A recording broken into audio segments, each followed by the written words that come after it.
Okay, welcome to the Committee of the Whole meeting of the Cape Coral City Council. Today is July 29, 2026. This meeting now comes to order. Please stand for the Pledge of Allegiance.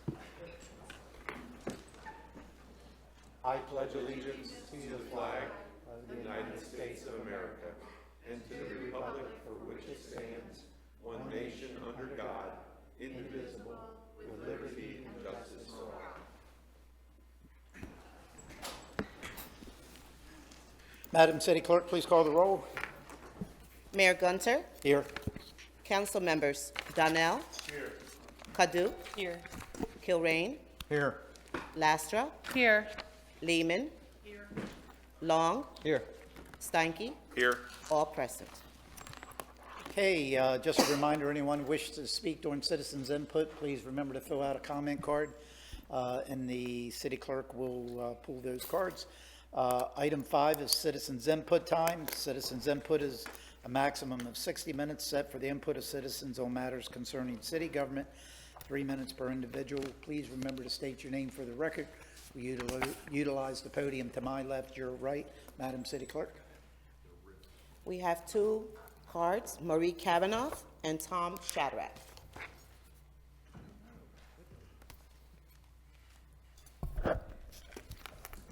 Yeah, my name is Marie Kavanaugh, Take Out the Trash Committee Vice Chair. First, I want to talk about Four Freedoms Park. You guys, I don't know what it is about you trying to totally destroy the history of Cape Coral, but that was the very first public park. Now you say you're going to relocate it. I mean, it's a beautiful park. My bank is right in front of it. And it's a gorgeous park. And you're going to take those gorgeous shade trees down. You just spent a couple $100,000 in the last couple of years putting up little pavilion things and new equipment for the kids. Now the kids get nothing. They had a sand area to play. Now you're going to put them in a tiny little spot that's about the third of the size of Four Freedoms. But the thing is, that's a city park, and you are giving it away. You're giving it away. You're not...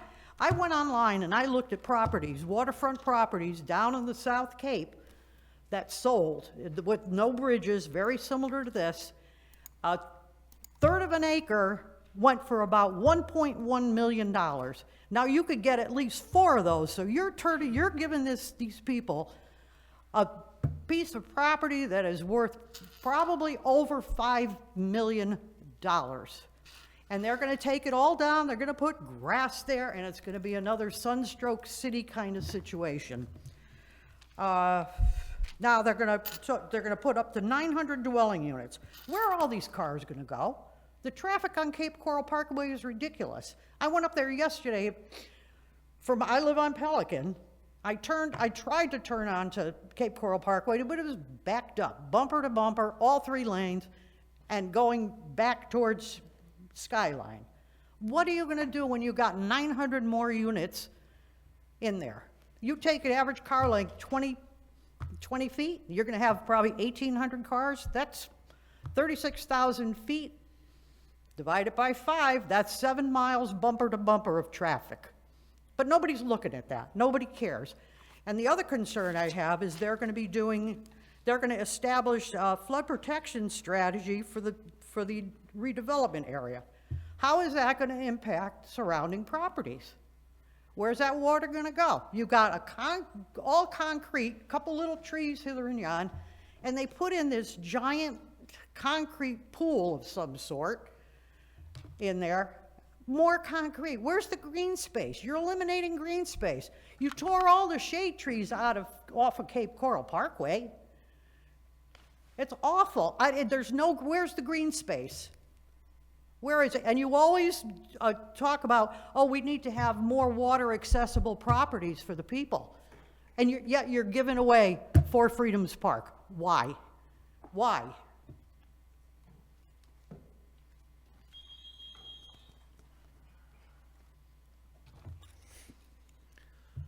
Good morning. Tom Shadrack. Just a little bit of history from this morning's meeting. You got another citizen's input saying how opportunistic, how great the Bimini East is going to be, and how he's scared to come here because of the negative stuff that's being talked by the trash or other citizens. And I got to tell you, after I spoke, I felt very much attacked by 4 of you up there on the dais, and the city manager specifically. I felt very attacked by my opinion and by my use of financial analysis that I do, and you know I'm good at it, and I look at things very thoroughly, and I've been doing that for 7 years. So I felt extremely attacked by 4 of you up there and the city manager about my opinion and my belief, okay? So, and again, I appreciate the comparison of the CRA versus the council. That was nothing new. I knew the differences, and I know the benefits of what the CRA gets to focus their ad valorem from the time they were created and their property. The property value prior to their creation is going to the general fund, but the CRA is defined as when it was started and the property boundary. That's the 2 things you gotta see. All that money does get focused on projects within the CRA. And that's what it's designed to do. I get it, it's a statute, fine. But that money, I'd like to still argue and have that conversation about how much, if any of that money, goes back to the general fund that's created within the CRA. I think it was said that it does not, also by the city manager. That money created by the CRA does not go into the general fund. Let's have that discussion, because that was my point, that the city still has to subsidize the CRA because we're still, all of our ad valorem outside of the CRA all goes to the general fund. None of it that was created in the CRA goes to the general fund. So it is subsidized by the police department. And I only said 19% of the fire service, because that's still what's in the general fund, not the whole FSA. And so I stand by my facts, and I don't think I was trying to be rude to any of you, but I felt really attacked back by you and my points. You know, and I did argue a little bit about, well, it's time's up. That was enough. Thank you.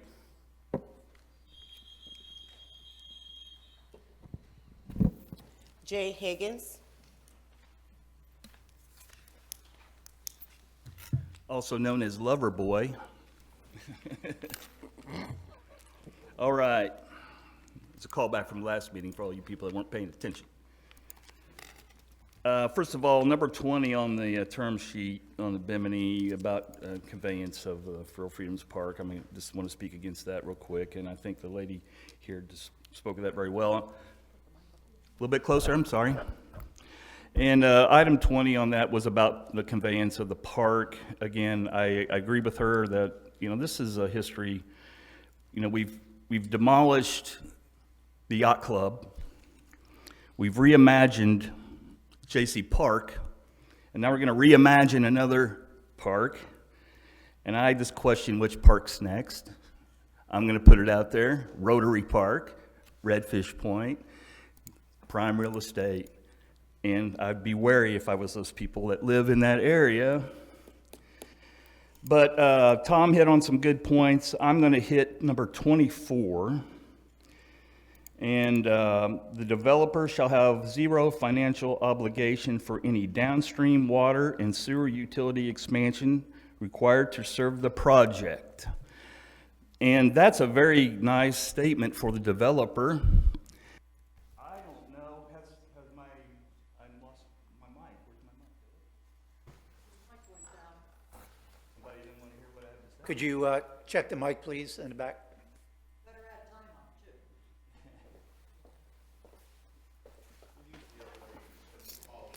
Hold on a minute. Yeah.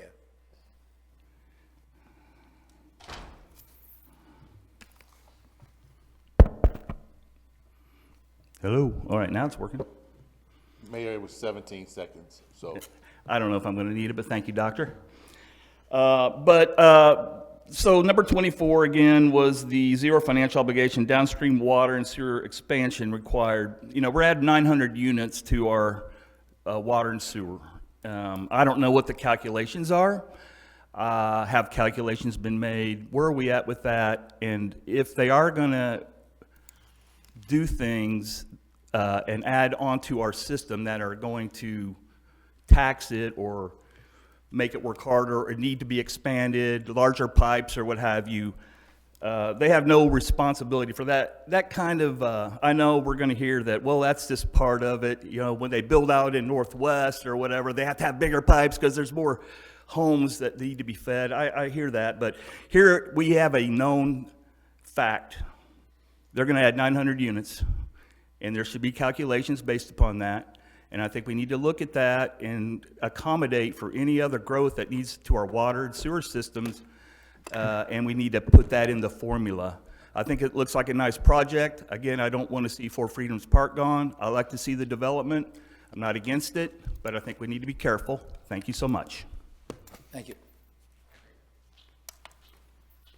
That is all, Your Honor. Okay, thank you. Citizens' input is now closed. I'll open up for any council discussion on citizens' input. Councilmember Donnell. Thank you, Mayor. To the first speaker, I can't speak for everyone. I'll speak for myself, but I'm pretty sure that they will echo this. I want to say to you, apologize to you. No time that my comments, and I've been here along with you, that I don't think anyone up here ever is trying to attack anyone for speaking. I just know that a lot of times we have a disagreement in the facts, and we try to correct them on the record just so we are factual, because there are a difference in philosophy. So I'm saying to you, I want to apologize to you if you felt that my words were attacking, but that's not ever the intent, and I just wanted to let you know that, and I do feel the same sentiment for the rest. That's all, Mayor. Thank you. Mr. City Manager? Thank you, Mr. Mayor. I'll touch on, excuse me, both speakers. The reason for the clause, and Mr. Mason and our team will go through it, the reason for the clause related to the downstream utilities is because we did sit with our utility department. We did model the existing infrastructure that is there, by master lift stations, force mains, water lines, and based on the demand from what is already zoned and what is proposed in the Bimini East proposal, there are no downstream requirements for this proposal. And so to provide certainty to the developer that there isn't going to be anything that pops up, we've modeled it, we've looked at it, and the statement is made because that is a known fact to us, and so for us, it's stating the obvious. As it relates to the other one, I have an ethical responsibility and an obligation to correct misinformation. It's not to attack anyone. In fact, as you all just saw at the end of the last meeting, I had to correct myself. When we are sitting in these meetings, we are creating an official record for the history books of the city. That's why we have recording secretaries, we approve minutes. They have a lifetime retention schedule. So anytime somebody gets up and provides information that is either not factually correct or could easily be misunderstood, it is my responsibility to make sure that the record accurately reflects the truth. Thank you. Councilmember Lehman? Yeah, Ms. Kavanaugh and Mr. Higgins, Four Freedoms Park isn't going away. It's being expanded. The Four Freedoms that we know now, yes, ma'am, I've seen all the diagrams, I've seen all the information. Keep your comments to yourself, please. The Four Freedoms that, as we know it now, is going to still be there with the kids' playground, the whole 9 yards. That is still going to be there. Then the other part of Four Freedoms, the expansion part of Four Freedoms with the amphitheater and whatnot, will also be there. Well, I'm sorry if you don't agree, but that's the way I've clarified it with city manager. I've clarified it all the way down the line. I'm sorry if you don't agree. Ma'am? Mr. Shadrack? No, I did not comment at the CRA. I'm sorry if you felt attacked. I don't think that was anyone's intention. Thank you. Thank you. Thank you. All right, seeing no other comments, we'll move on to item 6 is business. 6A is discussion, the Bimini East redevelopment. Mr. City Manager, I'll turn it over to you first. Thank you, Mayor. This morning, we're going to go over a term sheet and proposal submitted in response for our request for proposal of Bimini East. As you will see as we go through the proposal, the team that was put together to respond to our team is a powerful team that has proven track record in our economy and in Southwest Florida of delivering projects. We're very grateful for their submittal and very thankful that they took the time to explore the opportunity here and put together something meaningful. That has all resulted in several months of negotiations, and out of that, we are at a point now where we felt it was important to bring the project to light and get consensus from you all on moving forward with a development agreement with associated TIF agreement and development incentives. So with that, the goal for today is to get consensus from you all to begin drafting the developer's agreement with associated incentive agreements and TIF agreement from the CRA. And so at the end of this, we'll be looking for a consensus to move to that next phase so we can bring this project home. With that, I'll turn it over to Mark. Sir, I can't, Mark Mason, Assistant City Manager, can't say it any better than what the city manager has already said. So I'd like to introduce Larry Nygaard from Crown Development, who submitted the proposal that we're going to be talking about today. Thank you, Larry. Thank you. Again, Larry Nygaard from Crown Development. It's a pleasure to be here today, Mayor Gunter and members of the council. I get a really exciting part of this presentation today, and that's to talk about the vision for Bimini East that we set forth as a result of a careful study of the request for proposals that was put out by the city. There's been a lot of work by our team putting together this plan. It's not final. It's still a work in progress, as Mark mentioned, but it was time to bring it forth to the public to let them see what we've done so far. We've been operating under what's called a cone of silence, which has prevented us from doing deep dives into some areas. So we've got some additional work to do, but we're really excited about what we've put together so far and anxious to show it to you today. I have with me some helpers. I told Mark Mason when I started doing development, I used to come up with a little package of note cards with some handwritten notes, and that was my presentation. Today I've got 2 handlers, 3 computer screens, and IT people all over the place. So things have changed. Just like Cape Coral, things have changed in the development world. But I want to point out that we put together a really strong development team for this project. One of those partners is with us today, Mike Alicio from Alicio Companies. He's got a strong track record of development, both up in the Chicago area and also in this part of the woods. We also have another team member, Superhost Hospitality. Their specialty is hotel and mixed-use development. Samir Lanky, who is the president of that company, wasn't able to attend today, but he was a vital part of putting this plan together.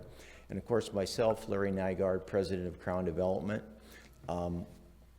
We've been real active in Cape Coral for the last 7 or 8 years. A recent project that we just did was the Bimini Square. We talked a little bit about that earlier. I had the chance to work with some of you on the council to develop that project, and we're excited that that's up and going now. So that's the development team that we put together. I also have with me Joe Pascola here on my left. He's an architect who's prepared a lot of the renderings that we're going to see today. And he's going to be my co-pilot as we do a little fly-through of the 3D model that we're going to show later. I also have Matt Nygaard, my son, who helped put together the proposal and put all these pieces together. So that team is going to support me in our presentation. I thought the best way to lay this out after a brief introduction would be to just jump right into the RFP specifics. when the city sought responses to this development possibility.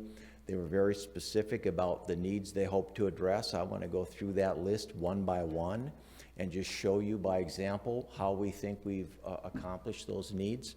Not to say that everything's cast in stone. I don't want to leave that impression, but we think that we've really hit the mark on accomplishing the objectives the city set forth. We'll have a time for questions, and then we'll also have a 3D fly-through that will allow us to kind of work through or walk through the development from the eyes of a pedestrian. So that's the way I'm going to approach our presentation today, and then Mark Mason will finish up some of the financial details. So as I mentioned, we really feel that this is a once-in-a-lifetime opportunity to set the stage for some downtown redevelopment growth. We started with the Cove and Bimini Square. Those are two important building blocks. Bimini East builds on top of those, I think, and amplifies the success of those so far. As I mentioned, I think we've hit all the objectives set forth in the RFP, and I want to demonstrate that to you. Other things about the development, it looks big and massive now, and it is a big project. I think overall it's probably encompasses 33 acres.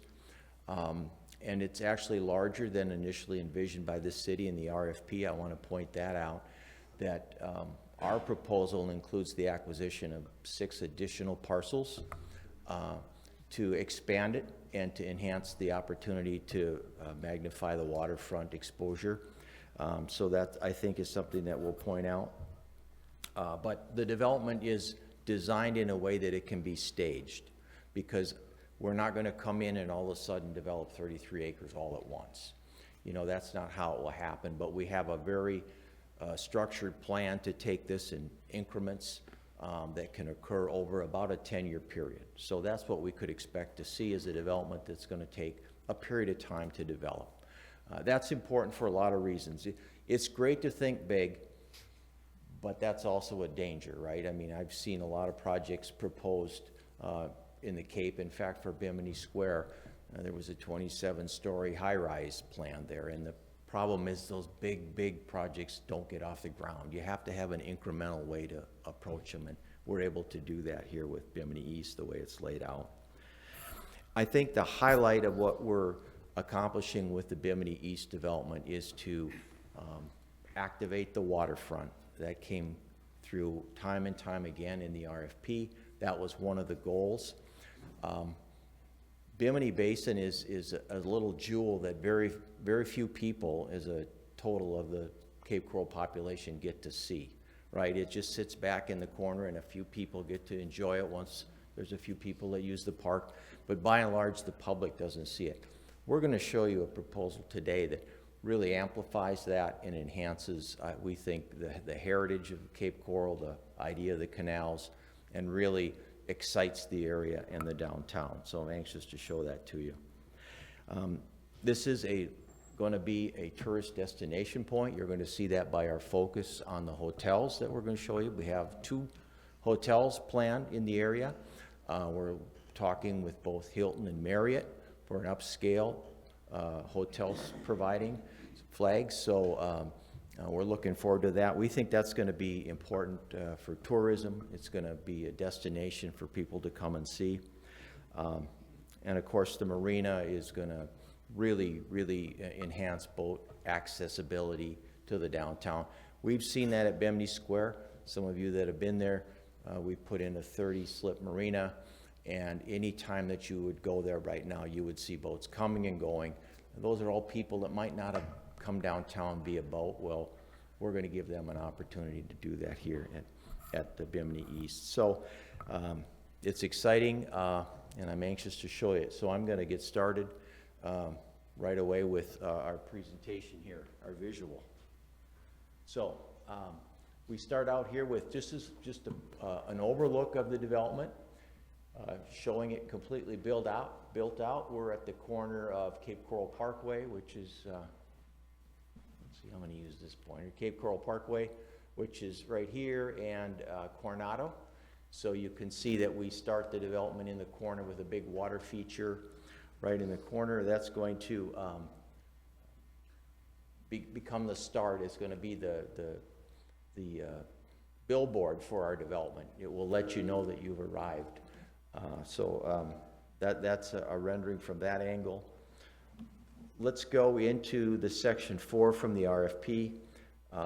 So I'm just going to read through these components. This is taken verbatim from the RFP. It talks about retail and dining, making it a vibrant, walkable experience, the inclusion of modern office space, a diverse offering of residential opportunities, public spaces, walkability, plazas, waterfront promenades that invite community gathering, education, hotel, allowing for activation of the waterfront, accessible by sea vessel, parking.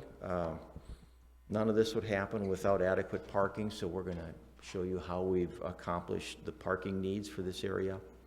Public safety, the ability to incorporate a police substation within the development. We can accomplish that easily. Then there were some design and aesthetic priorities that were mentioned: distinctive coastal architecture and materials, exceptional hardscaping and lighting, landscaping with tropical and native species, strong connectivity, visual and physical, to the water. And then with regard to sustainability, there were environmentally responsible design and climate resilient development. So those were the objectives that the RFP set forth, and now we'll just talk briefly about how we accomplish each one of those.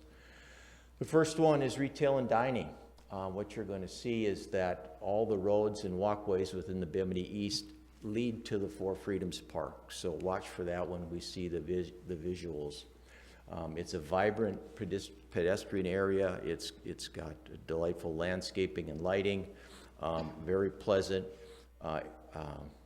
comfortable feeling, nice scale in terms of building size.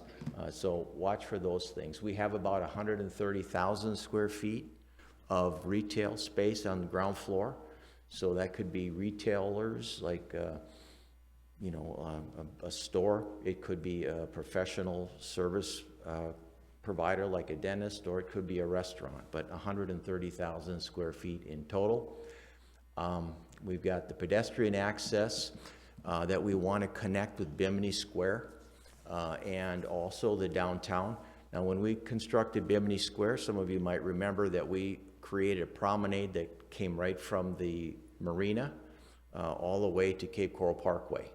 And that's a defined area that was enhanced visually, and it's easy to walk.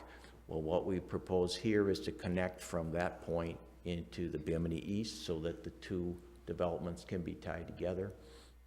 And then we've developed what's called Canal Street, which is a special area that really is the highlight of our development, and it's going to provide for outdoor activities like street fairs and art shows and things like that, and I'll show you how that works. So this is an example, looking again from Cape Coral Parkway and Coronado, looking straight down Canal Street toward the marina. You can see the water feature in the front. You can see the hotel in the background. This is a second hotel right here. Off to our left would be the Class A commercial office space. But again, the feature being the water promenade there right at that corner where over 60,000 cars a day will stop and see this.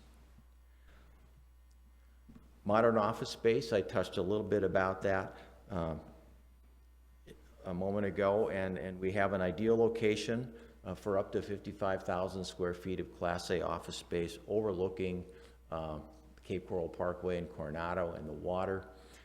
We also have a great amount of medical office space planned or available for medical office space. As you know, Lee Health was an important part of the Bimini Square development, and we think that they have additional needs that could be serviced right in this development in Bimini East, right along Coronado. Okay, this is an example of another look at the commercial office space that we could see right along Coronado. Residential, okay, diverse opportunities, condos, multifamilies, and boutique units. So we have a wide variety of housing that you're going to see. We're going to have townhomes for rent for sale. We'll have apartments that will be for rent, and we'll also have a select number of condominiums. All totaled, the plan that you saw could be anywhere from 700 to 900 units. I know one of the residents in public speaking, or the public input, used 900. That would be the high side. I suspect it would be something less than that, but up to 900. And also, having the hotel embedded within the development gives us some opportunity to do some unique things that currently aren't being done for less than long-term rentals. So we think that there's some great possibilities there, again, to bring tourism and visitors to the area. This is an example of one of the townhomes. This would be along Victoria Drive now, looking into the development. So you could see a 3-story condo here. What you'll notice when we go through the project is that we stepped up the elevation. So we had some of our lowest 2- and 3-story units right along Victoria Drive, and then as we move toward Cape Coral Parkway and Coronado, the buildings get taller, more commercial-like. So this is an example of one of our housing opportunities. This is another one, again, in that same area, but you can see the residential feel. I want to point out one of the things to notice here is, notice the steps up. One of the things that we discovered when we developed the Bimini Square area was that the most effective way to deal with floodplain concerns is to just elevate the site up 4 feet. So we're going to have that transition on Victoria Drive. It would bring everything up. We're also going to have the transition on Cape Coral Parkway and Coronado. So that's what you'll see in some of these renderings is a step up, and that's an attempt to get the buildings out of the floodplain so that we don't have to worry about the hurricane floods and things like that happen. So watch for that as we go through these renderings. Public spaces, connected, walkable open spaces, plazas, and waterfront promenades. Yeah, we talk about Fort Freedom Park. Fort Freedom Park is not going away. We're not getting possession of it. It's going to remain ownership by the city, but we're going to enhance it, and we're going to do that by adding a band shell to it and some other features that we think will make it attractive to more people. We recognize that right now there are some children play areas, and we are going to essentially reproduce those same play areas in other parts of the development. And so I don't see a net loss in park amenities at all from anyone's eyes, either the children or adults. It's just going to be enhanced, but more utilized. I can guarantee you this, there will be a lot more traffic at Fort Freedoms Park if this plan is adopted, because there'll be so many more people that are attracted to the area and will use it. As I mentioned earlier, all of our pedestrian walkways lead to the park. Again, talking more about the public spaces, we have the water feature at the Cape Coral and Coronado. Wide pedestrian walkways, you'll see that in our 3D rendering. The children's playgrounds will be relocated within the development. A highlight of this project will be the marina, which will be building down essentially where the Versailles Canal is now, and the First Horizon Bank building. If you can imagine the area that's occupied by First Horizon Bank becoming a marina, that will be a central part of the development and will really become the heartbeat of the commercial excitement down there. Again, here's an example of a relocated children's park, essentially the same equipment. In fact, we've even talked about relocating what's there and enhancing it in other areas. So we don't really see a net loss of children's opportunities. Here's another location where a different series of playgrounds equipment could be positioned. And this is an example, a nighttime example, looking out over the band shell in the background. You can see that right here. Let's see, where's that? There it is. Band shell. We've also added into our renderings the possibility of a ferry dock. I know that that's been a discussion that's been occurring recently in the area of Cape Coral, is how can we activate the water? One way might be to develop a ferry line. This is possibly a spot where we could entertain that along with the marina. We'd be able to plan for that up front, and by that I mean we'd be able to accommodate the parking that would be necessary for guests that might board there or deboat there. We certainly have the commercial, the restaurants, and all the services right in that area, so it would be a really fun place for tourists to either start from or arrive to. So it's something we want to consider, but we haven't delved deeply in that. The RFP talked about education and possibly classrooms for higher ed. Right now, what we're talking about is having some multi-purpose space near the hotel down by the marina. So that might be a small amount of convention space. I'm not talking about 500 people or anything like that, but the appropriate amount of meeting space to serve both the hotel needs and perhaps remote learning through education. And so that remains a possibility for us. That's how we incorporate that. A hotel to activate the waterfront and accessible by vessels. Well, we're going to have hotel front and center right across the street from the marina. So it will be certainly a vital part of that success. And the other one, as we mentioned, is down toward Cape Coral Parkway and Coronado, overlooking the waterfront there. Again, it'll be a destination type hotel, and it will be a place where tourists, I think, will enjoy staying and then taking advantage of Bimini East area and the downtown of Cape Coral. The hotel area that I'm talking about is right here. I don't know if you can see my cursor. Yeah, it's right here alongside the front of the marina. So you can see that it's also lined with retail and some residential as well. So overlooking the Four Freedoms Park and the marina. Parking. There was some talk about parking in the citizens input area. We recognize the importance of that. Currently we have 4, perhaps 5 parking garages strategically placed throughout the development. They're essentially wrapped by other buildings, so you don't see them. And that's a hallmark of the design here, is that you don't have a big parking ramp sticking out, being an eyesore, but it's tucked behind other buildings. They're strategically located to accommodate other uses and public uses. I mentioned the possibility of a ferry. Well, we have a parking ramp right near there, so if somebody were to utilize that ferry, for example, there'd be a parking ramp right there near them.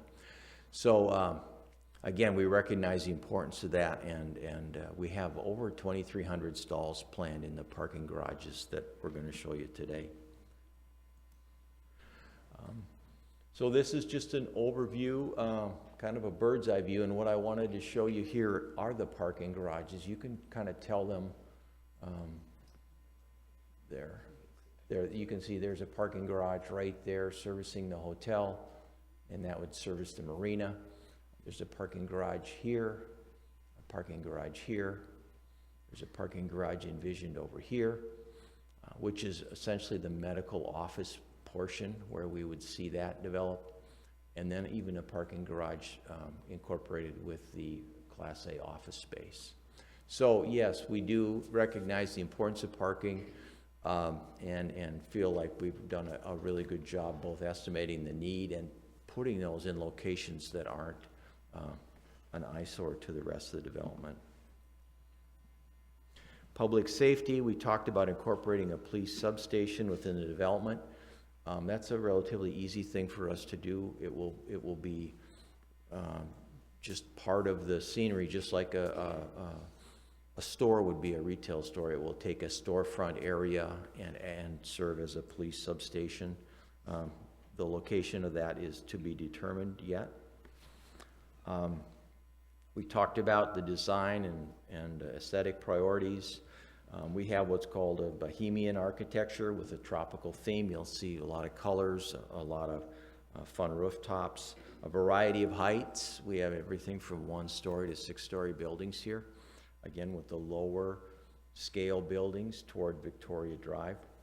The building designs are cohesive, and of course there'll be architectural review of all building designs. So as I mentioned, as we move through the phases, we'll be able to keep that look consistent throughout the development. The hardscape and lighting, you're going to see that in the renderings that we have, along with the tropical plantings. So really a Floridian feel. Here's an example of looking down Canal Street. We're looking to the west toward the marina and the band shell right now. You can see that we have one-way traffic on each side of this. So you'll notice that. You'll notice the wide walkways leading to the shops on the main level. The canal that leads from the water feature at the corner of Cape Coral Parkway and Coronado and the Bimini Basin is I'm not going to say it's an illusion, but it's not a true canal, right? It's much like a water feature, just like right outside City Hall here, where it would be, maybe a foot or two deep, but it would extend the entire length. Again, emphasizing the canal heritage and what made Cape Coral unique and special over the years. This kind of recaptures that heritage. It also provides us a fabulous venue for like street fairs and art shows, etc. These streets will be designed with bollards that can be placed to stop traffic, so we can shut off entire sections of the street if we wanted to have a street dance or an art show or a car show or anything like that. We can cordon off areas and provide community events, which with the parking that we have in the garages is going to be really an exciting thing, because it will be very convenient and easy to do. Strong connectivity, both visual and physical, to the water. Again, I said this has been our focus. It sets us apart from all the other developments in Cape Coral. It is going to be our highlight, our feature. It is essential to the success of the project to have that, and we want to amplify that wherever we can. We're going to highlight it again with the feature, water feature, and the canals. We really think that that's going to be an important signature for the project. We talked a lot about the visual and walkable accessibility to the water. This is the view from Cape Coral Parkway at the Versailles Canal right now. So some of you are probably familiar with that, but this is taking the canal, widening it out. Essentially, we remove the First Horizon Bank building to expand this into approximately a 50-boat marina. Now, we have had Hans Wilson Associates do a feasibility study of this. They've determined that this is feasible. There are still things to work out and next steps for us, but the fundamental location and the premise and all of the environmental engineering that goes behind putting a marina here has been completed, and we have a good sense that this is doable. So we think it's a great location to access the basin. It's also going to give 55,000 cars a day a look at the basin that they've never seen before. They drive right by it today, and this is going to really just amplify that and expand it. And this is a look from in the basin. Now you're looking back at the development. You can see the ferry dock on the left side over there. You can see the towers in the background, those are existing. Bimini Square is to the far left. You can see the round turret in the corner. You see the band shell in the front, retail along the front, the promenade, hotel in the background. This would be the greatest thing I think to have this result here. Just a fabulous venue for both residents and tourists to enjoy. That I'm going to end my. I've got a few more things. I guess I have to. Not quite going to end it. The fun stuff is over, though, folks. Now we're getting into the design. I talked about elevating the entire site, so we're going to have to deal with that. Of course, we have hurricane-resistant construction. We're expecting concrete and block construction throughout the development. And we'll use commonly utilized building materials, nothing from Italy or anything like that. Resilient climate-adapted infrastructure. It's a good point. All of the infrastructure that is in that area right now is not usable. And essentially, it's going to be demolitioned out, and all new infrastructure is going to be installed. So it will be capable of withstanding the hurricanes, the water, all that stuff that goes into today's modern design will be implemented. This is all new infrastructure put in.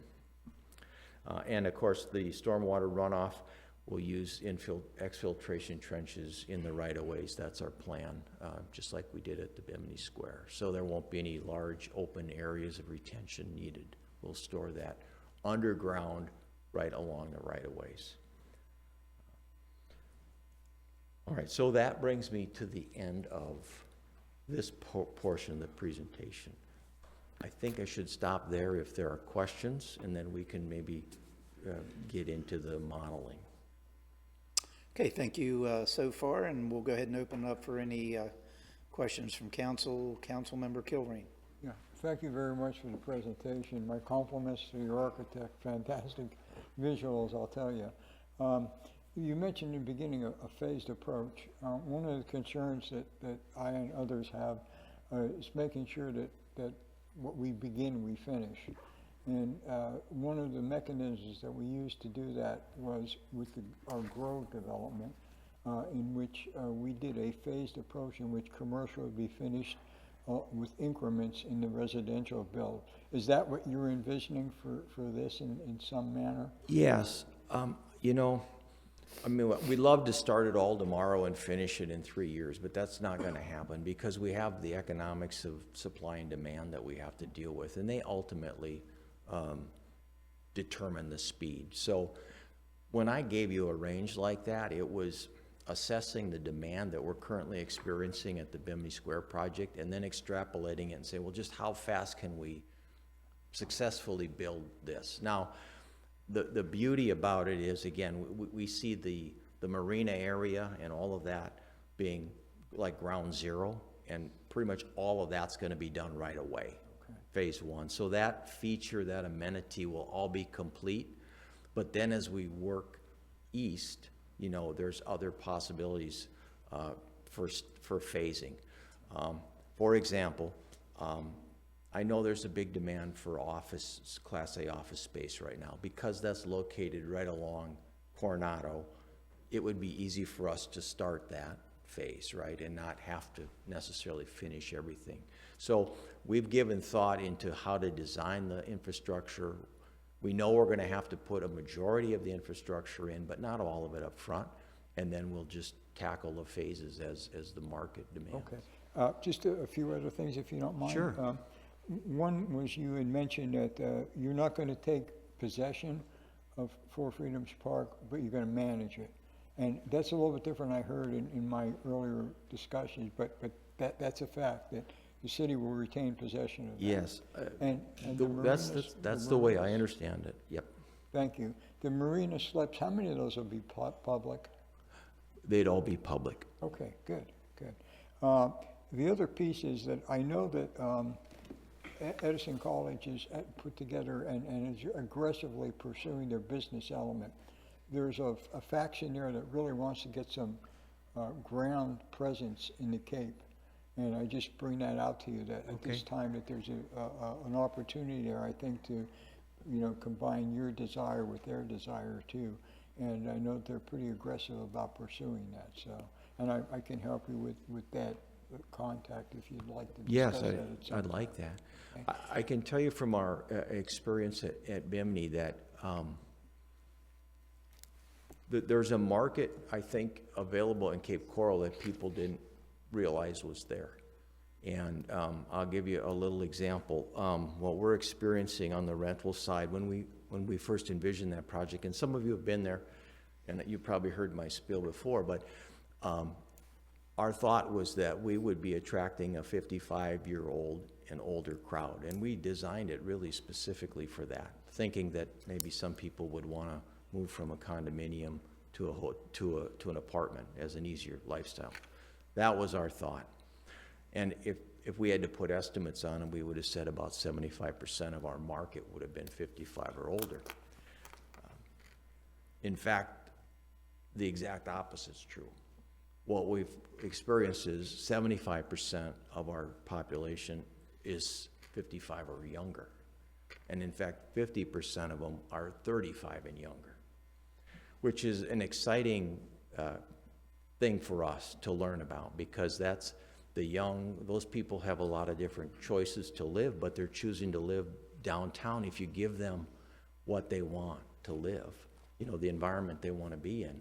They're choosing to be downtown. So I don't know, maybe the Cobas had similar kind of experiences, but that's an exciting thing, I think, for bringing the youth downtown and bringing that vibrancy. So we'll learn about that as we go. Can you share any more about the occupancy of Bimini as compared to this and your expectations then as a result? Well, maybe I can put it in kind of relative terms. Like the Bimini project was on a little over 6 acres, represented about $125 million of total investment when it was done. Well, this is 30 acres, so 5 times that? So if you were to take 5 times Bimini, we'd be, somewhere north of $500 million in investment. Now, I'm not staying up here today and telling you that's what you should expect, but I'm telling you that's kind of what we think will roll out over time. That's an important expectation too, because I think that when we talk about tax incentive funding, it's very important to understand what the tax development from that would be after the period of time that you might have any kind of agreement for reimbursement on it. So, and that's a residual that the city will retain for a long time. So, appreciate that. Thank you, Mayor. That's enough for now. Councilmember Lehman? Yeah, 2 questions. With all the parking you're going to have available, is it going to be a pay-to-park situation? I think Or that will it be free parking for not only the residents that live there, but when you're talking about street fairs or that sort of thing, will that be free parking for people? That's a good question, and I don't know that I have a complete answer for that today. I do know that it's expected when you provide the residential housing that you provide enough parking to accommodate their needs. So typically a resident isn't paying more money for the parking than just their rent.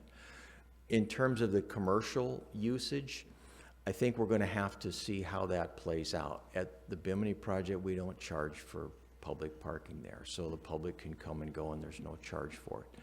I know, I've been there. Yeah, and so I don't know if we'd keep that model or if we'd maybe reserve the right to charge at some point in the future.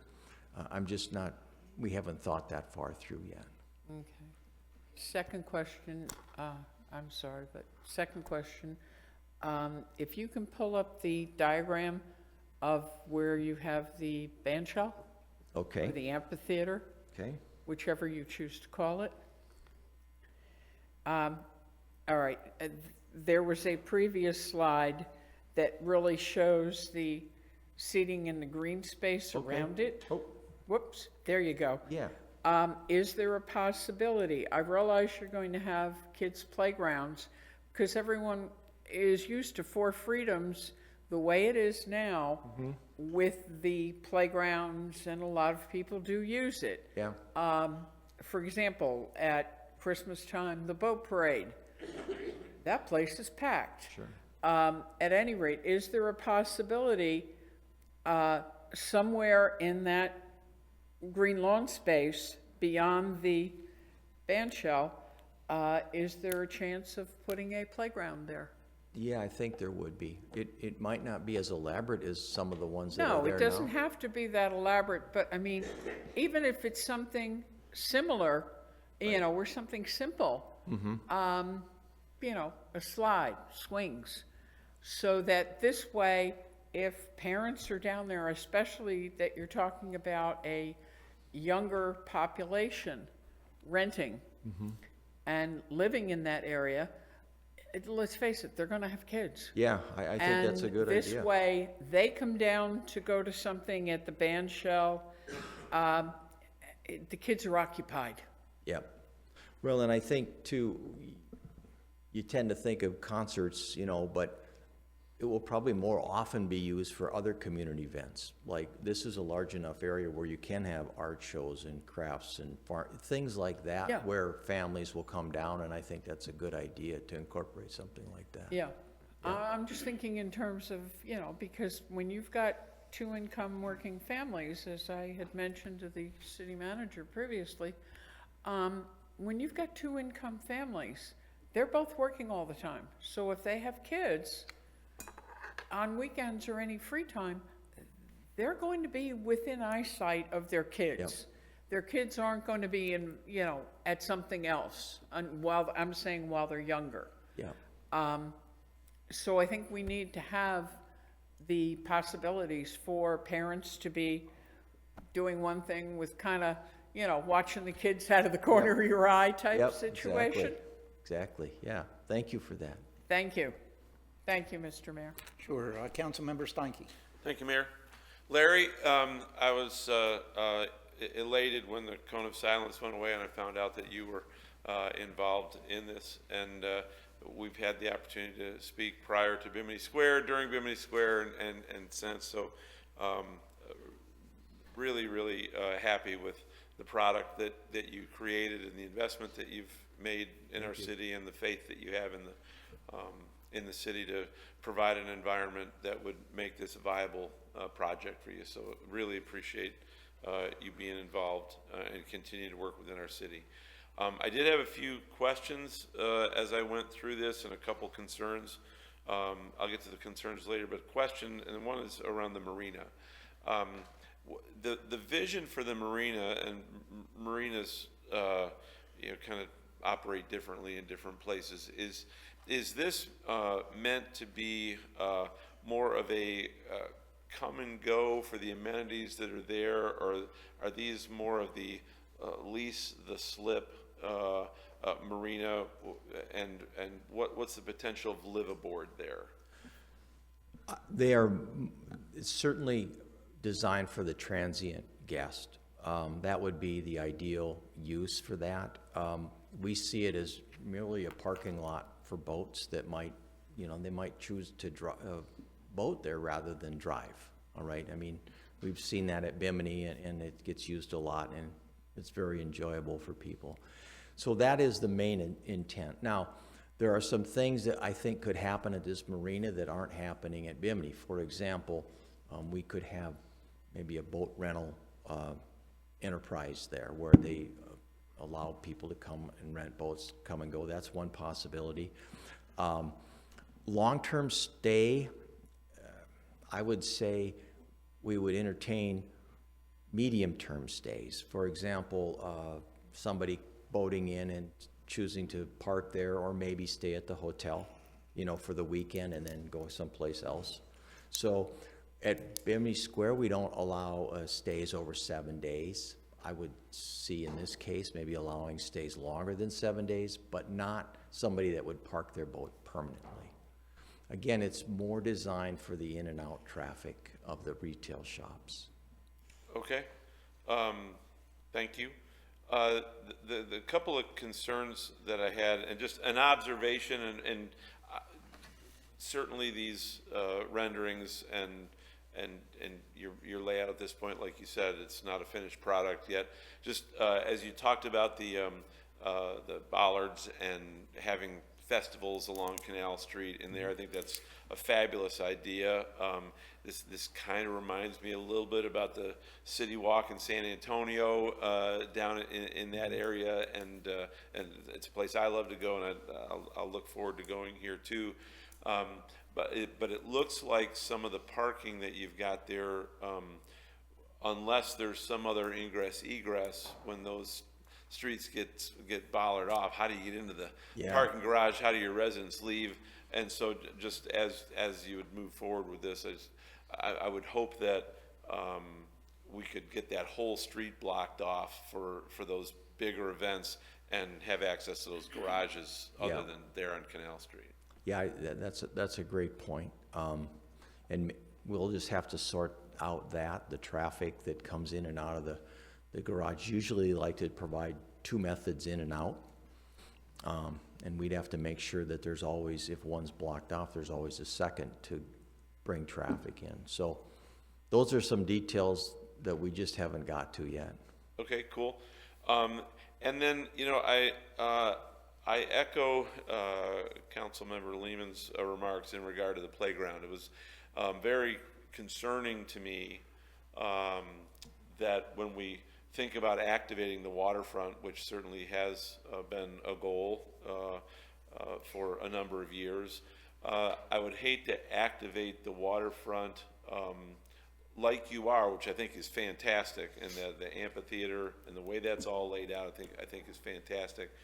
Although to separate the young adults from their children with the thought that they'd like to be there listening to the three-piece band that's playing and have the kids bored to tears, and the thought, well, they can just run around the grassy area. That doesn't last very long.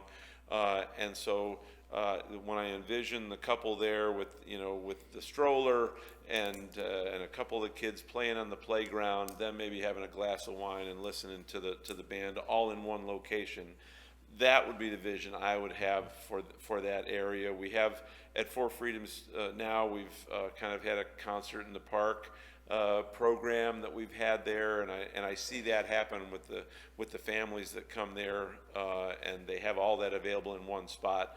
I was not happy at all seeing the thought that the playground was going to be moved, totally away from the water. So, certainly this is a huge project. It's got a long way to go from now. So conceptually, I like it, but that's one of the component parts that would really be a kind of a stickler to me, to not allow some type of facility for the children to play there while their parents, grandparents can take advantage of what you're producing with the amphitheater.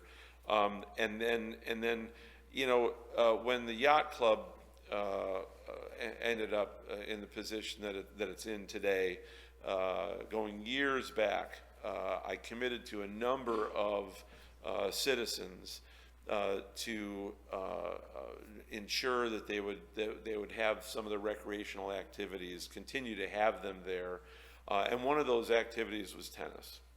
And when it was determined in the design that is now certainly under question and more than likely going to be redesigned, if done at all, there was an evacuation of tennis from that area. And many people live south of Cape Coral Parkway and lived there because of those facilities that were at the yacht club. At one time it was racquetball there and tennis there, and there was quite a community of those people that enjoyed that recreation, and they were not happy with the fact that the courts were not reestablished after Ian, and then also were then jettisoned from the design as well.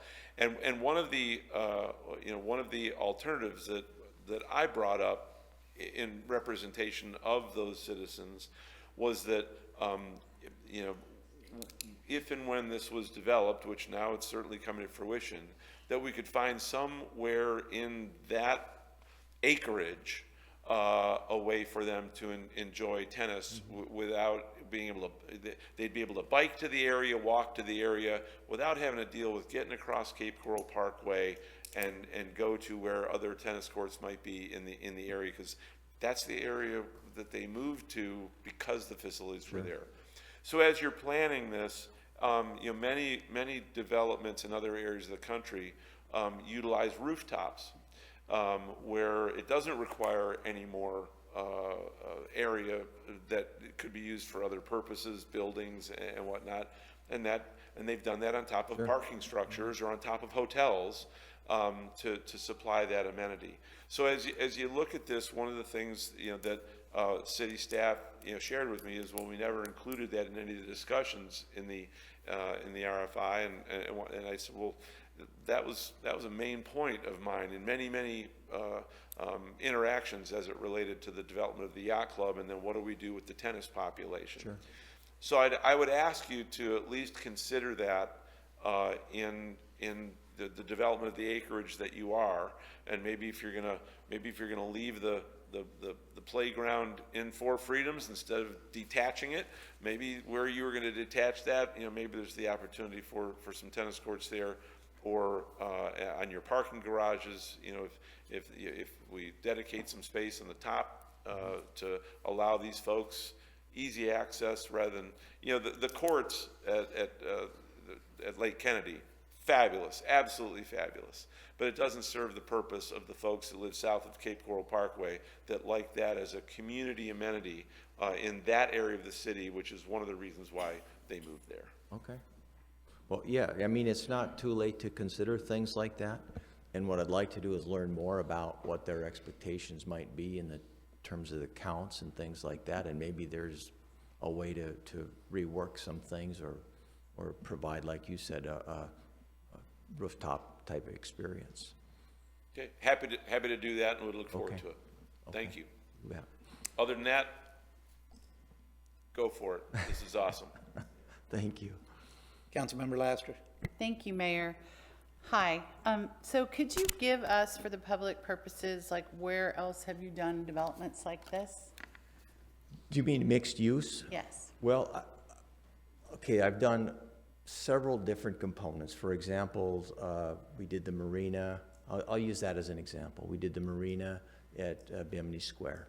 And back in Minnesota, where I'm from, we did 3 different marinas on different lakes there. So that's where I've gotten experience building marinas and operating them.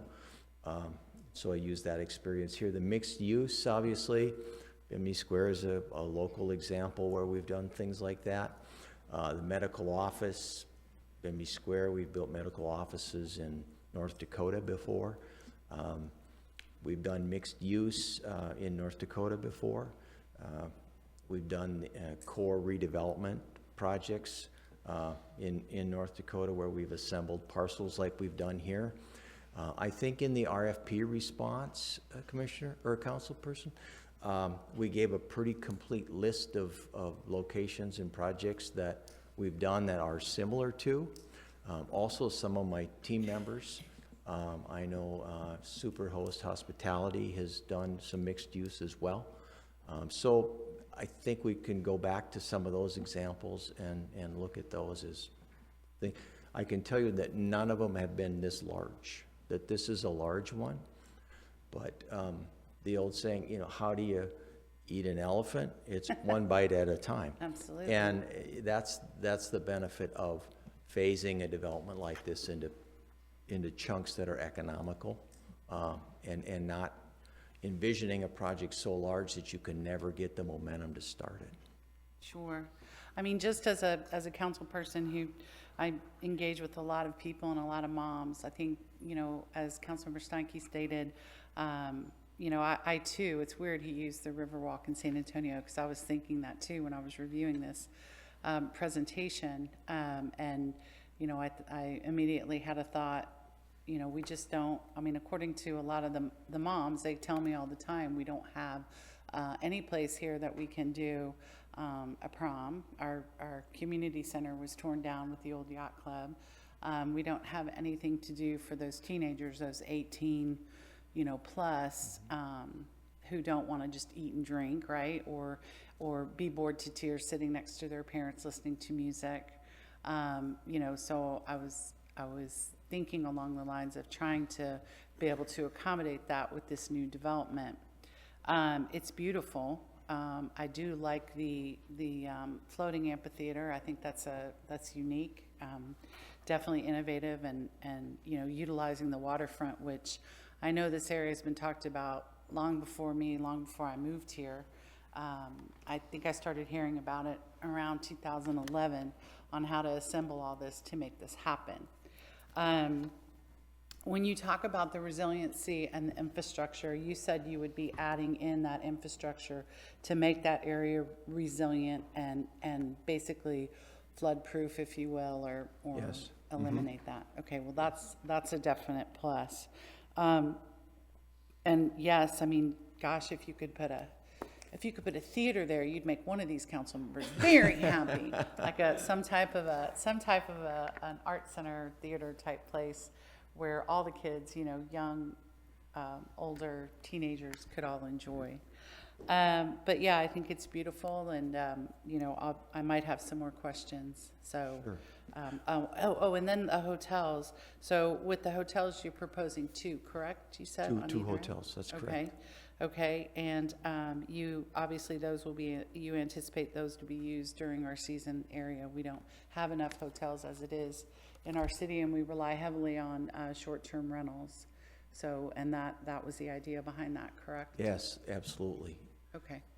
And the other thing I would say about the potential users, I mentioned that I wasn't specific about the users we have in mind for the 130,000 square feet, and that was specific because now that we can talk about this project publicly, the cone of silence is lifted. What typically happens is that other businesses that have looked for opportunities to locate in Cape Coral, for example, they might see now that we have a venue, a spot for them, as you mentioned, Councilmember Corain, now we're going to get bombarded with some new things we didn't even know existed out there, and those are going to be worked in the plan to the extent we can. So I'm not ruling out a theater. I'm saying we don't have a spot right now that's marked theater, but if something like that were to surface as we walk through this development, I mean, we're certainly at the point where we can consider things like that, and Sure. would. Sure. And I'm excited to hear that moving forward with this. And of course, this isn't a slight towards you. I always get nervous when we only have one because we don't have a backup plan, like when we only have one proposal. So, that always makes me nervous, just because if it falls through, then what? We've seen that. We had that happen recently at one of our parks that we reimagined, if you will. And so that always makes me a little bit nervous. But, this so far looks good, and I may have more questions.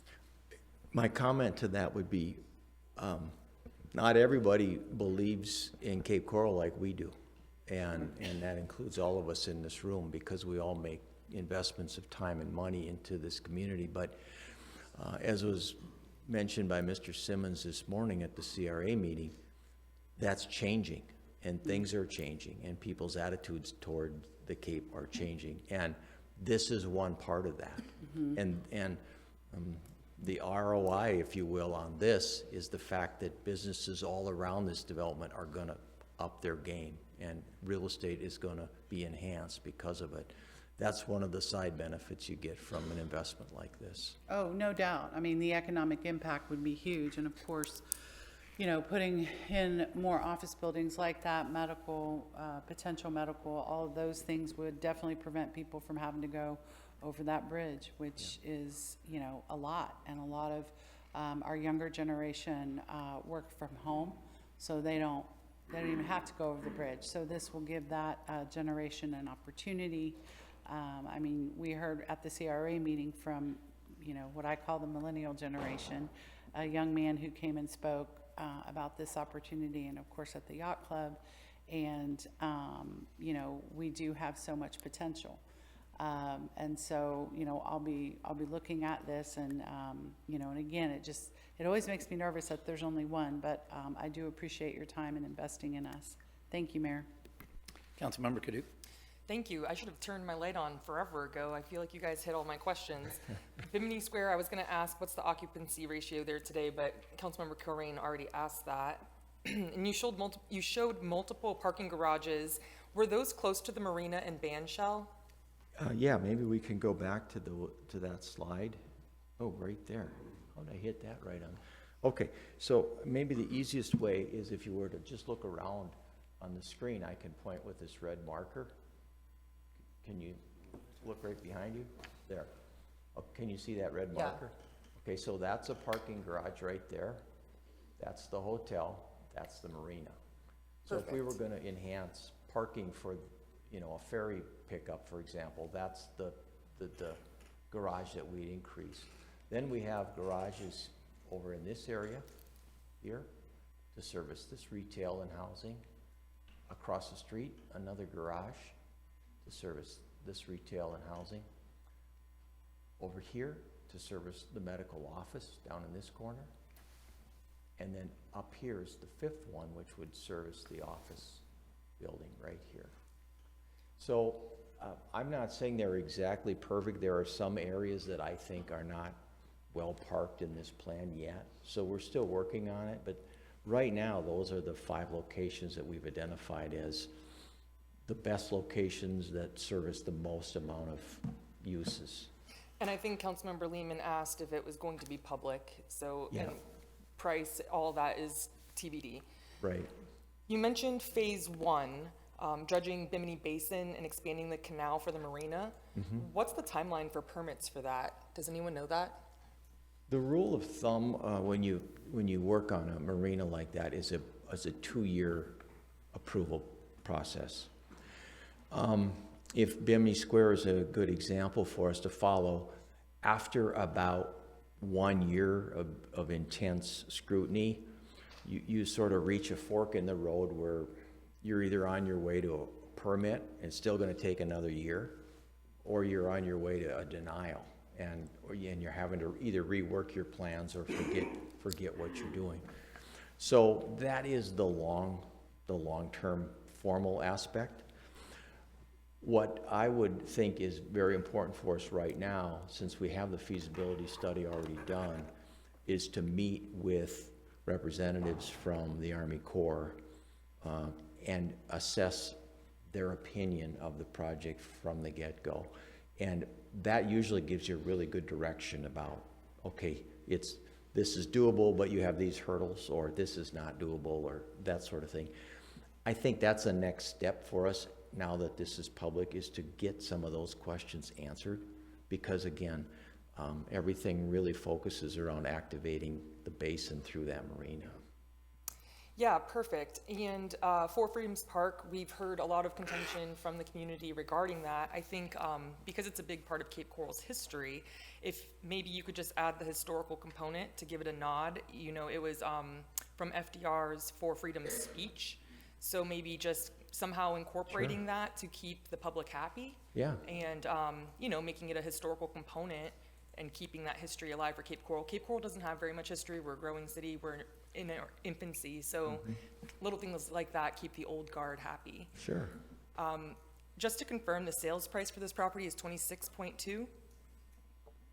That's what it says in 3B of the, You know, Mark is going to cover the details of that in his presentation. Okay. I'm aware of it, I just don't have it in front of me, so I don't want to no worries. comment on that. I also would like to echo Councilmember Steinke's point of, well, actually everyone's point of having a playground close by to the band shell, and the council member that she was talking about wanting a theater or something similar as me. I think that we are severely lacking in arts and culture here, so if I were to see a show here, I do have young kids and they would be playing behind, so that would be very much useful. Okay. And I would like to remind all of my council members up here, Councilmember Lastra touched on it, but there is no plan B. So I'm very thankful for you guys getting on this project. Thank you. Yeah, see no other lights on, so I'll comment briefly. First of all, I'd like to thank you and your team for choosing Cape Coral to at least engage in the conversation, respond to the RFP, and coming up with a vision, which I think is a great vision for our community. And we know you have many choices, and you're an established and developer that already has a track record, and I think that's extremely important. And when you look at the team that you have put together, there's a track record there as well. And I think that's extremely important, you know, when you are trying to decide, because I see this as a partnership. There's many things that we, the city, need to do, and there's things and requirements that you need to do, and that's a partnership. So I think it's extremely important when you're going to partner with an individual that you're partnering with the right people. And in this case, I think we are. There are just a couple concerns that I have. I kind of agree with my colleagues down at the band shell. I'm not saying we have to have a park down there, but some type of small amenity for the kids to play on. As you even stated in your own comments, you're seeing the younger generation move to these areas. And I think it's important that when you see that type of data, that we gravitate towards that type of a development as well. As far as the marina is concerned, you know, I want to make sure that that no one forgets, you know, we have a mooring field here that we're trying to establish and that we've been going through the permit process. To me, that's where I see the overnight stays. And we've made this mistake before in the city where we've allowed access to be regulated where it's not in the best interest to the community or open to the community. You know, we've seen other areas of the city, and I think you mentioned it, that kind of raised a red flag for me. Is what I don't want to see is we build 45 slips and then we come along and rent it to a boat rental place that's taking 25% of them up. Right. You know, what I am looking for is that open space that not only our community can boat to, but Fort Myers Beach, those type of areas that can come and visit Cape Coral as well. So this Southwest Florida is a huge boating community. Yeah. The last thing I want to see us do, and we have limited space already. And unfortunately, the Rosen brothers back in the day, they didn't have that vision. And we're playing catch up now. But, you know, I want to make sure that we have that open space for boaters that can come in for the day and then leave. So I wouldn't want to see any type of business that is taking up those spaces, or if we start renting overnight spaces, the next thing you know, we only have half of the 45 to even work with. Sure. Yeah, I couldn't agree more with you on that. I think one of the critical items that I've made part of this proposal is that promenade to Bimini Square, because we have 30 slips there. And I think at any given time, we maybe have a dozen available, even on a busy evening. So I think you have to look at that collectively and say, here you've got an opportunity for north of 50 boats to come. And the more that reputation gets out, that there will be slips available and places to park that are convenient, and then places to go, the more it gets utilized. So I agree with you very much on that. And, you know, I see this as a part of the puzzle. I mean, I guess I'm looking at the big vision as well. As a matter of fact, I was up here on my computer kind of looking at, you know, Google Earth and how we could incorporate. For me, what I would like to see the downtown area for that walkability is just not Bimini East or Bimini Square. It's the whole downtown area. When you got to have that connectivity. You know, I'd love to see a pedestrian bridge going across Cape Coral Parkway. I'd love to see the streetscape project extended from Coronado Parkway down to Palm Tree. We need to connect all of these projects together, have that connectivity over to Miramar, across Coronado, And I think that's extremely important. So if we had that vision, we have to keep that in mind when we start putting the pieces of the puzzle together. So that's kind of what I see here. I think you've, the hotels, the walkability down in this area, incorporating in the Bimini Square so you have that accessibility. They're the key components that I look for. The multifamily, I understand we all do that. You get a great return in your investments there, but I'm looking for the commercial space. I'm looking for the professional office space.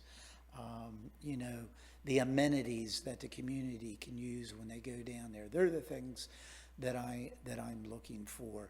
You have a lot of that here. I also want to make sure that we utilize the space because we are very limited in it in the right way. Some of the things I heard some of my colleagues mention, may not be the best area here for those type of investments. We have the old golf course right across the street, basically. So I see that a part of this bigger vision as well, and what we can do. But so far what you've presented to us, I think it's a phenomenal project. I'm like you, I wish we could do it in 3 years and it's over with. I understand there's economics that unfortunately get in the way, and supply and demand that we have to factor into these type of projects. So I'm very hopeful. I know one of the things that, I committed many years ago, 9 years ago, when I sat up here, is the Bimini project. And that has changed and morphed in many different ways. But I appreciate developers like yourself and your team for stepping up and trying to fulfill that goal that I think many people throughout our community are looking for. So thank you. I know this is just the beginning stages, like you said, and this isn't all in concrete. And it's a lot of moving parts. I'm sure once this gets out, like you said, you're going to have some other private entities and developers that want to be a part of this project, and things might change. I know Councilmember Kaduke down there, one of her big things is, arts and having those type of projects, and maybe that'll, spur some other type of private investor out there or a developer that will come along for things like that. So I know things, is very fluid, but I think this is a great start. And, I appreciate everything that you've already done and invested in our city, and I look future to a project like this. So thank you. Well, we're very excited about it, and I really think that this has a potential of being the place to go when you come to visit Cape Coral. Yep. You're going to want to bring your friends here, either by boat or by car, to take advantage of what's been created. That's the kind of destination I think we can create. And I think one last point I just want to make is, you want to make sure, a lot of people, unfortunately, look at this investment as a very short-term analogy. In other words, what I'm looking is what type of revenue will this project bring in over the next 30 years? Not only economically and what it's going to do in that sense, but, when you start talking about ad valorem taxes and things like that. And I'm a firm believer, being in business for 28 years myself, sometimes you have to invest to get that return on investment. And if you're just looking at, okay, what's it going to cost me, or what am I going to get in the next year? Sometimes that doesn't work. You got to look long term. What's this going to bring to the city over the next 30 years? And so I would hope that members of the community will look at that and realize, even though that we may have to spend some money up front, we know in long term we'll get that money back 2, 3, 4-fold. Yeah. And I think that's important, for people to realize. Councilmember Long? Yeah, Mayor, you explained it well, and again, I just want to thank you guys, like, on behalf of my counterparts, with regards to your past and investments in the city and your desire to continue to do so. Great presentation. You know, to this degree, at this stage, it's one of those things that's great to look at. The concept is wonderful for me, and I think a lot of my counterparts would share that sentiment and have even intimated that. The hard part here that we've got to chew on is what I imagine is going to be included in Mr. Mason's presentation to some degree is how we get there, right? And so, you know, in the past, we've kind of looked at this and made a lot of our decisions based on this portion, and I think significant discussion needs to be had on the latter. With that being said, you know, just for the sake of me providing input, we can pick on some of these things that we've discussed on later after that other hurdle that I had inferred. But as a parent with young children, and not to take away from my counterparts here that have also had children during different generations, the strange phenomenon that I've experienced is that these turf lawns provide an oddly high amount of enjoyment in the youth with regards to all of these playgrounds and structures that we have. A lot of the places that I visit with my kids throughout the country, you know, we go when we play and we have fun. Even Disney, we go to Disney and we're in the parks all day long, and then we go back to the Polynesian, and on the resort they've got this lawn and it's turf, and we sit there and to their points, you know, have some dinner or something, and the kids just run on this turf grass and have more fun on the grass than they had in the park all day. That deserves its own study, I'm sure, to some degree. But just to kind of say, low-hanging fruit, to say, hey, give the kids a playground and let them play. Number one, if you go back and you don't need to, and you look at the visual from the water and you look at that and you picture a playground there, that doesn't necessarily fit. But I only offer that, and I'm in the minority, I think, based on what I've heard, but just in hopes that we don't immediately kowtow to try to get this thing pushed through and slap a playground on there. Because to me, and again, they had children as well, but it's different now for whatever reason. I only offer that as a little bit of perspective because, believe it or not, they'd have a heck of a lot of fun just running around on the turf, which doesn't seem to be the case. And of course, the easy answer is, oh, we're not doing it because it's cheaper. But it's a thing. Don't they call that soccer? Well, you don't want that. You don't want them kicking the balls around while everyone's running around down there. But yeah, I only offer that. And then the other thing, of course, if you know, it's always funny to see, and not to knock you guys down, but you better start going out and planting trees today if you want some of these trees to turn out the way that they appear in these renderings. It's the dichotomy that I've seen over the years, and this is for everything, between the importance and the significance and the priority that landscaping faces in the initial renderings versus the priority that it's given in the line item at the end of the day, is just something that I won't quite understand. But beautiful, obviously, a large part of that to me is the landscaping that, of course, is exorbitantly expensive, which is why that is the case. Yeah, so you have to be careful where you put it and then maintain it. Yeah. But you bring up a good point that this area will be overseen or managed by a master association that will be in charge of all of the landscaping that you see. So that's not a burden that's going to fall back on the city. Not something that you're going to have to maintain, but we'll take care of that. Yeah, But yeah. I don't even want to get into that discussion and pick apart. Again, that's way down the road. I just was making a comment. But thank you again for your presentation, and I look forward to continuing the discussion. We do have a 3D fly-through here that I think would be helpful for everybody to see, and I've showed you some still shots. But my co-pilot here, Joe, has spent a lot of time rendering these different buildings, and so I'd like to just kind of start back at Cape Coral Parkway. If I could, I got one more council member Sure. that wants to speak. Oh, So I'm why don't sorry. we let him speak first, and then we'll put our seatbelts on and go through this, this flyover. Well, I hate to be between us and the flyover, but I did want to, you mentioned dealing with Army Corps of Engineers and the issue around the marina. I just want to supply an opinion about how critical that could be to the potential of the success of those hotels. As a boater myself, and as we certainly are a boating public here, we all look for those places where we can take our boats for the weekend and have a place to stay. And certainly the parking requirements and the traffic that is created by a venue like this can certainly be reduced by people being able to come by boat. Yep. And it becomes a target destination for that demographic. So the people in Sarasota, the people down in Naples, hey, let's take the boat up to Cape Coral for the weekend.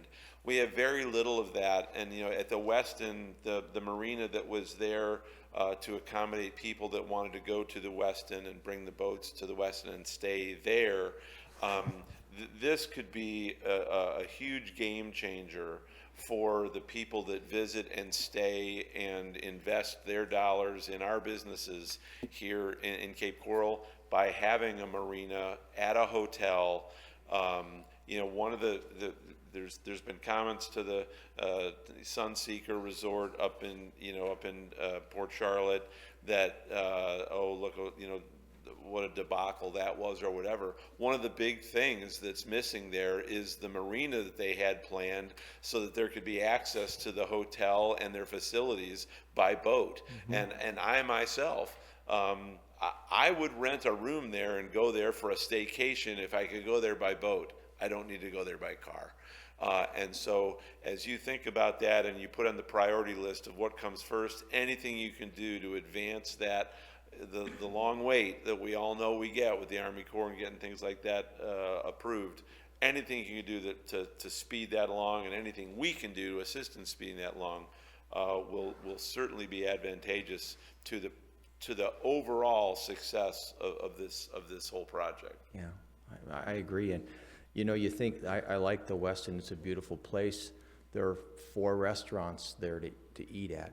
I think about arriving at Bimini East, and within walking distance, there's going to be 30 restaurants, when you incorporate the downtown and what we're going to develop here. So that's a game changer in terms of... For sure. And we were frustrated when Bimini Square opened, and we thought the marina was open.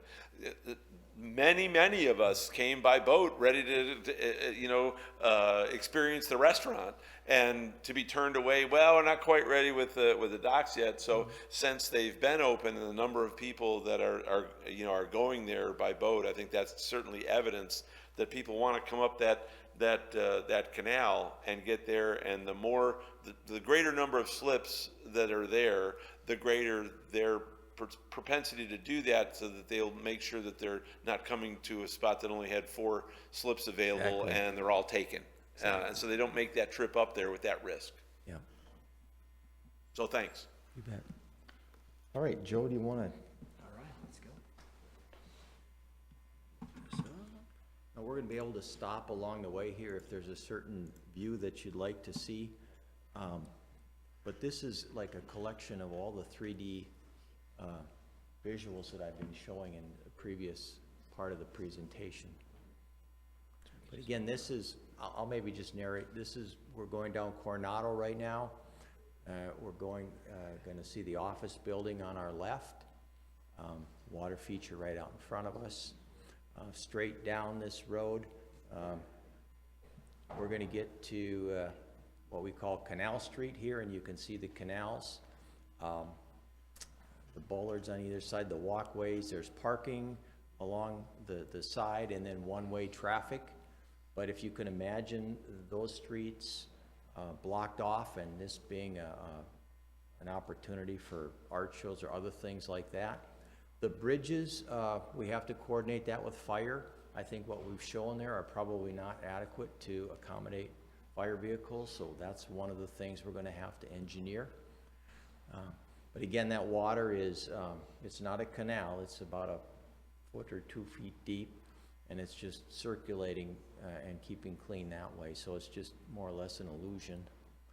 You can see the Bohemian architecture, the colors, 3, 4, 5, maybe 6 stories at the most as we get down toward the marina.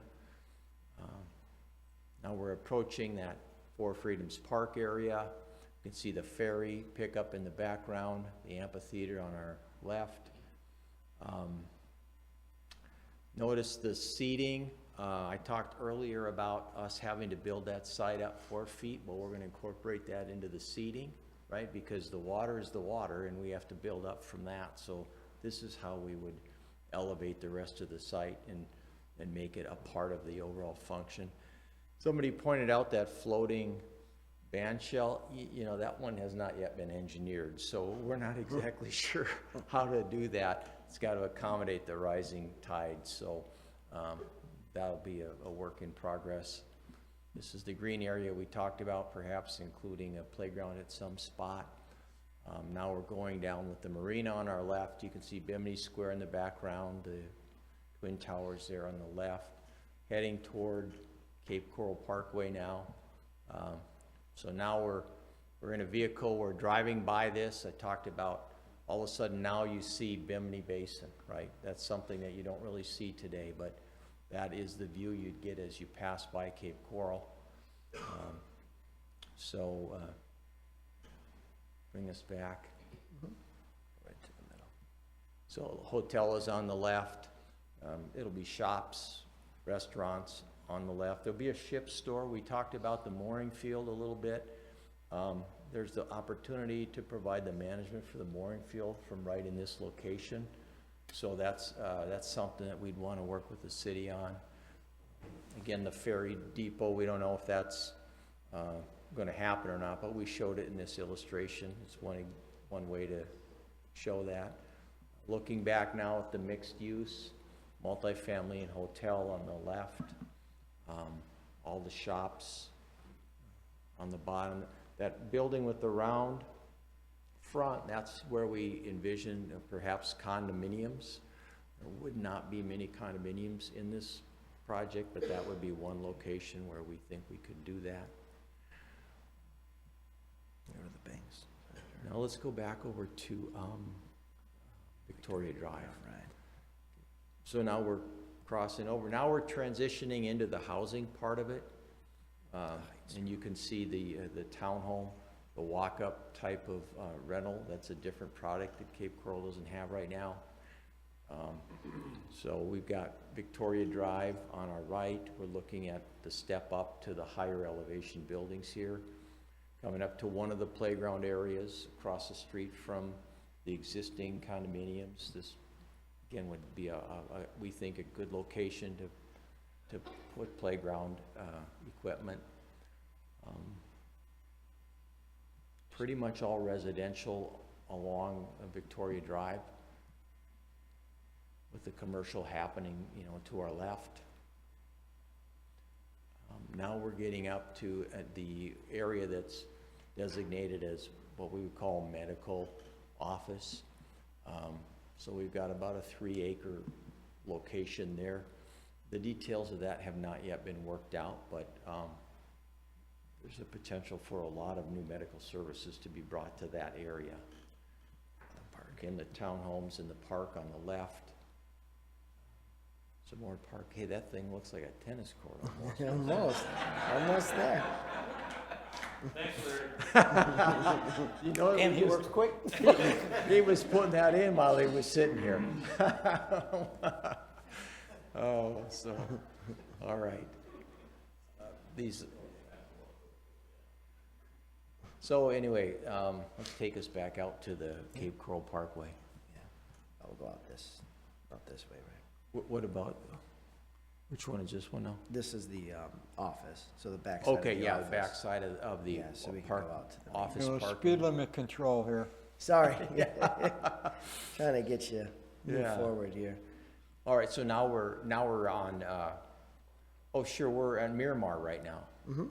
We're sitting across the street, Miramar, looking in, and medical office on the right, commercial office on, medical office on the left, commercial on the right. So, heading back. So, that was a really speedy trip, but it helps you guys envision the scale and how we're transitioning from the condominiums that remain along Victoria Drive into the commercial, which is in the center part of the development. So did you have any questions after taking a quick view? Oh, and this is a good view right here. Creating that connection and the view toward the basin. You know, so the hidden parking garages too. Yeah, and you can see the parking garages kind of hidden with the building wrap.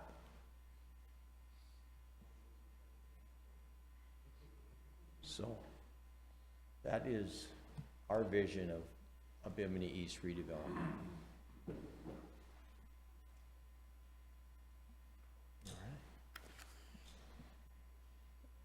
Okay, thank you very much, for the presentation. Any of my colleagues, any other questions for the developer? Nope. All right, thank you. you Appreciate all. everything up to this point, and we appreciate, again, for choosing Cape Coral. Thank you. Thanks for this opportunity. I think what we're going to do now, it's almost 12:40. I think, I know staff still has a presentation, and then I know we have a discussion yet to have. So I think what we'll do now is take a break for lunch, maybe come back in about 45 minutes or so. And what time? 1:30? Yeah, we'll come back at 1:30. So we'll take a break now until 1:30.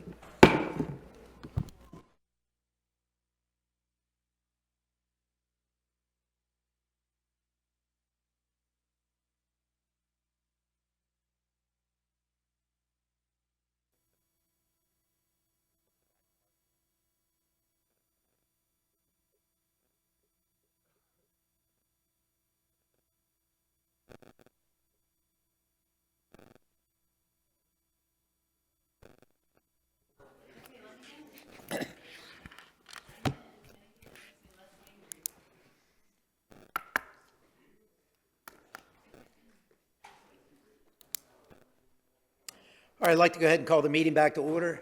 Okay, we'll move on to the Art Center program. Gotcha. Oh, I'm sorry, Mr. Mason, go ahead.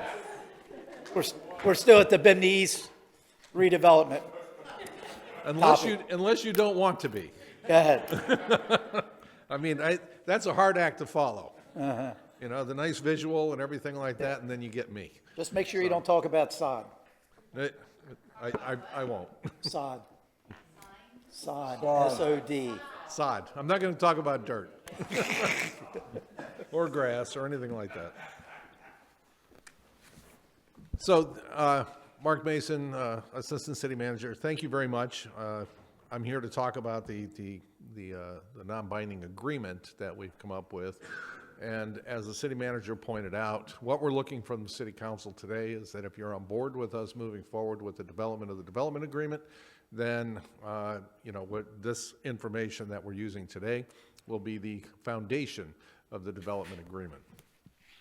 So I wanted to kind of recognize some of the people that have had a hand in developing this document. Besides Larry Nygaard and his group from Crown Development, we also had Sharon Woodbury, our Economic Development Manager. We also had Maureen Weiss, Zach Gogol, who talked earlier, as well as Yoey Lopez, Deputy City Attorney, who was helping us with the legal stuff that went into this particular document. And so that group ended up is a negotiating group that developed this non-binding term sheet that we're going to kind of go through today. So you heard earlier some of the items associated with the CRA and and what the requirements are in order to fund agreements within the CRA. The items that are on your screen today, which I'm not going to go through each one of them, these are the redevelopment objectives of the Community Redevelopment Plan that this particular proposal met with regard to Bimini East. So as Mr. Nygaard went through some of the items that were responded to from the RFP, everything that was in the RFP came from this information here in the redevelopment plan and the objectives associated with the redevelopment plan. So I kind of wanted to give, again, probably a little history associated with Bimini East. As noted earlier, this has been something that's been on the horizon for a number of years. Well before, probably as long as the last time I was here when we were talking about that particular area, talking about the bridge that goes over the canal that connects the Bimini Basin to the northern side of Cape Coral Parkway, and generally redevelopment within that area. So, but after Hurricane Ian, you know, that certainly it presented an opportunity to us, and there was a willing seller of the land as well as the buildings that existed on that particular site. So we acquired and assembled the properties in Bimini East that were fragmented by ownership, and as well as, you know, clearly there was one owner that owned quite a bit of the property, but it was certainly fragmented by others. And, you know, because of that, it certainly constrained any redevelopment of that area. And so, as in other transformational projects that have happened in other cities in the state, such as Tampa, Orlando, and Boca Raton, the city stepped in or I should say the CRAs in those areas stepped in to assemble the properties in order to create a catalyst for the redevelopment of the site. So we negotiated the acquisition of those parcels. We assembled 47 parcels on the Bimini East area. We did not purchase all of the parcels. As Mr. Nygaard pointed out, he's going to be purchasing in the northwest portion of Bimini East. That would be the banks, that would be the ice cream shop in that particular area. He is also going to be acquiring there's a duplex on the site, and the city will participate in the 3 other multifamily units that are there, as well as George's Garage. So the city made this investment with the clear understanding that the structure and the demolition costs would need to be absorbed up front through the redevelopment agency, because what we were going to be turning over was going to be vacant land. And assembled vacant land with the majority of the roadways abandoned to allow somebody a clean slate to come in there and build a vision that is a vision that the city council can embrace. So in October 2025, we released, after we purchased the properties, in October 2025, the city released an RFP for the redevelopment proposals, and we received one RFP response. And from that point, we developed the committee to do the negotiations, and then consistent with the approval of those purchases and the financing gap, we now have a proposal for a potential or an estimated $500 million project.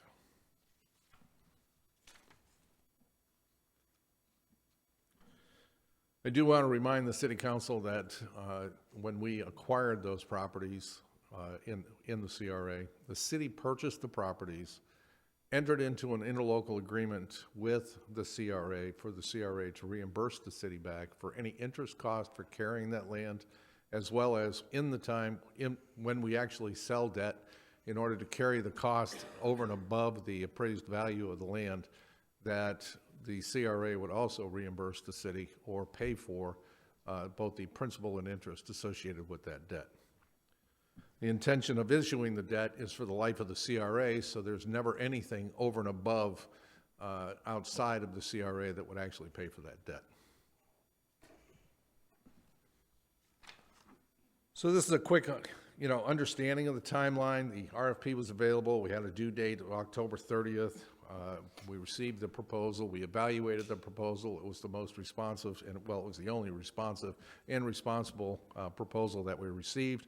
We began contract negotiations, and we are now here with you with a non-binding term sheet to understand the terms of that agreement. There will still be further negotiations if the City Council is, by consensus, wants us to continue to move forward with a developer's agreement. So I want to kind of give you an idea. You've already seen this. It's not like you haven't seen this, but I mean, this is in the raw that, most of the buildings aren't there anymore. You have vacant land. So you can see the areas that the city owns. They're marked out in blue, but the project area is much larger. It takes into account all of the park, as well as, again, the 2 bank areas, the ice cream shop. Also, it takes into account all the way to the corner of Cape Coral Parkway and Coronado. This is a 34-acre site, still subject to survey as well as vacation and roadways. So when it comes down, it'll probably be just a little bit larger than just 34 acres. You heard this morning that it's in the mixed-use Bimini current zoning. The developer is the Bimini Basin Redevelopment Company, which is essentially owned and or controlled by Crown Development. The developer will be delivering a mixed-use program generally consistent with the proposal. We already talked about all the things that will be included. Again, the total project investment as part of the proposal was $500 million over the life of the development. And the current status today is that there's an undeveloped site.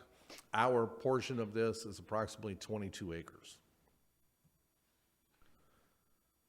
So you heard much from Mr. Nygaard about what will be included in here. We're going to have 2 hotels again, 130,000 square feet of ground floor retail and dining, not broken out into any particular type of dining or otherwise. It's, or even the number of restaurants when it comes down to it.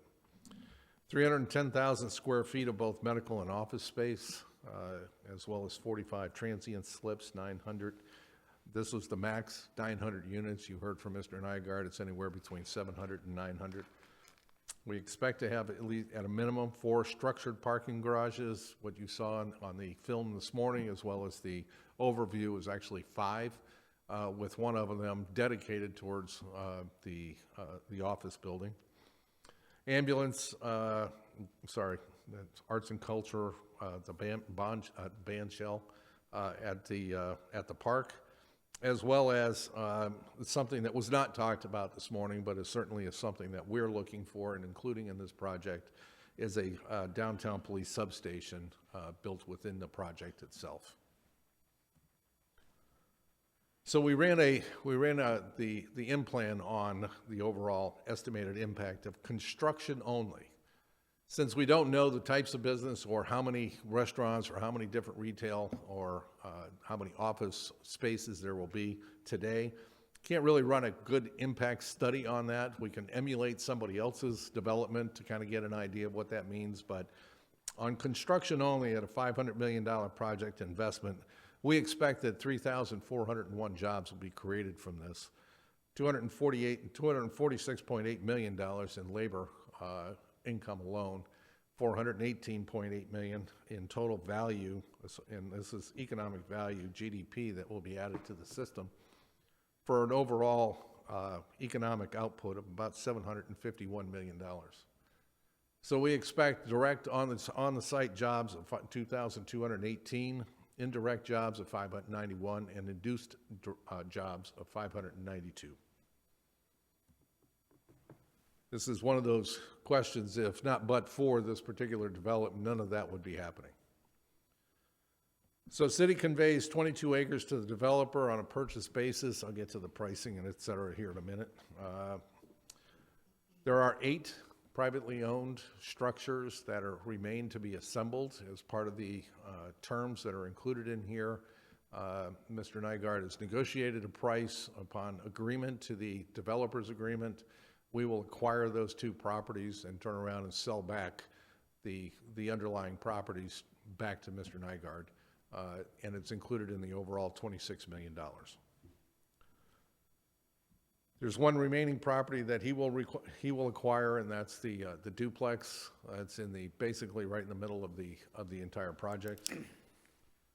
Again, $26.3 million will be the purchase price. This is based upon $25 a square foot, which is the appraised value of the underlying land to include the vacated roadways.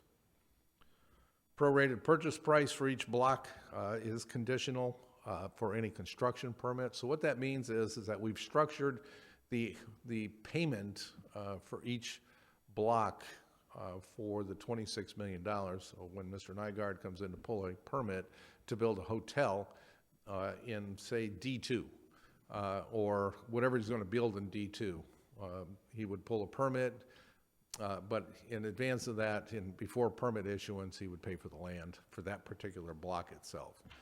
For another one of the blocks that's along Cape Coral Parkway, again, before pulling a permit, he'd purchased that particular piece of land. And it's a pro rata share of on a square footage basis of whatever the square footage is for the entire site. And the purchase price, based upon the agreement, is that it will be fully amortized in 10 years. So if you've only built 7 out of the 9 blocks, regardless, he'll be paying for the other 2 blocks at the end of the 10th year, whether he's built them or not. So earlier you heard, and Mr. Nygaard and I have talked about it. So I think there was a misunderstanding with regard to Four Freedoms. Our intent is to convey the land of Four Freedoms to Mr. Nygaard.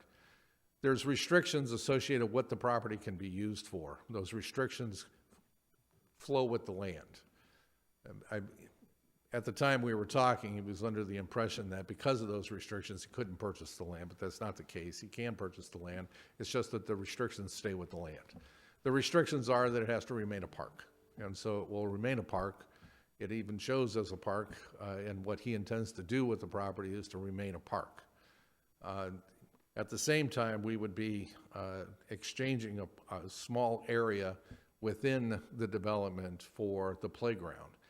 So by taking, if he leaves a playground in the Four Freedoms area, it doesn't matter. We're still looking at a larger playground complex within the remainder of the site in order to continue that which the public has asked for a playground in that particular area. So you can see, although this location that you see in white may not be the absolute location about where a playground will be, you can get the understanding that we're reimagining Four Freedoms Park. It will remain Four Freedoms Park. The name of Four Freedoms Park will continue to be there. The restrictions of the underlying parcel remain. It will continue to be a park. It will continue to be green space. Along with that, somewhere in that particular block, somewhere between the yellow block, the brown block, there'll be playgrounds. We've talked about either one single playground or 2 playgrounds, one for larger kids, one for smaller kids. So there's certainly a benefit that we've talked about, but that will all be determined in the final developers agreement. So some of the incentives that are included in this, I remind everybody that this is a CRA. Within the CRA will generally pay for all costs associated with this development in that area. So with the TIF, again, it's a tax increment financing. It is incumbent for the developer in order to get those funds back to get things going vertical in order to receive the $45 million. So what it really comes down to is the value that goes on the books where the property appraiser and whatever the millage rate is at the time that's being applied to that value. And so it's the tax increment of the base versus the actual new value coming on the books. And so each and every time when we set the developers agreement is when we set the base year for the development. And then from that point forward, anything that's added to that development and goes on the property appraiser's website, or property appraiser values that property, that's where the increment will be determined from that point forward. So from the increment standpoint, it goes out 16 years to 2042. As the council is probably aware or may be aware, the CRA has an end date of 2047. So there will be a minimum of 5 additional years that the CRA will continue to benefit from the increment that will be generated by this property. There's also a $5 million cap on impact fee credits. These impact fee credits for fire, ALS, parks, and mobility. We're looking at about $500,000 a year, but again, it depends on his schedule of development. And of course, impact fees are only applied when a permit is pulled, so it depends on when the permit is pulled. Will depend on when the fees are associated with the permit. This does not include the police impact fee. The police impact fee is another section of the binding term here that we would provide a credit for the build out or the building of the police substation. So whatever the value of the police impact fees associated with the development would be, all of those fees would be a credit against the building of the police substation. We're also looking at a $1.6 million cap on any demolition and grant reimbursements up to $200,000 for 8 eligible structures. So the maximum amount that can be obtained for any demolition of any project down there is $200,000. As you'll recall, I believe we had a demolition grant for the building that was along Del Prado at $150,000. So you can get, I mean, this is a max, this is a cap, this $1.6 million, the total cost of the demolition will likely be less.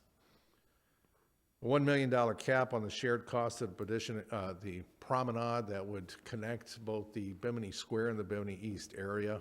We would have a part in that, so if we're going to be paying something into it, we're also going to be a part of the design to understand and help this, produce something that will be, that everybody can be proud of for that particular area.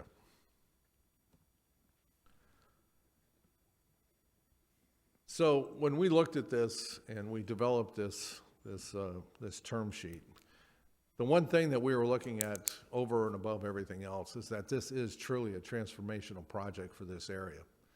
If you've been around the state, there are other places that have built transformational projects. You can take a look at Meisner Park in Boca Raton in the 1990s, when they assembled old warehousing and old office space in the downtown area and put out an RFP, and a guy out of New York came down and built the entire site. And so that's a transformational project that I think changed Boca Raton a lot when it occurred.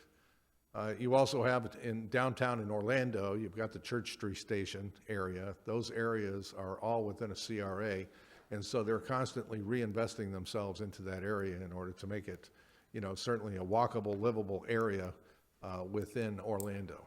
And of course, you also have over in Tampa, they also have an area in Tampa that does basically the same thing. I think it's down in the area of the aquarium. But it's been a while since I've been there, but these are the transformational projects that can change your downtown significantly. So as we looked at this, the appraised land value, we're recovering the appraised land value. The developers agreed to purchase the land from us, but with a clear understanding that any purchase of the land would need to be as he's developing the project. And of course, at the same time, he's identified that this project is likely to be a 10-year project, so we're looking at a 10-year term for the acquisition of the land. We're also looking at the incentives. Again, these are self-funding. If there's no development, there's no TIF. And so the the taxes have to be paid before there's a TIF rebate. And so again, it's the development itself that generates the TIF. The TIF is simply rebated back to the developer as he's developing the project. We would expect an immediate construction impact over the lifetime of this project of 3,401 jobs, $751 million in output. Of course, over a 10-year period, that number is likely to grow. The project and the associated assistance directly fulfill the CRA redevelopment plan. That's end goals. So that's important. We've talked about it probably at least a dozen times this morning. And we're going to be creating what we would consider to be a pedestrian-oriented, pedestrian-friendly environment within a 33-acre area. Public assets, we're going to be reimagining Four Freedoms Park. We're going to be creating a band shell. It's going to be an entertainment area. The playground, new playground, potentially even relocating the existing playground, but nevertheless, new playgrounds. New police substation. As the City Council recall, we've talked about the idea of the old Fire Station 1, tearing it down and building one there. But we have a golden opportunity to put one in an area that would be central to the entire downtown area. And of course, the 45 boat slips, as I probably couldn't have said it any better than Mr. Nygaard when he said basically this will be a parking lot for boats. As opposed to having a asphalt parking lot for cars. We're going to, create an environment where people can boat up to an entertainment district and enjoy themselves, and then go back on their boats and go home. And, last but not least, we believe and has been realized by other places in the state. Once something like this goes up, it becomes a further catalyst to the continued redevelopment of the downtown area. The Cove started some of this. He came in and built Bimini Square. We now have an opportunity to change 33 acres of property down in the downtown area.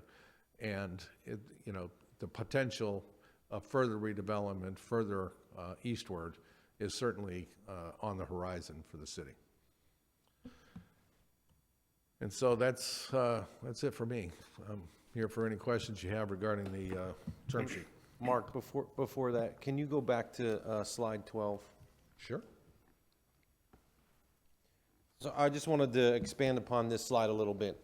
I had an opportunity to speak to a resident earlier this week who was looking at adding up all of the financial elements because they're intended to be in the developer's agreement, and saying, well, these are all the incentives that, we're putting into, to this development, or this developer's agreement. And the way some of these work, you can look at them as if they weren't even part of this project. So for example, the $1.6 million cap on the demolition grant, we would be demolishing those homes whether it was this development or 3 smaller developments or another proposal. So the reason we're not waiting to do that and buying them and then doing that is we can put them in the development agreement, and then it works through the timeline and the time frame with this development. So it's an expense we would be incurring regardless, but we're putting that into this agreement because as they need to go through each block and or when they want to demolish them, they can do that. But this agreement or this incentive is available, as you all know, to everybody in the CRA.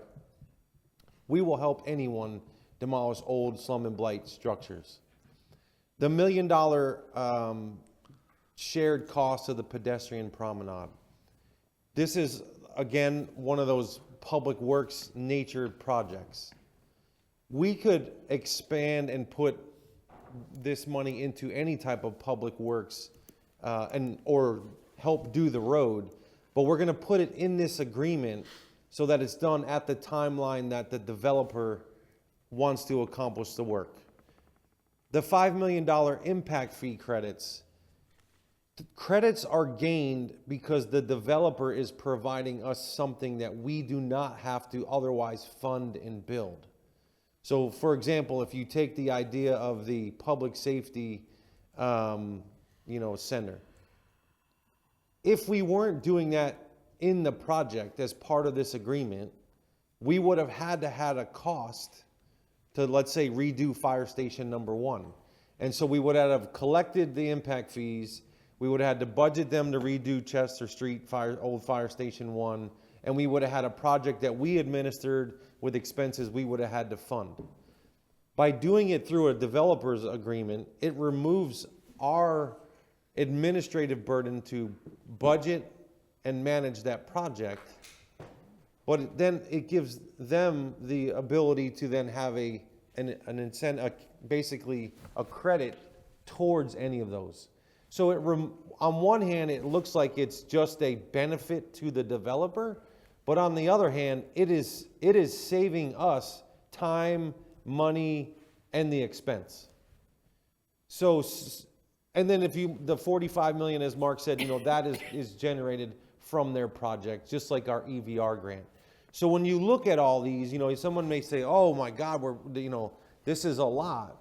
But these are all programs and all things that we would do anywhere throughout the CRA. We're just bundling them together to make the project work and be efficient for both the administration and the developer. Thank you. Okay, Councilmember Donnell. Thank you. Mr. City Manager, that was one on my list, so thank you for the explanation. The second one on my list was slide 8. Would you go back to slide 8? On slide 8, the question is, when we come up with this forecast of the economic impact, what indicators do we use to get these numbers? Could someone share with me how we, because I get questioned, well, how did we come up with this as the... Yeah, I'll have our economic development manager go through that. The software that is used for this is universal. It's called Implan. And it's used by the county, it's used by all, economic development staff throughout the nation. And what it's trying to tell you is what is the total economic output that is going to be received from a planning level estimate of a project. So, but I'll let Sharon go through what the inputs are for you. Excuse me, Sharon Woodbury, Economic Development Manager. As the city manager indicated, this is submitted through Implan software. They have a formula and program in place that generates the numbers that you see. So essentially what we do is we attach the construction, the dollar value of the project. We specify what type of construction is going to occur. They look at this area and calculate based on our area taxes that are generated, standard wages, all of that information specific to this area is already built into the program. And so when we put in the specific components of it, it generates that. Now, what I can do, and I think I sent it to Councilmember Kilrain in the past, is provide you a little bit more information on Implan, the structure of it, some of the assumptions and specific calculations that are used. But it is industry standard, used across all economic development professionals and in place for this purpose, so that you have some idea of outside of the project, what type of impact it will create. Thank you. Can I just add on top of that? So this is just showing you the construction aspect of that. There's another aspect that is the long range, jobs. But the same thing happened with Bimini Square. And you heard it kind of this morning about traffic.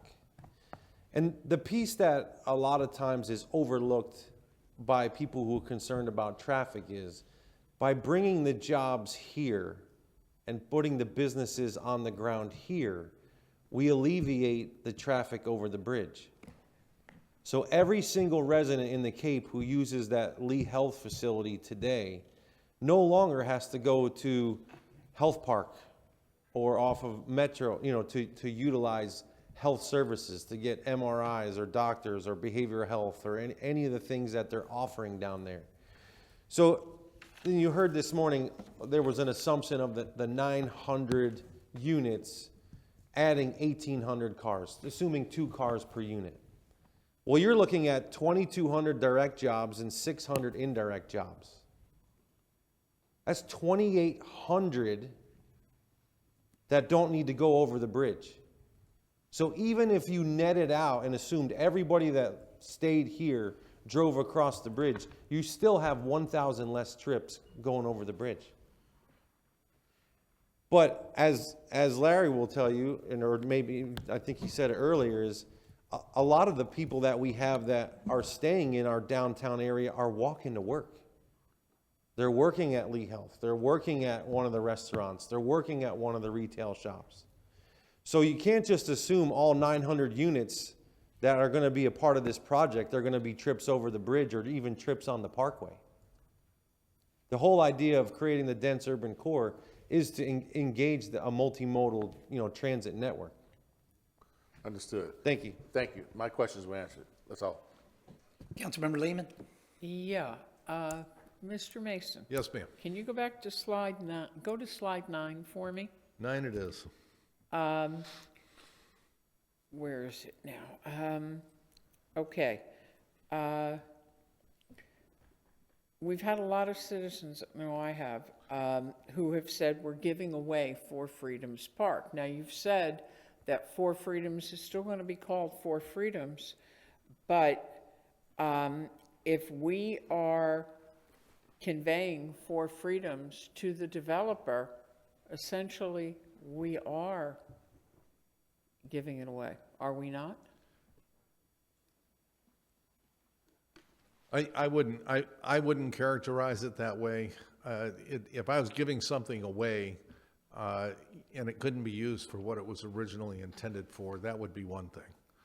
In this particular case, there's a whole host of reasons why, if the developer is, and the master association is going to be doing all the programming on the site, they should have underlying ownership of the site to program. Okay. Okay? So with that said, because of the restrictions associated with that particular parcel, it will always be a park. So I'm not giving it away for it to be something different. I'm Okay. not giving it away at all. All right. There's an exchange of property here that, I'm still going to be keeping some type of parkland down there, green space for. Yeah, it's still gonna be a Still park. parks. Yeah, it'll So- still be a park, but the city won't be, The city will not own it. will not own it. Correct. Okay. Thank you. I just wanted that clarification. Thank you. Councilmember Kilrain? Yeah, just a couple of things. Councilman Darnell, I had really looked into the model in which they use to assign the value added and doing that calculation, and it's very flexible, and it accommodates the type of investment you're making, and a lot of parameters in there to hone in on what that impact would be for each type of thing. In this case, we don't know all of the specifics, but I think we know enough that we're in the right ball game with it. So I'm pretty comfortable with the way that they do that, and I looked at it a couple of times now. The portion about ownership on Four Freedoms Park or not, I kind of relate that, since it's going to be a managed association going forward. One of the things that does, it ensures that will be properly maintained and managed through something that's not on the back of the city. So I would rely on that association to be disciplined and looking to always maintain that in a manner that generates the best income for them and also for the city. Overall, that relief of that burden, I think, is a benefit, an upside benefit, because we're not going to generate any income out of that unless someone else is using it and doing it. So I think it's probably a positive factor that's going with it.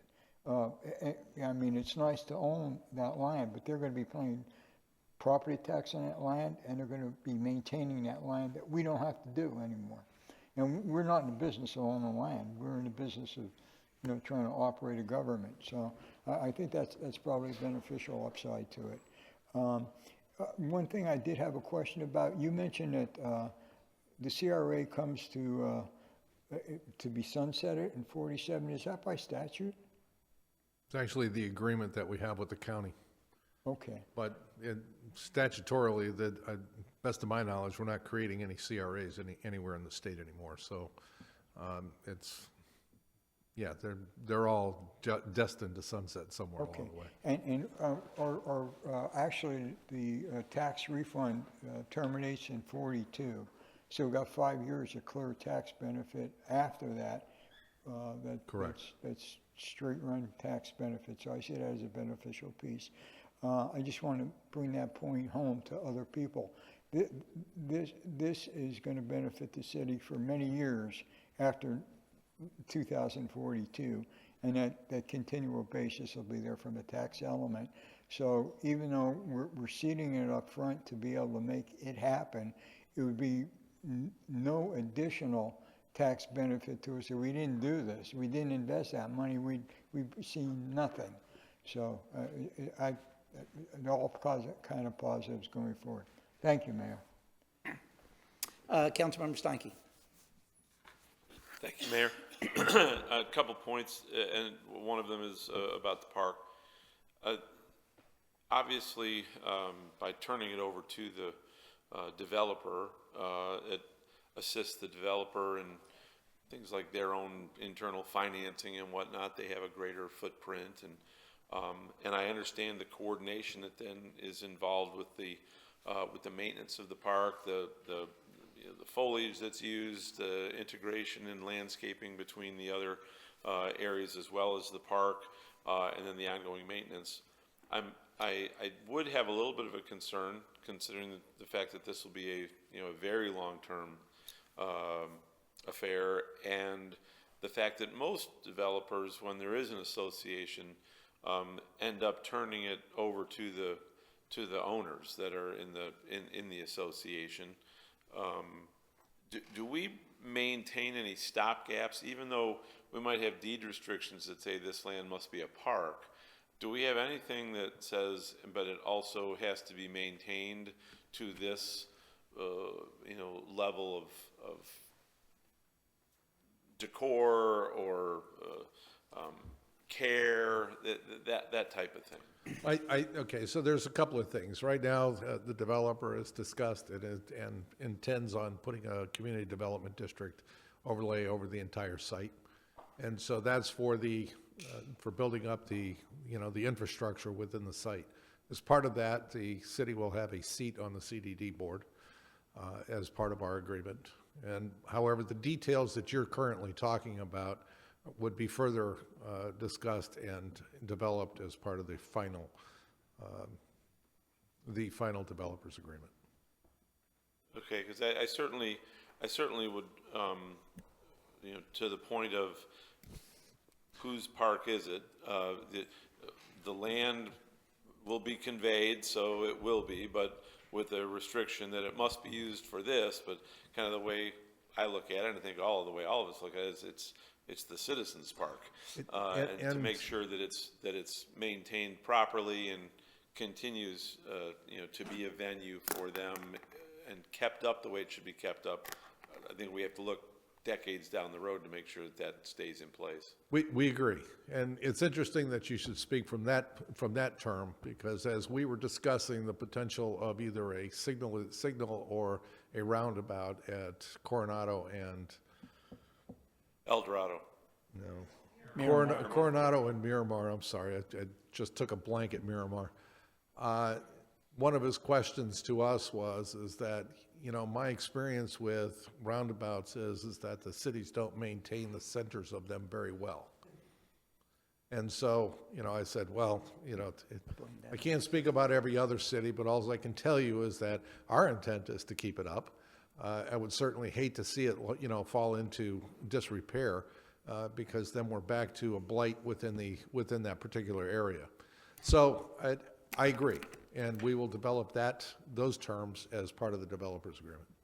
Okay, great, thank you. Thank you. And my other point was on page 12, as it relates to the demolition grants. Obviously, the simple math of 8 times 200 to get to the 1.6.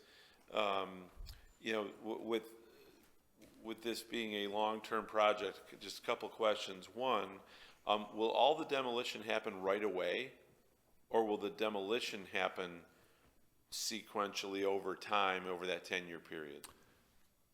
At least 5 of them will probably happen very quickly.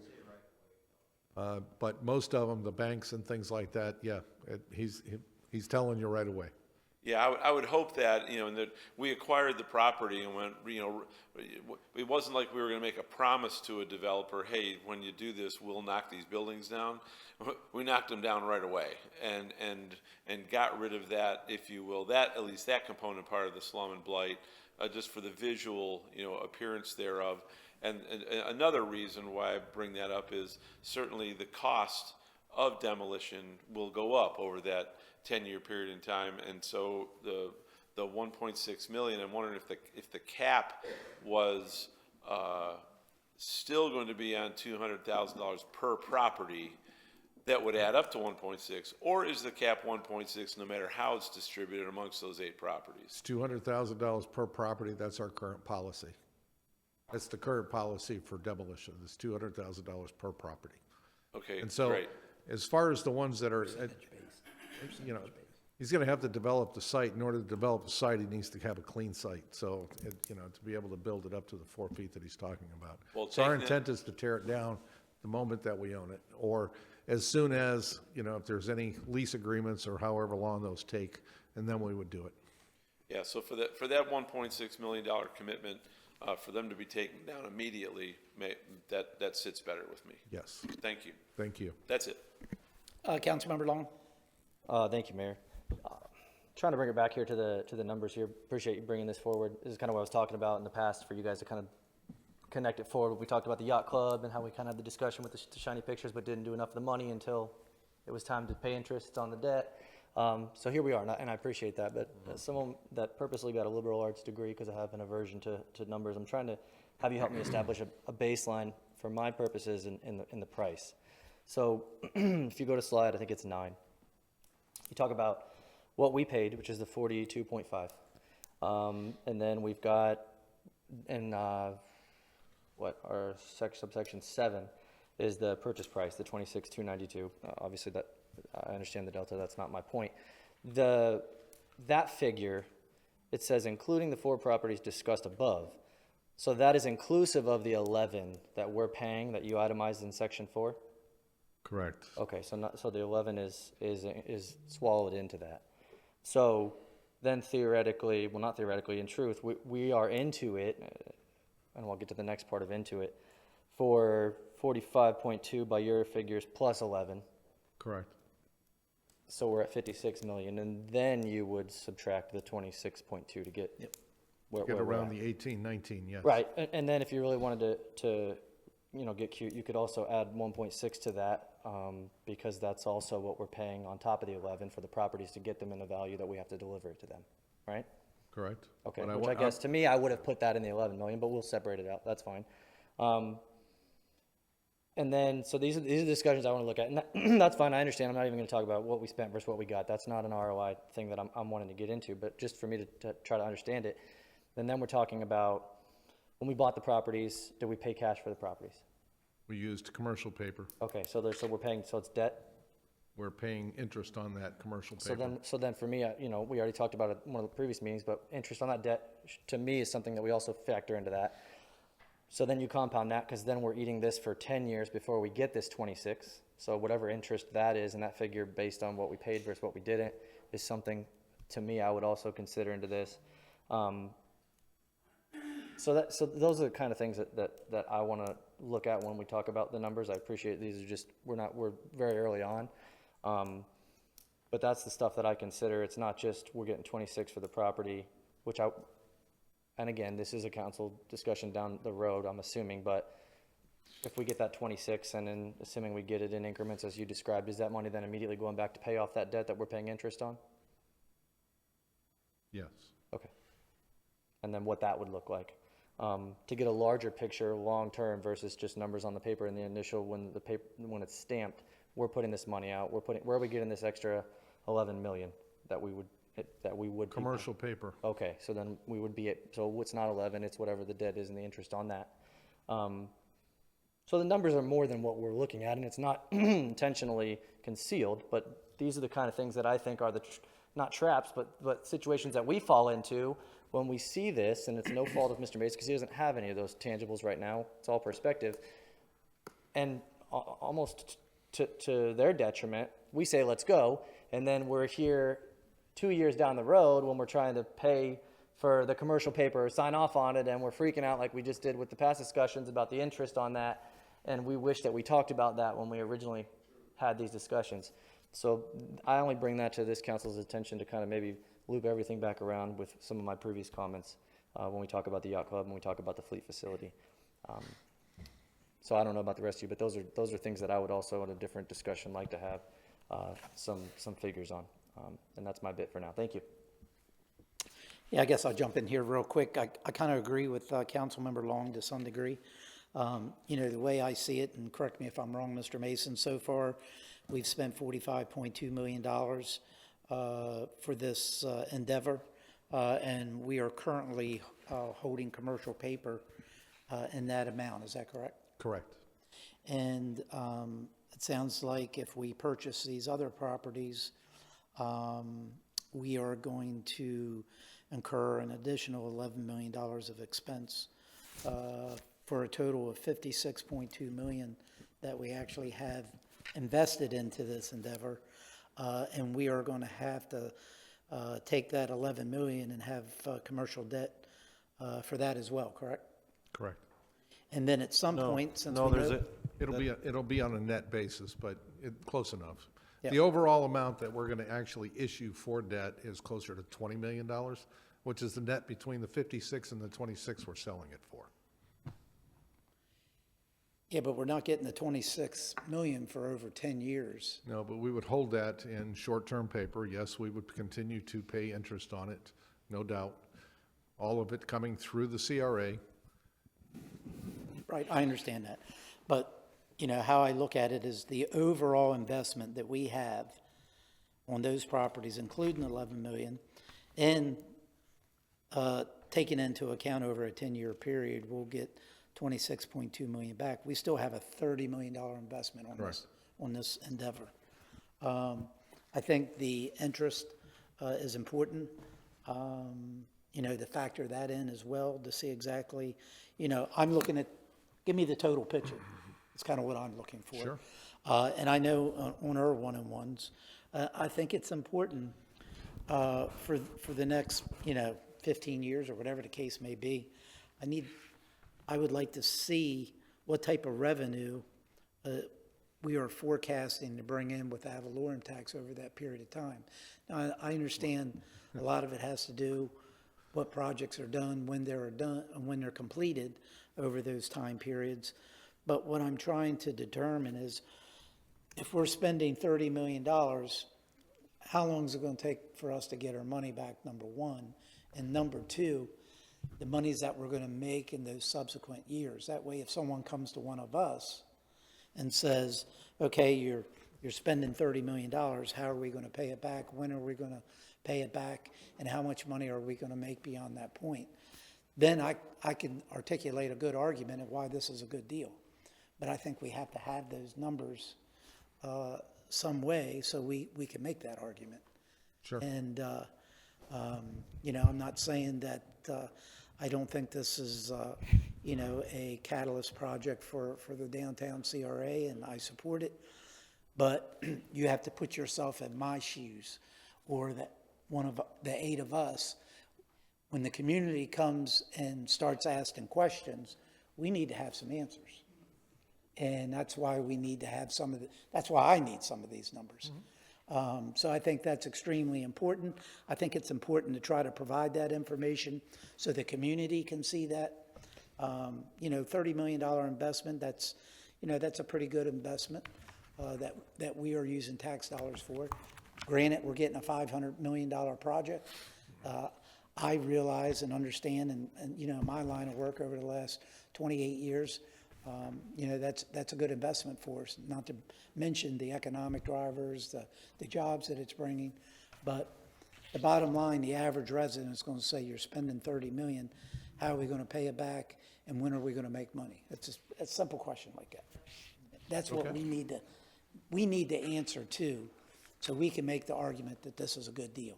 We all may think it's a good deal, but we have to prove it's a good deal, you know, because that's who we have to answer to. Since we're using tax dollars. So that's where I'm at. I'm fine with everything else on the terms. I just want I want the data so we can see exactly those parameters, so we can make a good argument when we're asked. Okay. Mark, can I jump in here?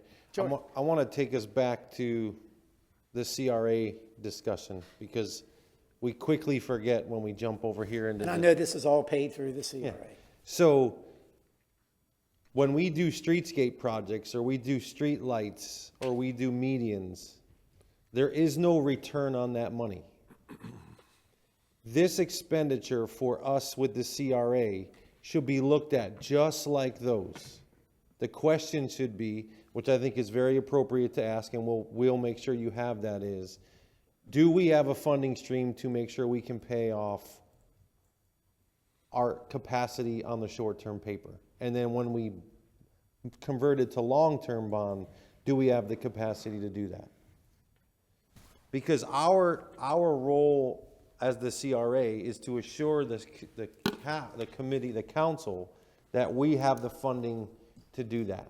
So let's just run a worst case. I was asked this week by Councilmember Donnell, what's the worst case scenario?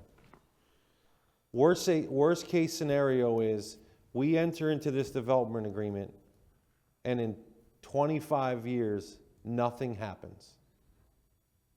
That's worst case scenario. 30? 30 years, I'm sorry, 30. The worst case scenario for us is we're in no greater or lost position than we are today. We just continue to pay the commercial paper for 30 years. That's the worst case scenario for us here. If they completely flop and nothing happens and we get the property back in 30 years, from a budgetary perspective, with some interest rate risk, obviously commercial paper has interest rate risk, that's what we're looking at, what we've been doing the last 2 years. And it's in your budget for next year as well. So we'll put together some analysis to show you that the CRA can make these payments and has the money. But as far as if you get asked questions about, are we getting a return on our investment? The CRA's role is not to get a return on investment in the trust fund. Our investment could literally have been, without all of this adding up to 50 million, it could have been, here's the land. Go build it. And we don't even need all this. And we would be in good shape. But we're not doing that. We want some controls so that, it looks good. We have, an idea of what it is. But it could have been as simple as the CRA saying, we're going to buy this, we're going to pay the debt service, and we're going to give it to developers to go do that. Thank you. Yeah, and then lastly, just as a rebuttal, we're going to have debt at $56.2 million to start with. The other thing I would like to see too is to see how the CRA is going to pay the debt, what that's actually going to cost on a yearly basis, because even though this is, a great project and one project, is it going to hinder us because of the budget burden that we're going to have? Is it going to hinder us in any way, with future projects? So, I'm not only thinking about this project. I'm thinking about, we had the CRA till 2047, whatever it is. So I'm looking long-term, holistically. This is one great project, but I'm looking at that too. What's that going to cost us? How's that going to impact our budget? Those sorts of things. So I'm looking at that as well. Mr. City Attorney, I seen you had your light on. Did you still need to speak? I just wanted to provide certainty and clarity regarding the park, so that there is no misunderstanding in the future. We are, as part of this agreement, the development agreement will transfer legal ownership of the park. I just want everyone to understand that. The surviving provision that is running with the land mandates and requires that it be open to the public for its use as a recreational area, and that shall be called Four Freedoms Park. So I just want everyone to be clear, we are giving up legal ownership as part of the development agreement, but it must remain open for the general use by the public as a recreational area, and it must be named Four Freedoms Park. So I just want everyone to understand that there is no misunderstanding or confusion on that in the future. All right, thank you. Before I go to Councilmember Kilrain, because I believe you've already spoken, Councilmember Kaduke, I don't think you have. Thank you. I'll go to you first. So I had to jot down more notes. Mr. City Manager, you said the worst case scenario would be that we would pay for this for the next 30 years, right? I was asked a question by Councilmember Donnell, what's the worst case if they do nothing? If they do nothing, we have the carrying cost of the commercial paper and with the interest rate risk that, whether interest rates go up or down over that time frame. So it's the exact same budget viewpoint for us throughout the agreement if nothing happens. But that led me to my next question, because I was assuming the commercial paper is held by the CRA, right? No. The city holds the commercial paper. The city holds all of it. We have an interlocal agreement with the CRA. When I say we, the city has an interlocal agreement with the CRA. The CRA has an interlocal agreement with the city that the CRA will pick up the full cost associated with the acquisition of this land. Okay. So, okay, that leads me to my next question. When you're talking about police impact fees and credits for this police substation that would be created through this agreement, CRA credit, city credit, it's a wash? The impact fees are established by the city, not the CRA. So city. City. Okay.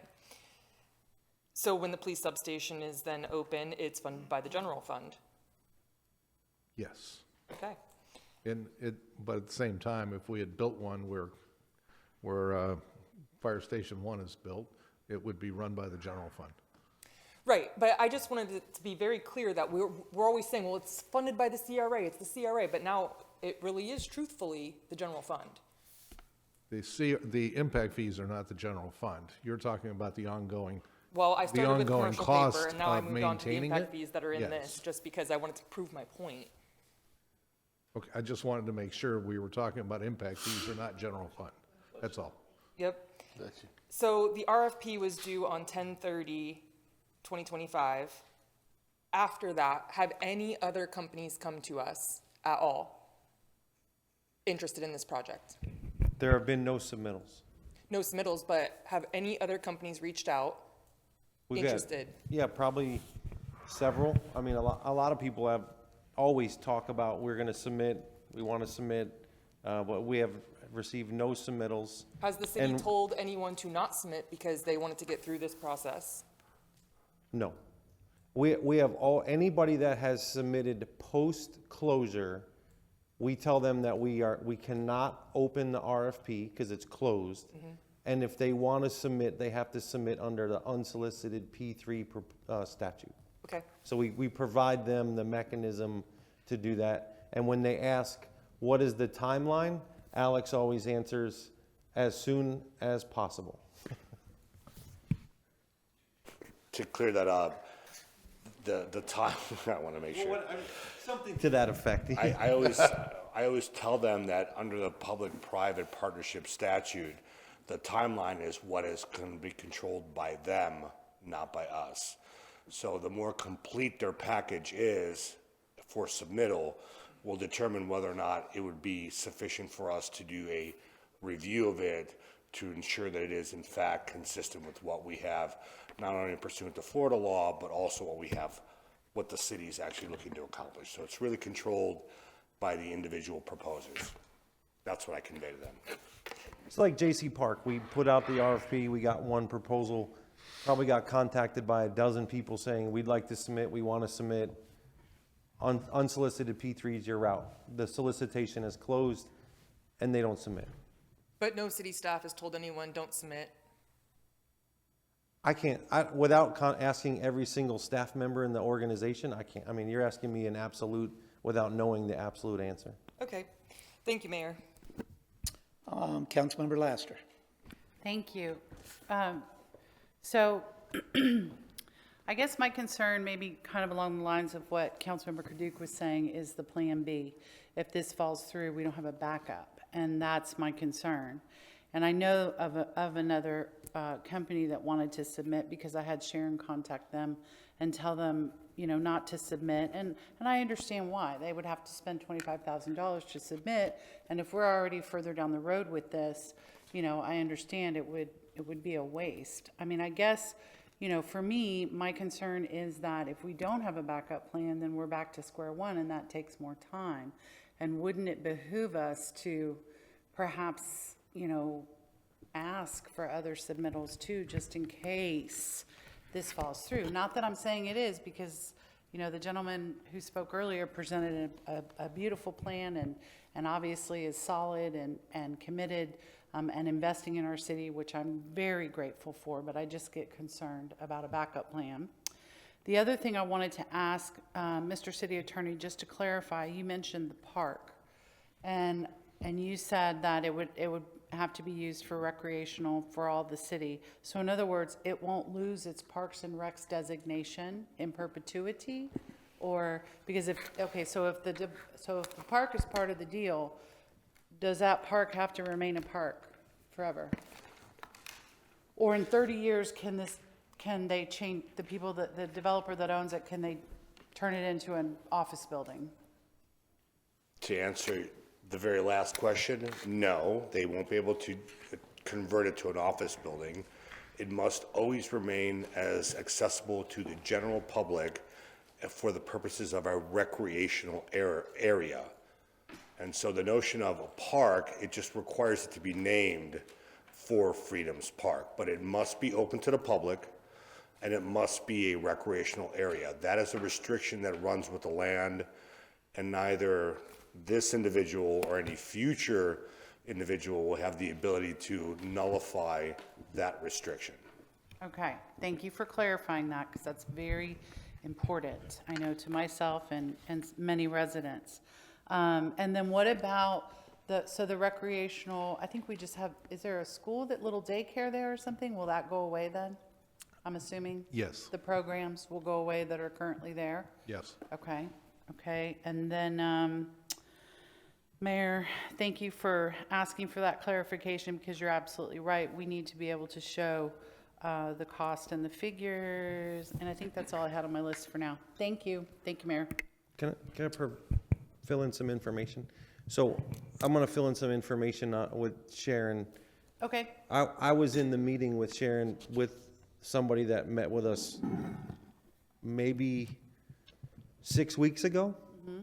So after 8 months of negotiations with this group here, and in that meeting, we did not tell them not to submit. So I don't know where you're getting that from. Wait, can I say something? It's not necessarily not to submit. It was more of, you're already further down the road, and that company did reach out to me because they were confused. And I think where maybe we could have done better as a city, and just feedback if you want it or not, is we should have given them a definitive timeline. So like Mr. City Attorney stated, get it in as soon as possible. Like I would have said, get it in within the next 7 days, or just given them clarity, because I think it left it wide open. So that company was very confused. I have to respectfully disagree with you. Okay, all right. The bring it. RFP window closed. They had an opportunity, like the entire 8 free months. market society, to submit. Okay. They missed that window. They Well- came to us about 6 weeks ago and wanted to talk about, could we reopen a solicitation? And I said, absolutely not, we cannot. Oh, I see. So they asked, how could we submit if we wanted to? And we said, you'd have to travel under the unsolicited P3 statute. And then when they said, what is the time frame? There isn't one. There is no time for, it's whenever they want to. So then they could still today, in theory, pay the $25,000 application fee and submit. Correct. But I guess the confusion is when they, There was maybe- no confusion. They left knowing exactly how to proceed if they wanted to, Okay. without a doubt.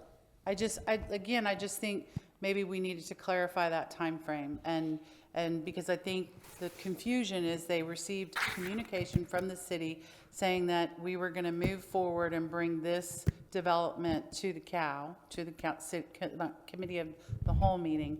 And so I think there was maybe confusion, like, because they thought, okay, well, it's a done deal. And I explained to them, I said, I'll have Sharon give you a call, but, no, I mean, my understanding is you can submit, you're just going to have to pay that fee. And why waste that money? I said this to them, why waste that money?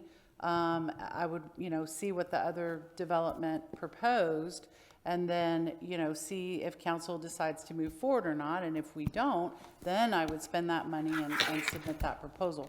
But, I'm not a developer. I just run nonprofits. Councilmember Laster, let me see if I could provide you a little bit of legal clarity on that. Okay. It would be legally inappropriate for the city to advise a prospective proposer under the public-private partnership statute to submit by a certain deadline. And the reason why that would be legally inappropriate is because by establishing a specific deadline by way of which they are to submit their proposal would essentially invite that individual in the proverbial doorstep, and then should that not be sufficient for our review pursuant to the statute, we'd be pulling that proverbial doorstep rug out from underneath their feet. And that would ultimately potentially have the ability of creating an equitable argument that we induce them to submit by a certain date. And then because we've induced them by a certain date, because we provided them that certain date, we then are somehow legally liable. That's why the unsolicited public-private partnership statute does not have a deadline. And that's why my words to them always, and I have a mantra that I speak to all these individuals, the speed by way of which you submit your proposal is dependent upon you and what you believe is sufficient for us to do a complete and thorough analysis of your proposal. And we do not control that timeline, nor do I mandate that it must be done by a certain time, because I do not want to expose the city to any potential liability by inviting them onto that doorstep. Okay, that's fair. I guess maybe then the confusion may have lied with they were going to submit and then they were told not to, or no, that didn't happen. It's my understanding they were told recommended not to submit because we were already further down the road with this other. I really can't speak to it. The one that I was at. Sharon. Okay. Thank you, Sharon. I just want to clarify this because it's confusing for me anyway, and I just want to make sure that we understand what exactly occurred with the other potential unsolicited bid. But I think it's important, we did not have an unsolicited bid. Correct, we did not. But that's not what you said. It's So not. we're excuse comparing me. apples and oranges Yeah, here. let me clarify. I guess I would like clarification on this potential unsolicited bid that had met with the city and what our communication was to them. Yes, so I spoke with the gentleman who was interested in submitting. We were putting the package together, and we had this scheduled for the CAL date. Gotcha. I explained to him how far along we were in this process and that he needed to be aware. I didn't feel that it would be forthcoming if he didn't realize that we were already on the path of submitting this to council to review this. I spoke with management, asked what the process was in the fee. There was a fee that was associated with it. I explained that to him. I was also advised that we would not be able to review, if he paid that fee, we wouldn't be able to review it in time and provide them with the presentation and the opportunity to present it to council before this one came through. So I just explained to him what the case was and let him make that decision. But I felt he needed to be aware. No, and I appreciate that because that's kind of the same thing I said is why spend that money. So I appreciate you clarifying. Yes. Thank you, Mayor. Yeah, I think it's important, we have an RFP process, we went through that. Anybody had the opportunity to provide a proposal. We all know at this point there was only one proposal. But once that RFP closed and then we started negotiating with the developer, as the city attorney recognized, there's still another avenue for a unsolicited bid to be submitted on this same exact project. To me, it's a simple question. Mr. City Manager, have we received a unsolicited bid regarding this project? No. That's it in a nutshell. I don't even understand why we're having this conversation, because it's all hypothetical, because we haven't received. Now, if we had received an unsolicited bid, I think then we should be having this conversation. But to sit here and say, what if, or it could have happened, to me, that's ridiculous. And honestly, it's an embarrassment probably to the developer. He did what he was supposed to do. And if somebody else either didn't submit during that time frame or they haven't submitted an unsolicited bid, so be it. If they do, then we'll have that discussion, but they haven't. So why we're even talking about that now is beyond me. Because the what ifs, we could sit here all day. You know, it's already 2:45 and we're still on item number 1. We're talking about stuff, in my opinion, that has no bearing on this development agreement. If something else materializes later during the process in a unsolicited bid, then we can have that discussion. But why we're wasting our time now is beyond me. Councilmember Kilrain. Yeah, just to follow up on that, you know, I don't know how many projects I've been involved in that there are a lot of interested people until they have to write a check. And be able to have the confidence to write that check says a lot for what you're going to do. And that's where we're at.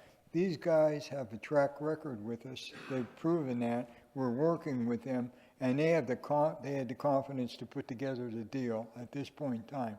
No one else is doing that, and no one else has done it. And I think that's where we're at, and I totally agree with the mayor on this. The other points I wanted to break, I think we have an obligation, I think, to explain this to the residents in terms that they understand. And I think that all of those conversations need to begin with what the role of the CRA is, and then maybe, because people don't perceive that role to be, and they're always thinking of a payback and return on investment, maybe to then get into the second conversation was, look, there are things that make this different, but from a return on investment, here are some things you might want to consider. And some of the things that you might want to consider are that commercial paper is the lowest route of funding that we can look at now to carry this forward. And it is going to be at the lowest interest rate basis. And that the thing that we have to worry about with commercial paper is that we're not fully expiring our ability to further have a borrowing power or affect our rate on commercial paper.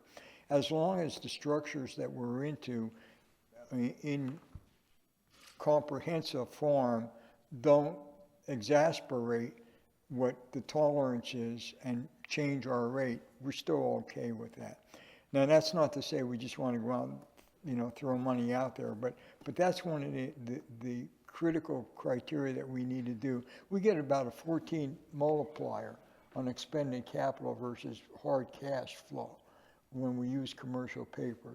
That's the factor. We can actually experience taking on a mission that's 14 times larger economically than we can by doing it through hard cash flow.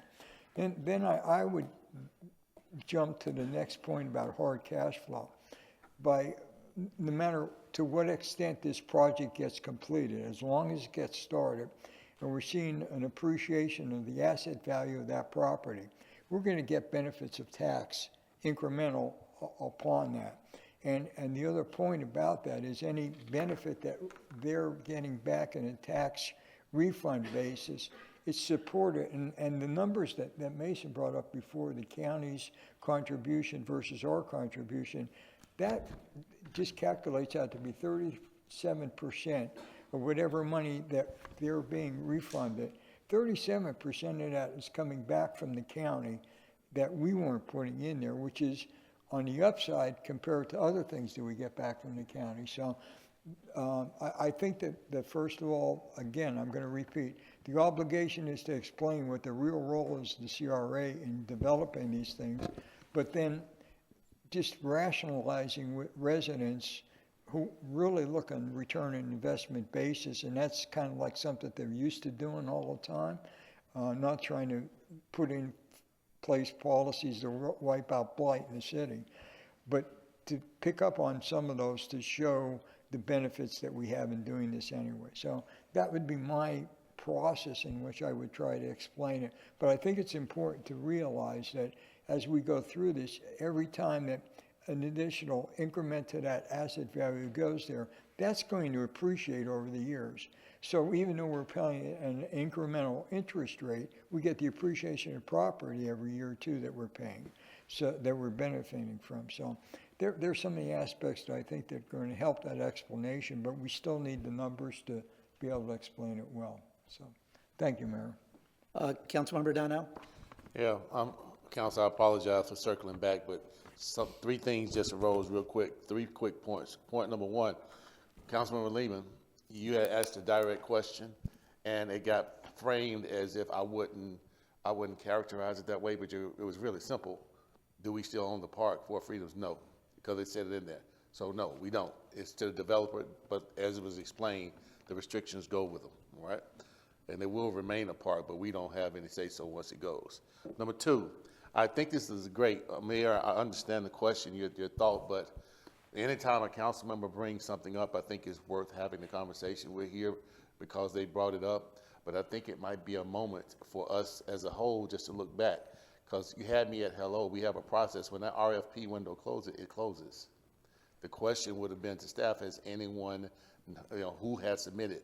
If they did not submit, then we move forward. I think that's what the mayor was saying.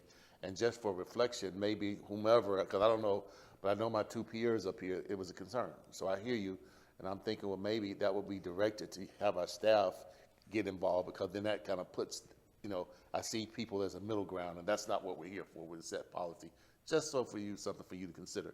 Last point, though, Councilmember Long, you know how much I pay attention. Mr. Mason, I really agree with you along with what we're saying. And as we move forward, Mr. City Manager, because I just calculated some quick numbers, I love numbers with the percentage on this commercial paper. Yeah, because that 45.2, that 11, just like on slide 8. Could you go back to slide 8?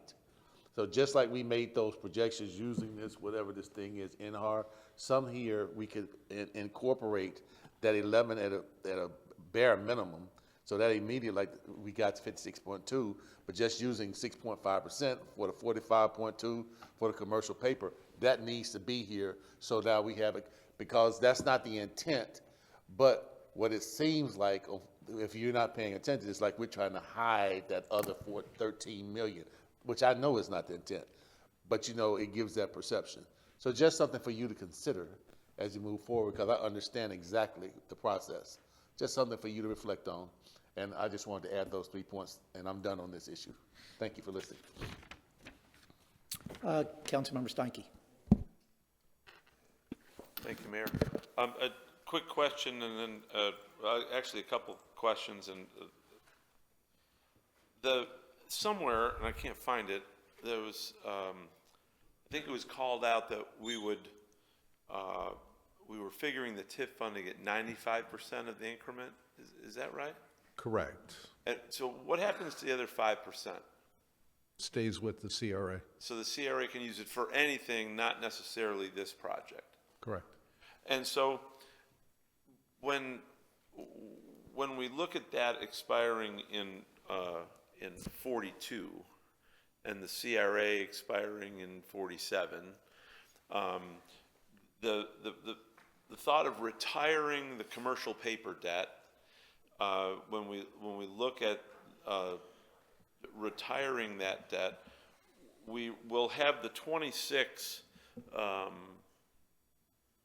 million that's being paid for the property, the 26,292. That'll help retire that debt. The rest of the debt won't get retired until we're in that 42 to 47 time frame, where we're able to experience the entire increased value of the tax dollars created by the increased value of the property. Would that be right? Yeah, absolutely. Yeah. So is it possible, legal and reasonable, to think that, because I think it would cause two effects, for that 95% to be reduced by the debt service that we're required to carry in commercial paper. So we'll credit back the 95% minus whatever the debt service is. It would seem like that would give incentive for them to help retire that debt with the 26,292 as quickly as possible, so that they got their additional TIF funding, and would leave us with a lesser amount expended over that period in time. Is that legal, and is that a potential for a negotiation point of the TIF funding that's given to them to reduce the cost to the CRA and cost to the city? Actually, we did talk about that during the negotiations, and it all came back to the same response each and every time. They submitted a proposal at $500 million, and they needed $50 million in order to make this work. And so part of that contribution of the $50 million is the $45 million for the TIF, which is essentially rebating him back that which he's already paid. And one other point, it's another thing that happens with these projects is we tend to look at them in a vacuum. What is this 33 acres going to generate? But as you heard from the appraiser, Matt, this morning, we're not just going to get the increase in the value from this project. What happens to all the surrounding areas is an increase in value. And so not even the 5% that's from within this one in-plan analysis or this one project analysis, we should be seeing a greater return across the entire CRA as the values of what starts happening down there pick up momentum and projects start happening. So it's no different than what you're seeing with the Cove and Madison Square and Bimini Square. We're seeing incremental value, and the surrounding property owners are now worth more than had none of these projects happened. And so we pick up TIF outside of the project itself as well. That can be used to continue doing more public works projects that get no ROI, that could be used to incentivize other, B2B grants, or that could be utilized, in more land acquisition and aggregation to then sell off. Yeah, the $45 million is isolated to that site only. So anything that's outside of the CRA, and probably the best example to kind of give you about the change that will likely happen in the downtown area, not just because of the Cove as well as Bimini Square, or what this will actually generate in 10 years. It more has to do with what's the value of some of the CRAs that have already gone through transformational projects like this. Our overall revenues in our CRA today that come in from tax increment is about $7.5 million, $8 million. If you're going to talk about Boca Raton's, it's $54 million. If you're going to talk about the CRA for Tampa, it's $81 million. If you're going to talk about Orlando's CRA, it's $97 million. This is what happens when we do a transformational project. We're not, the isolation of the $45 million is strictly on the 34 acres that that the developer is going to build on. When I take into account the remainder of the area and the potential changes that this particular project will have on all other values that will end up happening in that particular area, it will have a material effect. At the same time, we're going to have to take into account what might happen with November, because that's going to affect a very large portion of the CRA that surrounds the golf course. So all of that has to be taken into account as we're dealing with this, but the core part of the CRA is the majority of it is business related. And so that is going to be the catalyst, and this will be the change that will actually drive that. So 10 years from now, the value of the CRA that you're dealing with on an increment basis won't be $7.5 million. 10 years from now, it could be $20 million, $30 million. That value is what will end up paying back this debt right up through the term of 47. Because that's how the debt will end up being structured, is on 47. Plus, whatever it is that we're not selling, whatever land we're selling, that land will end up being on a taxable basis, so we're going to end up dealing with a taxable interest rate. The other part is on a tax exempt rate, so it's going to be a lower rate. It's going to be a fixed rate through 47. But the entire CRA will be paying back that particular value, or the cost of that debt, because the entire CRA benefits from this development. Does that help? It helps, although I'm trying to alleviate the wait for the return. The waiting until 47, because the rising tides lift all ships. so those properties surrounding there, when you look at their increased value and the additional dollars that come into the CRA, that will come proportionate to the stage at which that development is.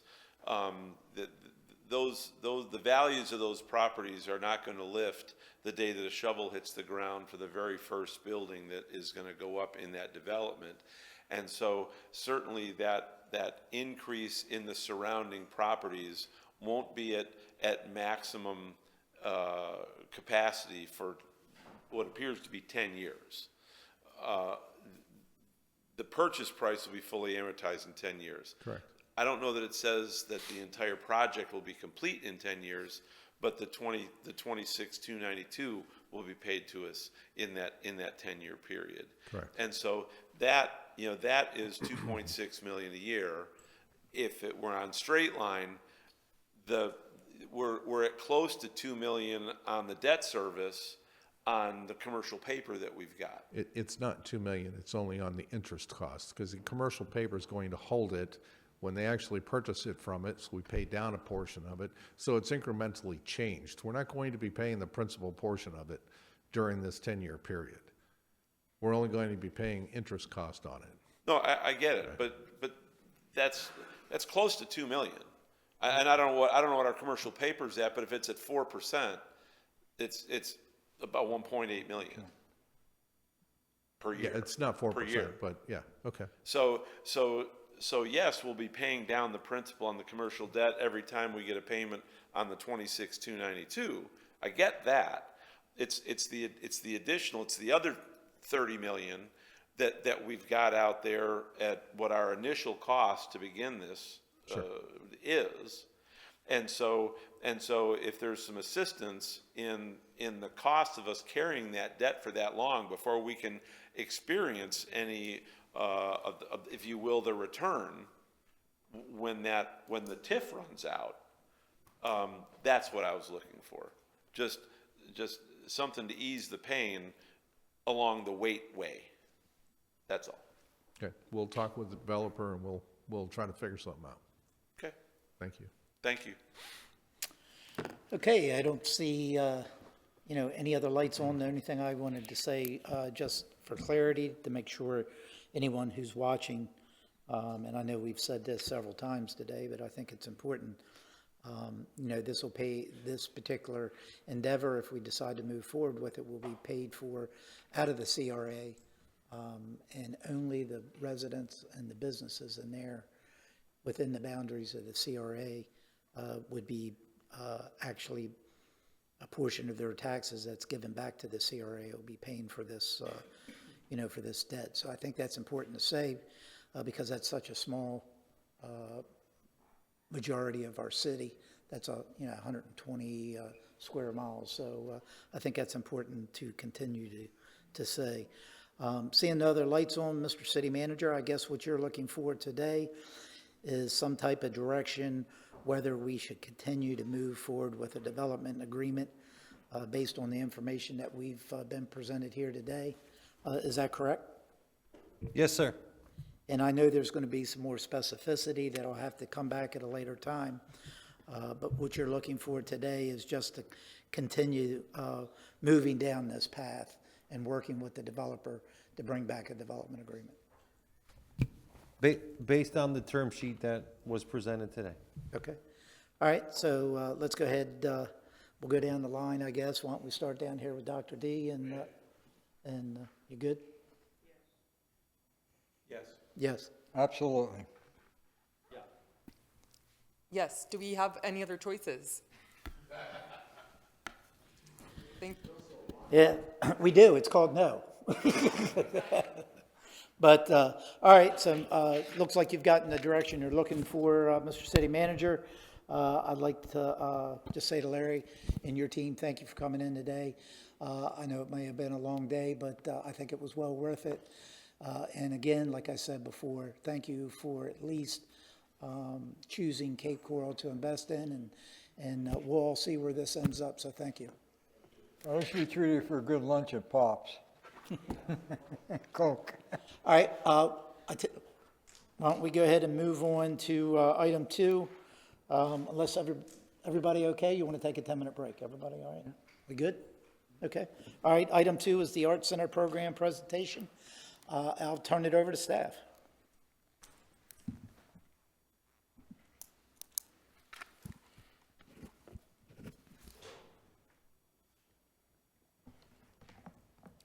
Good afternoon, City Council, City Manager, and Mayor. I am Samantha Ann Ellis, Recreation Program Supervisor at the Cape Coral Art Center. I appreciate the opportunity to present today. The Cape Coral Art Center has been a community resource in Southwest Florida since 1977, located in Rubicon Park on Coronado Parkway in Southeast Cape Coral. The Art Center offers year-round classes for residents and guests of all ages and all skill levels in fine arts and fine crafts. No memberships are required for participation. The facility features over 15,000 square feet of well-equipped studios, a specialty art supply store, gift shop, a native butterfly and sculpture garden, and 2 fine art galleries. The Art Center welcomes an average of over 14,000 visitors annually, including approximately 13,000 Lee County residents and over 1,000 visitors from outside Lee County, demonstrating its role as both a vital community art center destination and regional cultural attraction. This program is a discretionary quality of life service that is not required by federal law, state statute, or local code. It is something unique that Cape Coral provides for our citizens. Before we dive into the details, I'd like to share a quick overview of our budget and how we put our funds to work. The Art Center enriches the community by making the arts an accessible and meaningful part of everyday life through classes, exhibitions, cultural events, and creative opportunities. We provide spaces where people can learn, connect, and grow. By fostering creativity and encouraging lifelong learning and creating welcoming experiences for people of all ages and abilities, we help strengthen the well-being of our community. The Cape Coral Art Center fosters mental health and overall well-being by providing a welcoming space for creative expression, relaxation, and community connection. Participation in the arts has been shown to reduce stress, improve focus, and support emotional resilience. The Art Center integrates these benefits through accessible classes, open studio opportunities, and community programming. Cape Coral Art Center is more than just a place to make art. It's a place where community comes together. Whether someone is taking a class, visiting an exhibition, attending a workshop, or participating in a special event, the Art Center creates opportunities for people of all ages and backgrounds to connect through creativity. The Art Center is dedicated to making the arts accessible to everyone by providing high-quality, affordable arts education in welcoming and creative environment. Whether someone is discovering a new hobby, developing a new skill, or pursuing a lifelong passion, the Art Center offers opportunities for community members of all ages to learn, create, and connect. During fiscal year 26, the Art Center offered 330 classes and workshops across a variety of fine arts disciplines, providing opportunities to explore new mediums, refine artistic techniques, and express creativity.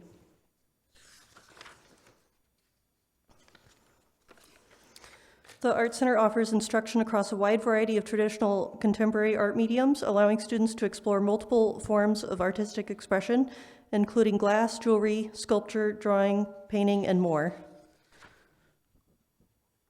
The Art Center provides structured, high-quality arts programming that fosters youth development, creativity, and lifelong engagement of the arts.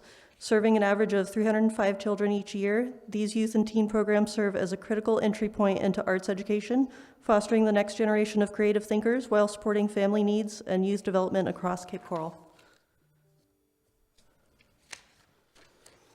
The Art Center is home to 2 gallery spaces that celebrate the creativity of local Southwest Florida artists and artists from across the southeastern United States. Our galleries provide an inspiring place to discover new talent, experience fresh perspectives, and support both emerging and established creatives. Through fiscal year 26 to date, the Art Center has supported 204 artists and exhibited 643 individual works of art this year alone. The Art Center presents 17 exhibitions each year, showcasing a diverse range of artistic styles, themes, perspectives through juried open call group and instructor exhibitions. These free exhibitions provide opportunity for artists at all stages of their careers to share their work while creating welcoming spaces that connect artists to the community through creative expression and meaningful engagement. Exhibitions include artist talks, demonstrations, offering insight into creative processes and our free monthly evening receptions featuring live music, local artwork, and opportunities for the community to meet the artists and celebrate arts together. The Art Center's Fine Art Supply Store supports both local artists and students taking our classes whenever possible. We stock material based on our instructor supply list, making it easy for participants to find everything that they need in one convenient place. Our inventory valuation averages over $85,000, reflecting our commitment to keeping the store well-stocked with quality supplies that inspire creativity and support learning year-round, with an average annual sale of over $84,000. The store continues to see steady community support and consistent demand for art material. The store carries a wide selection of fine arts supplies, including acrylic, watercolor, oil paints, brushes, pottery, clay tools, jewelry making supplies, fused glass materials, and many other essentials for artists of all skill levels. The Art Center plays an active role in bringing public arts to life throughout Cape Coral by working closely with artists, the Community Redevelopment Agency, and community partners. The Art Center helps transform creative ideas into meaningful works of art that enhance the public spaces and create places where residents and visitors can connect. Staff assists with key aspects of the process, including artist outreach, facilitation of selection processes, coordination of materials and logistics, and ongoing communication between stakeholders. Public art does more than beautify a space. It tells the story of our community, celebrates local culture, and creates a welcoming places where people can gather, explore, and take pride in their city. The Art Center is proud to collaborate with a diverse network of community organizations that help expand the arts education, cultural programming, and public engagement. Long-standing partnerships with organizations such as the Southwest Florida Fine Craft Guild, the Southwest Florida Glass Bead Makers, Cape Arts Network, and the local Coast Guard Auxiliary support exhibitions, education opportunities, workshops, scholarships, demonstrations, and community events throughout the year. Together, our community partners help foster a vibrant, inclusive arts community that benefits the Cape Coral residents and visitors. Thank you. I'm available for questions as well. Okay, thank you, Mr. City Manager. Was this presentation for informational purposes, or is some direction you're looking for today? No, it was informational about a program that we offer through Parks and Rec, and to give the community an idea of all the things that are done by our great staff and give them an opportunity to let you know who they are and what they do. All right, thank you. Councilmember That Donovan. is a great segue, Mayor. You have no idea. And my comments are going to be the fact that up here, for a person like me, a left-brain person, like 130%, I know it's not possible. It's all about analytics, problem solving, critical thinking. Though the mayor say, what's the objective? That's kind of how we live our lives. But just wanted to say to you, there's another side. And my wife had to teach me that because she's the right side for the creativity part and just having spaces for people to do things that will never really make it in this forum, but are critically important, just as the other side is. So thank you for what you do, and I'm definitely a supporter. So thank you, Mayor, and we didn't practice that. That's all. Thank you. Councilmember Steinke. Thank you, Mayor. Yeah, and I appreciate the information, and I've been to the Art Center. It's a vibrant place. They just redid the walkthrough there not too long ago, and it's a very cool amenity, especially in the southeast part of our Cape. But I think the thing that is at least needs to be acknowledged is it's something that the city has done to accommodate those that would want that type of amenity, and certainly to contribute some dollars towards that and provide incentive and to make it more cost effective for people to be involved in it, I think is a great thing. On your slide, I believe it's number 4, when you take a look at what the actual revenues of that amenity have been, and the way that the city has subsidized the way that it has run, when we're considering budgetary issues and where we can afford to contribute, where we need citizens to contribute more. When I go down to your page 8, the thought that the average the average facility like this, what it costs to do certain things when a citizen in other cities would go to an amenity like this. When you look at the reduced amount that the Art Center has charged to make it more affordable for folks, would you say that is one of the things that might be at risk then as we look at this? If we want to maintain this amenity, we may be looking to the citizens to pay more of the, if you will, the market cost for those types of programs than the reduced rate that they've been paying based on the amount that the city has been able to contribute towards it. Yes, we do increase our prices. Annually, we review them and we compare other facilities, as this slide shows, as well as what our expenses are. And yes, we may have to increase more, especially depending on what happens in November. Does that answer your question? I'm sorry. Yeah, I was just, because when I look at the support level from that first chart, and then I look at the difference between what the market rates, let's call them market rates, are, and what we've been charging there, they're very close. Yes. They're very close.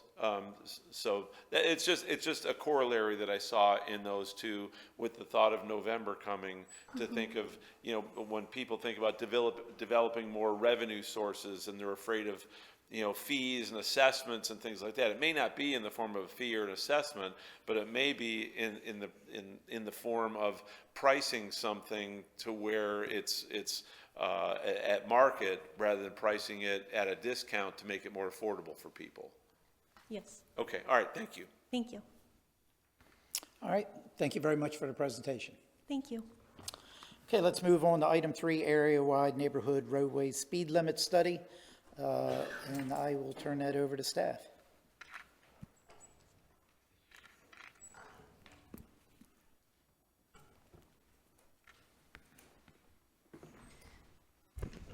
Good afternoon. Thank you, Council. Laura Dodd, Principal Transportation Planner and Public Works. Give me a moment to pull up the presentation, please.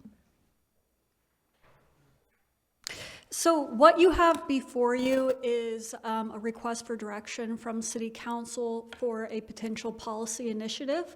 As background, the area-wide neighborhood speed limit reduction study was commenced around the time that we completed the multimodal transportation master plan. The speed limit reduction study was part of the 5 top priority projects for evaluation to integrate into a multimodal system.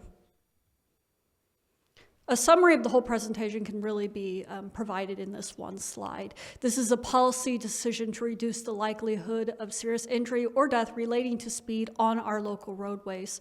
From this chart, you can see that the dangers associated with speed-related deaths exponentially rises contingent upon the speed traveled.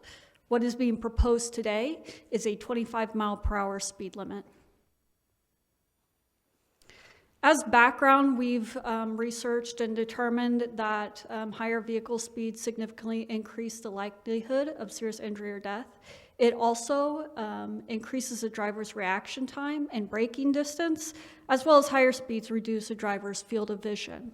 The goal for providing this information is to reduce the risk of death and injury through implementing policies that support safer speeds and tracking those outcomes through measurable performance metrics. So what this boils down to, and as it relates to Cape Coral, are 2 different items. Item number 1 is an evaluation of how effective speed limit adjustments are alone. From studies that we've reviewed, we found that there was positive to mixed evidence. However, as a point of consideration, these are most effective when paired with complementary measures such as enforcement and driver education programs, which are also proposed as part of this program. The second item is pedestrian vulnerability in residential areas. And what this means to Cape Coral specifically is if you look to the graphic to the right of the slide, you can see that individuals are using roadways as an extension of their front yard when there are not additional facilities that exist, such as sidewalks on local roadways. With Cape Coral being predominantly local roadways, the cost to construct sidewalks on every local roadway would be astronomical, somewhere in the billions with the B. So that being said, what you're looking at as it relates to Cape Coral is a pre-platted community that lacks sidewalks, and individuals are using some of the public infrastructure as extensions of their front lawns. And what this does is it seeks to prioritize pedestrian safety in these areas by making speeds more manageable for drivers' reaction times and many of the other items that I've just listed. And what this does is it dramatically reduces that severity of injury or death. We've been here before, so I'll say that one more time because it got a reaction. We have been here before. The last time this was presented to you all was in 2016, and it did not fail because it did not have support from PD due to enforcement concerns. You will see later in this presentation, we do have a memo of support from PD for this program. So just as I briefly touched on the background for this initiative, this was proposed 10 years ago, 2016. It did not pass due to police support. In 2023, with the integration of the Multimodal Transportation Master Plan, as I said, this is one of the top 5 priority projects that was derived from that plan. We started the required engineered study to do an area-wide analysis, and that brings us to today, 10 years later. As part of the analysis, we did incident sampling of the incidents that occur on local roadways. You can see from the charts on the right that compared to the state of Florida, Cape Coral slightly lags as far as severity of crashes that are occurring. So in other words, we are trending just below the state, not too different from the state, but slightly in a safer bubble as far as the severity of the crashes. And how that relates is we have around 390 centerline miles of major roadways, which accounts for the majority of the crashes, or 12.76 crashes per centerline mile. However, we have 1,250 centerline miles of local roadways, by and large the bulk of the roadways that are traveled, and that equates to around 0.4 crashes per centerline mile of local roadways. Looking at how that relates year over year on a 5-year trend, you can see from the chart at the very bottom right that we are still trending in the positive. So incidence and severity are both trending up, not dramatically, but they are in fact increasing year over year annually.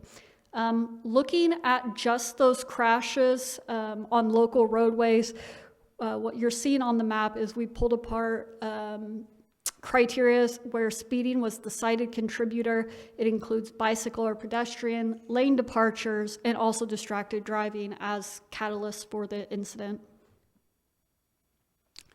And then we took it one step further and looked at some of the environmental criteria and also policy criteria. Now, I don't want this chart to jar you. I know some of you have seen this before, but there are environmental criteria associated with cities that are out of our control or set the city apart from some of our closest neighbors. So when looking at this chart and considering that criteria, where I would want us to be trending is closer to those communities that have a similar urban fabric to our own, those being areas like Port St. Lucie or Deltona, which are pre-platted communities that have a comparable urban fabric.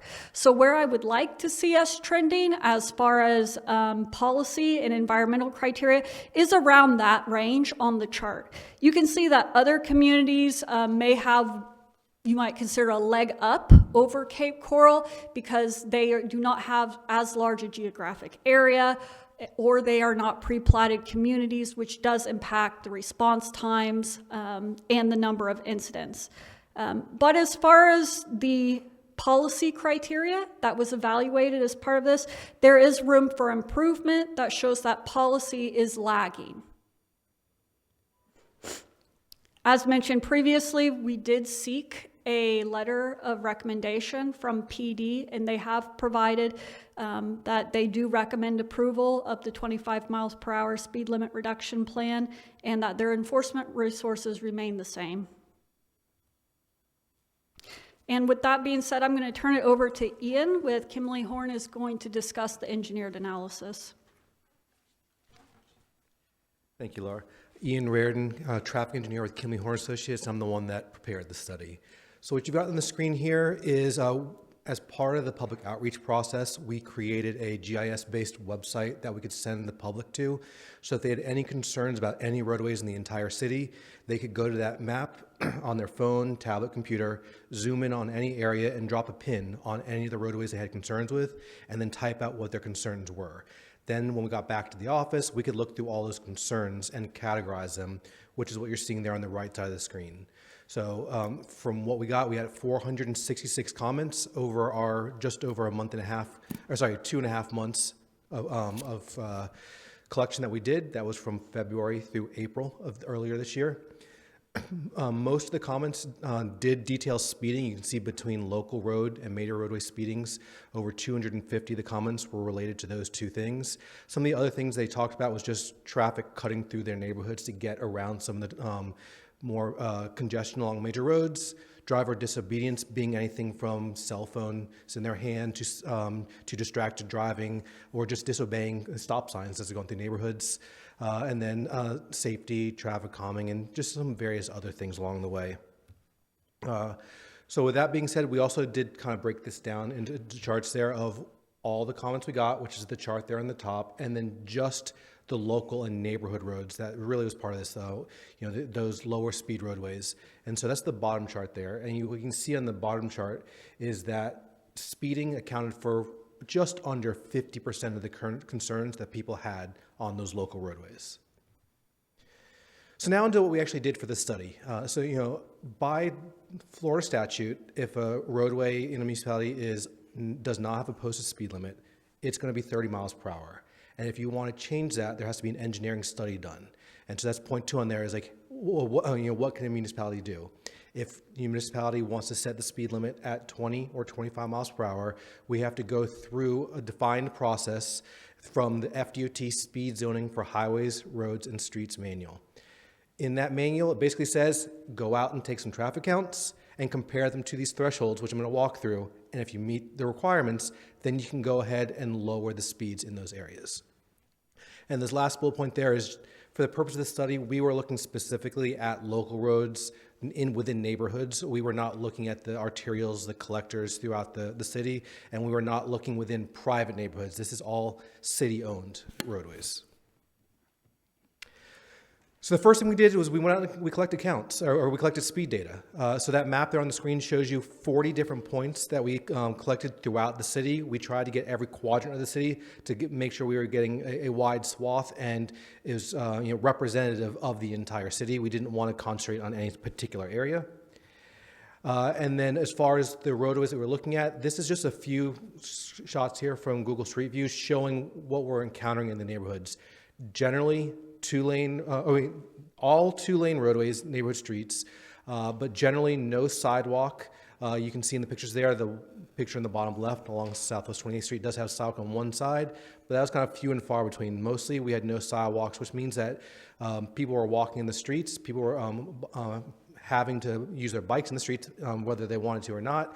And as you saw in some of the pictures earlier in the presentation, cars were parking along the roadway and kind of obscuring some of the vision as you're going along the street of driveways and people walking along the streets. Now, what are the things that we're looking for? We're looking for 2 different things when we're doing these speed counts. The first is 85th percentile speed. And honestly, the easiest way I can say that is if we counted 100 cars, at what speed were 85 of them traveling at or below? So in this case, we were looking at, are they traveling 25 28, 30 miles per hour, and however many 85 of them were traveling at, then that was our 85th percentile speed.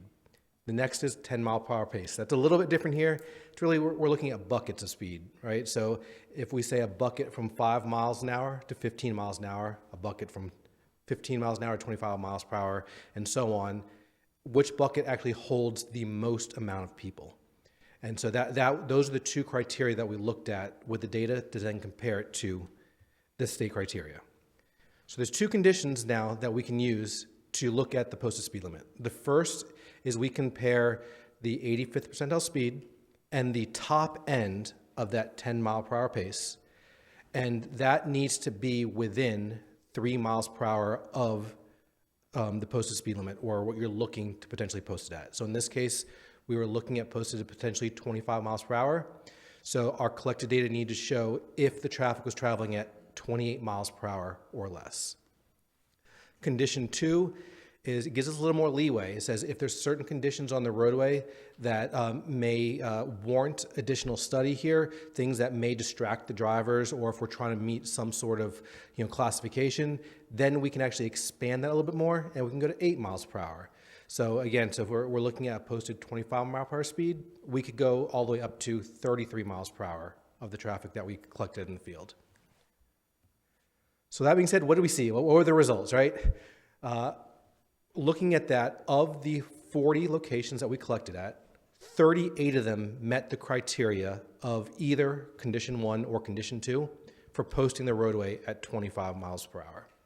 And if we averaged out the 85th percentile speeds for all 40 locations, and we averaged out the upper limit of the 10 mile per hour pace for those 40 locations, you can see that the upper limit of the 10 mile per hour pace was 27.9, just under the 28.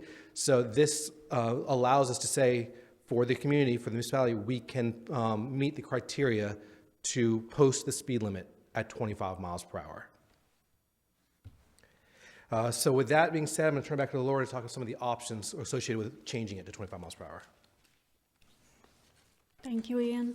So what you have before you is a decision point. I believe you all received a decision packet to assist you with your recommendation. And I would like to pause and request council's direction and appetite before moving forward into the other optional provisions or selection of implementation. Thank you very much for the presentation and the information. Councilmember Donnell? Yeah, I apologize, Council, for blurting out that was rude, but I just remembered, some things you just think, duh, that's a no-brainer. But I remember we had this conversation even before 2016, and I know some of you all have young kids, all right? And at the time, I had my kids were younger, and to lower a speed limit in the residence, duh, just a no-brainer. And I just remember it was just packed in here. And the one comment I remember as vividly was, well, it's not going to have any effect because those that follow the law are going to continue to follow the law, and those that break it are going to continue to break it. And I remember council voted it down, or we didn't move forward with it. I just remember that, and I was like, are you kidding? And before somebody else out there says, there you bozos go again, paying all that money for a study, because we already know that people drive too fast in the community. So I'm just letting you know, been there, done that. So for us, I would love to further this. They drive too fast. People drive too fast, and sometimes people that would follow the direction. So we had to do this. Now we have the study again. So I'm for, but I'm just saying to you, if we decide to move forward, stand by, because it's not as, it's just not as simple as you think. For me, I'm good with it. Oh, and I want to end with this. I will say to you all out there, because I drive the speed limit. You know that little sign that says 35 or 45 or 70? I'm one of those people that actually drive that speed in the right lane. So stop running up behind me, bumping your horn. I'm sorry, I was having a moment. All right, that's all. Thank you very much. Well, I appreciate Councilmember Downell, all the decisions that your previous councils made, because it makes it easier for us today. So I just wanted to appreciate that. But, for me, this is pretty simple. We want to make sure we have a safe community. We got kids that running around in our communities, riding bikes. playing basketball, you know, just a multitude of things. And we're a little unique because a lot of our residential communities do not have sidewalks. And I think that's an important aspect to recognize. You know, for that reason, you know, I'll support this initiative. When you look at the cost, to me, it's very minimal difference between the three options. But for me, if we're going to do it, let's do it. And I would support option one. Councilmember Steinke. Thank you, Mayor. I'm data-driven, and I was trying to understand the data. And if you could go back to number 7.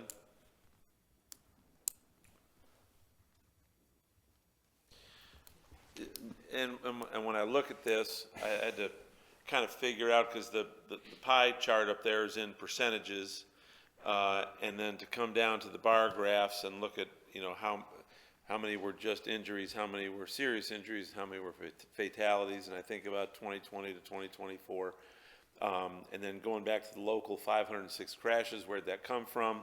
Well, you have actual numbers of incidents down in the bar graph. You have percentages up in the pie graph. No, page 7.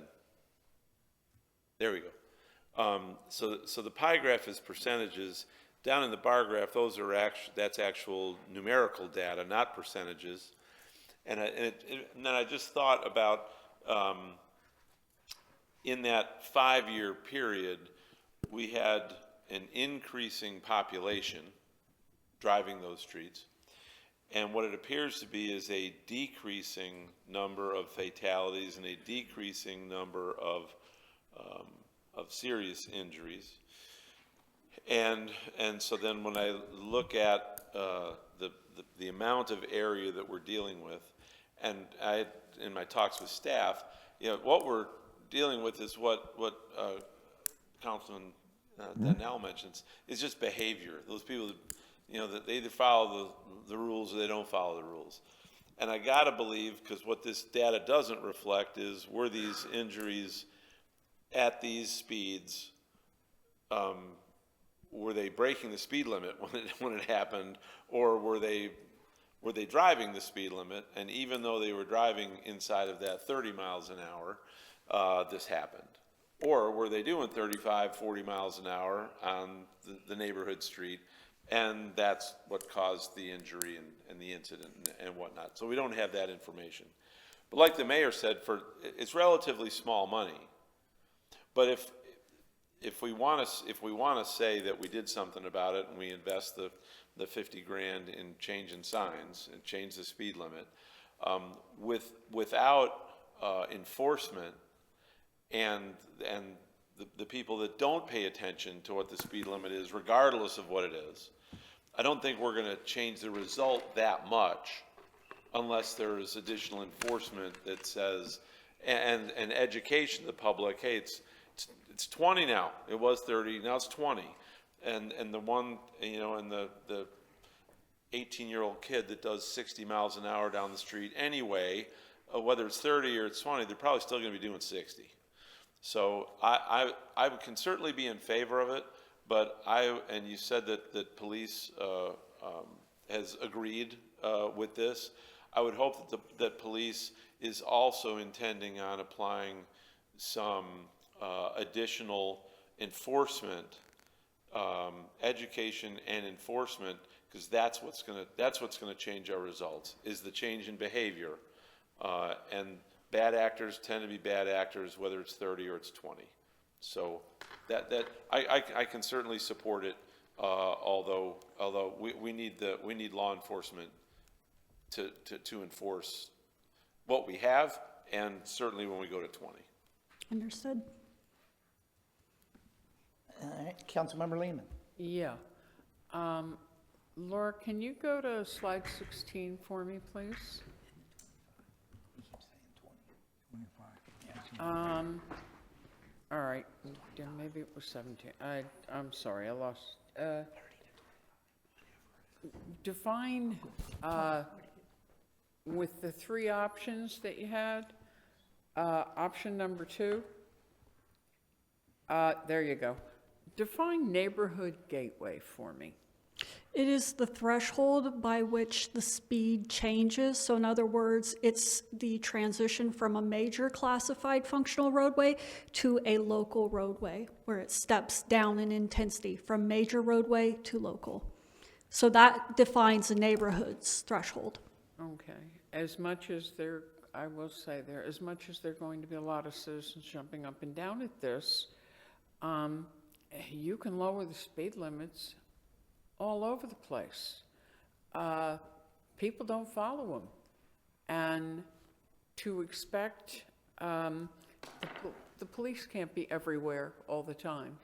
And when I say citizens are going to be upset, the cameras the license plate readers, I think would make a lot more sense. And I realize, yes, you're talking an additional cost, but I know, for example, the street I live on, it's a straight street. And it's a 30-mile-an-hour speed limit. Well, if you lower it to 25, basically it isn't going to make a damn bit of difference, because we have people who go 50. They think that's normal. And they fly through there to the point. Now, no, we've been very lucky. There haven't been any accidents.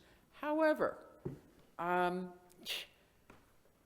people's sidewalks, their grass is being driven over, mailboxes are being taken out because it's a narrow road. It's only 24 feet wide. And when you get, a truck and a car going two opposite ways, one is going to give, and God forbid any of them should stop and let the other one go through. That just doesn't happen. I've been caught that way myself. And so they drive over things.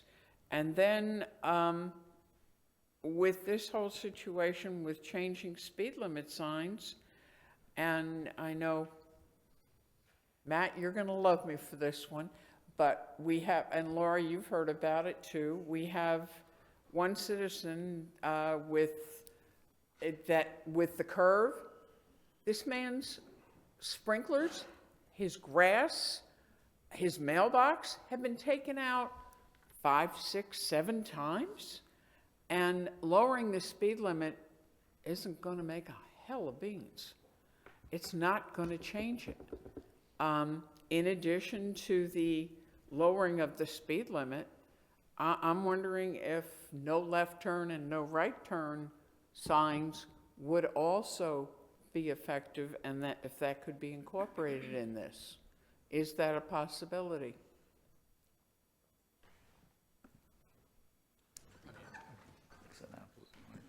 I know, I'm making you Good all afternoon, Bill crazy. Corbett, Public Works. And you all know who I'm talking about. So I would envision that type of exercise to be mutually exclusive from this type of exercise. So what we're looking at here is really a speed zoning issue, and what you're talking about is restricting movements, looking at lane assignments, and different analyses that would dictate those types of restrictions of specific movements, different types of vehicles on roadways, different classifications of roadways, various geometric constraints.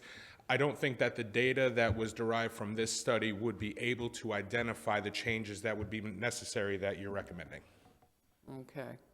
So basically, this is just a speed study, period. Currently, most of our roads are, local roads are 2-lane, 2-way roadways, undivided. We don't have a lot of one-ways in the city. We don't have a lot of restricted turning movements. We do have a grid laid out transportation network. It's conducive to all turning movements. That's why we would need to look at a site-specific constraint that may require prohibiting a specific movement. With this site-specific one that I'm talking about. Right, so regarding... We've beat a dead horse on it so Sure. many times. Sure, we've discussed this one previously, absolutely. Many So times. with the Southwest 28th, I think it was identified that if we were to restrict turning movements from the gentleman's street, we would shift that problem to another street. And so it's 6 one way, half dozen the other, if you will. And I know the city manager met with the gentleman on site. We've had various meetings, and then it resulted in us presenting the traffic calming policy and program, which was previously presented to council. So, at this point in time, we could take a look at that one again and do some data collection to see if there is a reason why we, other than pushing the problem elsewhere, if there's a reason or a constraint why we should or should not restrict the turning movement, we could take a look at that, but it would not fall under the parameters of this study. Oh, okay. Well, Mr. Mayor, with reducing the speed limits, if you think the study, Laura, if you think the study would help, and I think it comes down to best practices and what we can prove. And what we can prove is that speed limit reductions are best when coupled with other characteristics such as increased enforcement or education. You will see me get into those two coupled behaviors later in the presentation. Okay, I think education's going to be a big thing. Mhm. To your point, there will always be bad actors that are going to break the tell me speed about limit regardless. However, your points are well taken. Thank you. Thank you. Mayor, may I jump in there? Sure. All right, so that's a good question, right? Laura, do you think this is going to help? Unlike most policies that come before you all that have a defined outcome that is concrete, can you go to the summary slide, my favorite one for this entire discussion? What we're discussing with you all this morning is a risk management policy. So at 40 miles an hour, you're at an almost always deadly accident.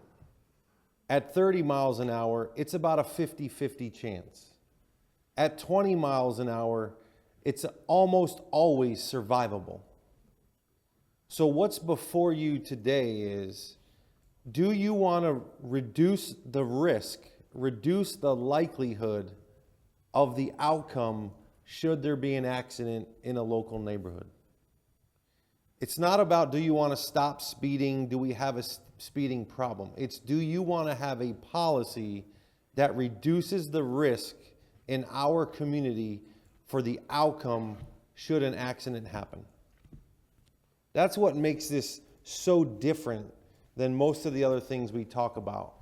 Do you want to develop a sidewalk? Do you want to, increase staff and produce more output? This policy, this discussion is a risk management discussion. And what do we want to have our policy statement be about the likelihood of outcomes should there be an accident in our neighborhoods? And although this is only focused on pedestrian-related incidents, I had a discussion with a council member yesterday about, well, don't forget about the child's dog who sneaks out underneath the fence. There's other unreported fatalities that happen due to speed in our neighborhoods that happen as well. So it's really a risk management. What do we want our policy to be about the likelihood of the outcome? Thank you. Councilmember Kilrain. Yeah, based on the fact that we have a lot of non-sidewalk streets, and I know myself, I'm a little bit different than Dr. Darnell and his driving habits. I tend to push the limit a lot. I don't want to say that too loudly in front of everyone here, but I do. I would very much support this. I think that just the fatality incident probability being reduced by this makes it something worthwhile to look at to protect our residents in a manner of safety, total safety, and I think it's a good measure. I think it will end up curbing behavior, and that will be through the enforcement end of it too. And I'm going to use this as a bootleg here for another end run, and in that I've taken lead in looking at trying to get cameras on school bus for our charter schools. In addition to that, I brought up a couple times about putting red light cameras up, and again, just directed directly at the safety component.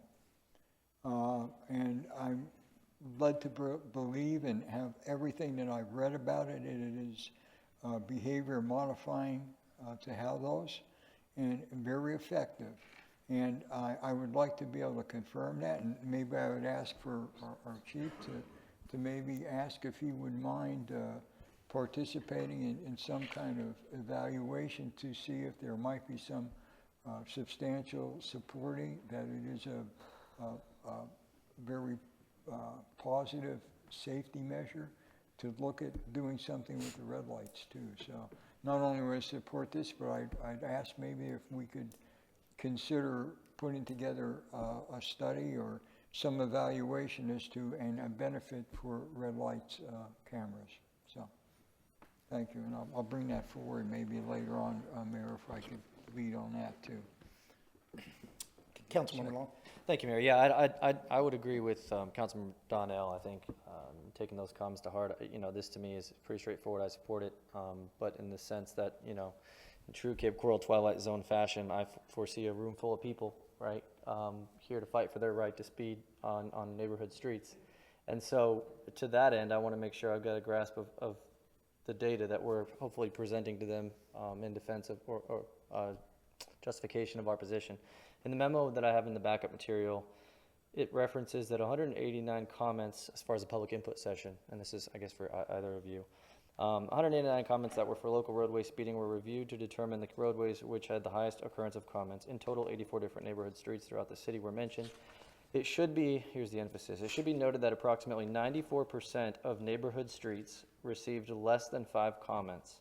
Although speeding concerns among neighborhood streets were widespread throughout the city, the comments showed an emphasis on 6 streets that made up approximately 38% of the local roadway comments. Can we, it sounds to me, and I understand those are just the people that showed up and the people that provided input, and those are traditionally skewed, like we saw with the Pine Island Road as far as the Mount Lachey resident. But can we, it's just when I look at this and we have something in the context that shows, well, a lot of the people are really complaining, unless I'm misreading it, about these 6 specific streets. How are we then getting to say, well, we've got 6 that are, our data of course shows something different, but as far as public input, we've got 6 that are really a thorn in everyone's sides. So to play devil's advocate, if they show up and they say, well, there's really only 6 bad actors, why are we doing the other 900 something signs? How do we get there? Sure. So I'm not saying I subscribe to that, but just because we will get people. Yeah, no, understood. So when we're looking at the data, and we showed that the 85th percentile speed was 28 miles per hour or less for all of the locations that we did. Generally, what we think of with the 85th percentile speed is that is what the general public is comfortable driving at on the roadways, based on all the geometrics, based on their comfort level with how wide the road is and things along the side of the road. So what we were seeing is that 85% of people are already driving below the 30 mile per hour speed limit. So the majority of people are already driving under that. But what we can look at is if we can lower that when the data supports going from 30 to 25, there are still going to be people who are driving today at 28, 29, 30 miles per hour that are doing it because they are rule followers and they're following the rules. They're now going to lower themselves even more and get themselves down to 25 to still follow the rules, which then increases the likelihood of surviving the crash like was noted earlier. As far as these streets, and specifically these 6 streets, we're not trying to say that there aren't comments everywhere else. It's just that it happened to be that these 6 streets may be seeing the outsized portion of people who are speeding in excess of that 30 miles per hour, and that's why people are concerned. One of the things we got from the public when we talked to them is that there's a few roads out there that are being used as cut-through roads.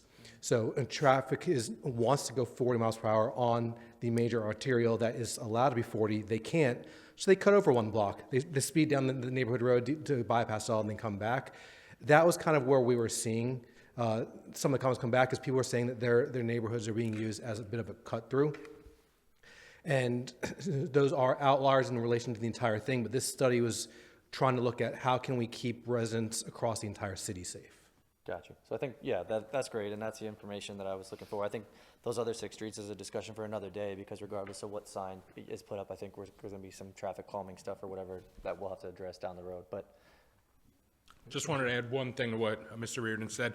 He said that when the signs are changed, a lot of those drivers will still be driving at 28 miles an hour. Sure. So he talked about the technical, I'll talk about the psychological. Traffic engineering is a psychological exercise as well.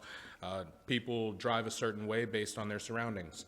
When the neighborhoods in the north build out, the prevailing speeds will reduce. You'll see as homes get closer, cars are parked in driveways, kids are outside playing. That's when you'll see the shift. And so if nothing changes geometrically on the road and it is just the sign, sure, you can argue that, you know, the day before and the day after, you won't see much of a change. Long term, you'll see a cultural shift. You'll see the city grow. You'll see the city get more dense in those neighborhoods. I'd venture to say, I haven't looked at the 6 roads that you mentioned, but I bet a good portion of them are up in the north, where it's a little less dense than down south, and people are driving faster. So just wanted to point that out, that there's a little bit more than just the technical data behind it. Awesome. Thank you. Mr. Corbett. And then switching gears very quickly, as we are getting late in the day, the cost portion. If you want to go back to your kind of decision point slide where we've got the, in those materials as well, it mentions the figures themselves that were presented, at least one of them, was notated that the estimations for city installation only and does not include approximately 3 to 4 months to secure a contractor for labor and the costs associated with outside labor. Correct. So that is city labor only. No outside labor. I can tell you by contrast, as it relates to cost efficiency, a sister city where we did this exact same thing, the cost was upwards of $1 million.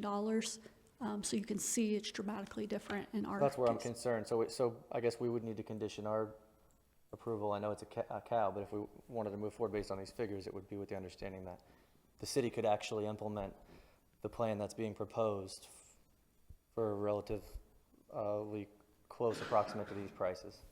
I mean, you look at, and I don't know how, and that's another discussion I don't want to get into, but 57,000, there's like, what, 900 signs, and even under one of the proposed scenarios, you drop it down to 503. And then I think I look at the timeline and it's like 12 months to implement. I mean, even if we had one person assigned to it, surely they're making more than 57 in the salary. So where do we get that figure from? I don't know. I just worry about the creep when we look at these.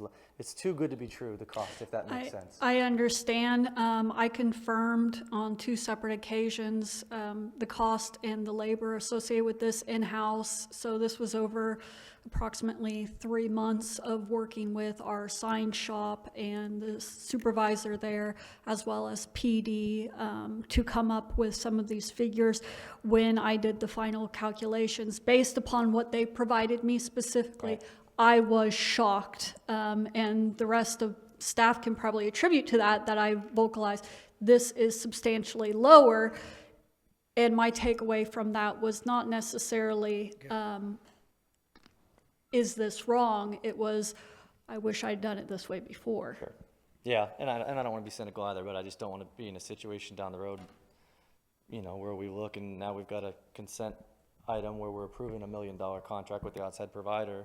And if anybody catches it, we go back and we say, hey, look, the material said that this estimation's for the city only and doesn't include outside labor. And that's somebody else's problem, I guess, but that's my job, is to think about somebody else's problem, whether I want Absolutely. to or not. So that's my only note, I guess. I'm a for sure yes at these costs, but you know, things like that happen for one reason or another, and that would change my decision. But for right now, with the data that I've been presented, I would support this. Thank you for your evaluation of this, and no, the greater price tag is not being proposed here. We would need to have a much different conversation should that have even been proposed. Sure. Thank you. Seeing no other lights on, I guess we'll go down the list. I think the first question is yes or no. I think everybody had spoken so far. It seems like it was a yes. But I think staff is also looking for direction on option 1, 2, or 3. Is that correct? That is correct. So what I would like is the direction that, yes, we would like to move forward, and then I would like to proceed with the presentation where we will walk through 3 other decisions. Okay, so are you looking for decisions as far as option 1, 2, or 3 now? Just yes or no, would you like to do it? And then the second decision will be which option would you like to select? And I guess you have more presentation to provide, Yes, sir. Okay, so we're looking just for a yes or no? Yes. Yep. Yep. Yes. Okay, moving forward, so we have 3 options before you, and I've broke that down into a table. You can see that cost is not dramatically different across the board. The installation time is the same. Those 3 options are citywide sign replacement. That's a 1-to-1 exact replacement. The second option is the neighborhood gateway, or essentially placing it at the threshold of when the speed changes. And then there's also city gateway, which is crossing at the threshold of where you enter the city. There's a notification sign. Staff is recommending option number 2. Walking through those, you can see option number 1, and the positive associated with this is the high saturation of signage. The con is the most expensive. The neighborhood gateway, that's where we get into the pods and crossing of the thresholds of the sign. It is a compromise of option 1 and option 2. A con is it is a sign reduction overall. And decision number 3 is the city gateway signs. This would be no neighborhood signs, and there are potential enforcement issues associated with this option.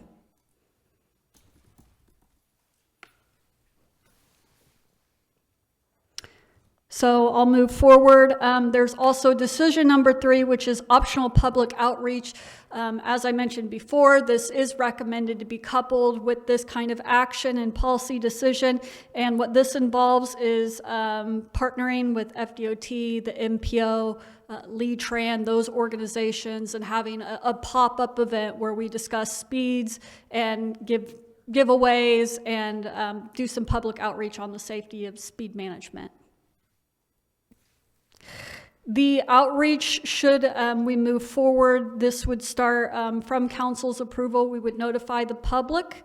There would be a period of public outreach where we would notify the public that we're getting ready to perform work. As we're nearing the end of completing the work, there would be a warning period for PD and then another warning period before it goes to full enforcement.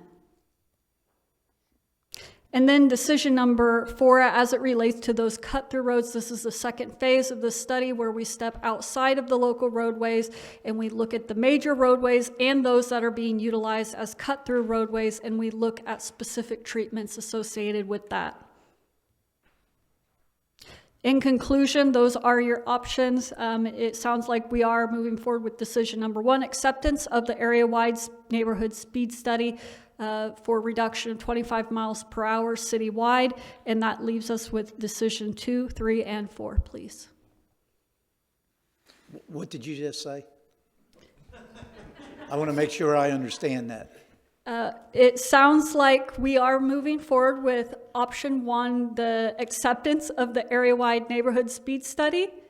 So that leaves us with the remaining decision 2, 3, and 4, selection of an implementation option. Again, staff is recommending option number 2. Decision number 3, which is the public education campaign. If you would like to couple this with public education and do a pop-up where we can educate the public. And then lastly, phase 2 of the study, which would be the major roads, as well as those cut-throughs identified in this study where we would look at specific treatments. Okay, and just so I'm crystal clear, when I make my decision, reference to decision 2, basically what you're saying is some of these roadways will stay the 30 mile an hour? No, sir. So show the map. If you go with option 2, which is cheaper, you're going to get those green dots. So if you live in a neighborhood where you're used to seeing a 30 mile an hour sign, If you go with option 2, in the neighborhood, that's gonna be pulled away, and as you come off the divided roadway into the neighborhood is where the speed limit sign will be. So option 2 reduces sign clutter, is cheaper, but the risk in implementing that, if you all are willing to bear it, is that we will likely get complaints that, well, I used to have a 30-mile-an-hour speed sign, it wasn't replaced with a 20. Okay. Exactly. Because it's gonna be further back as you enter into the neighborhood, not in the neighborhood. Well said. And we're, just so I'm clear, we, option 2 and option 1, there's only about a $5,000 difference, correct? Yes, sir. All right. Councilmember Donnell? Yeah, 2 clarification. Number 1, the signs are already there. So, you know, the money is negligible. The signs are already there for option 1. In the post. So all we're doing is replacing them. Yes, it would be a sign plate change out. And then, but option 4, you're asking this decision, we don't have any, that's gonna be a cost. If you proceed with the study, at the end of the day, that's gonna be a cost to change the configuration for the cut-through roads. They're not gonna stay the same. You're gonna have to do something when you bring the data back. Correct. We're not having a conversation. I'm just saying, council, at this particular point, I think we start slow. We crawl before we run. So with that being said, are you ready for our decisions, Mayor? Yes, sir. So I'm all over decision number 1. And as far as option 1, and yes, of course, we have to educate for decision 3. So yes, we're going to educate. And I'm a no for decision 4 for this particular time. That needs to come back after we get some data from what we're doing now. Same.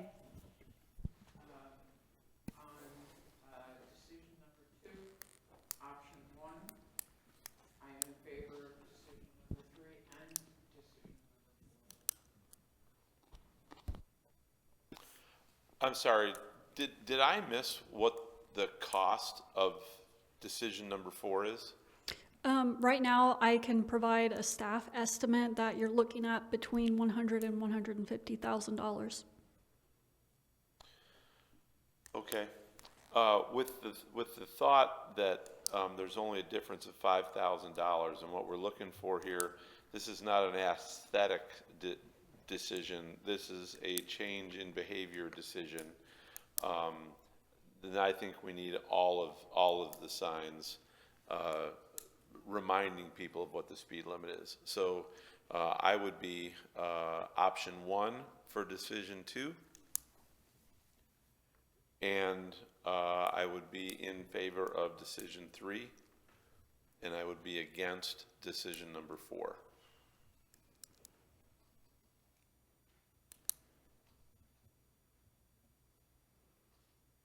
Okay, for me, my vote or opinion hasn't changed.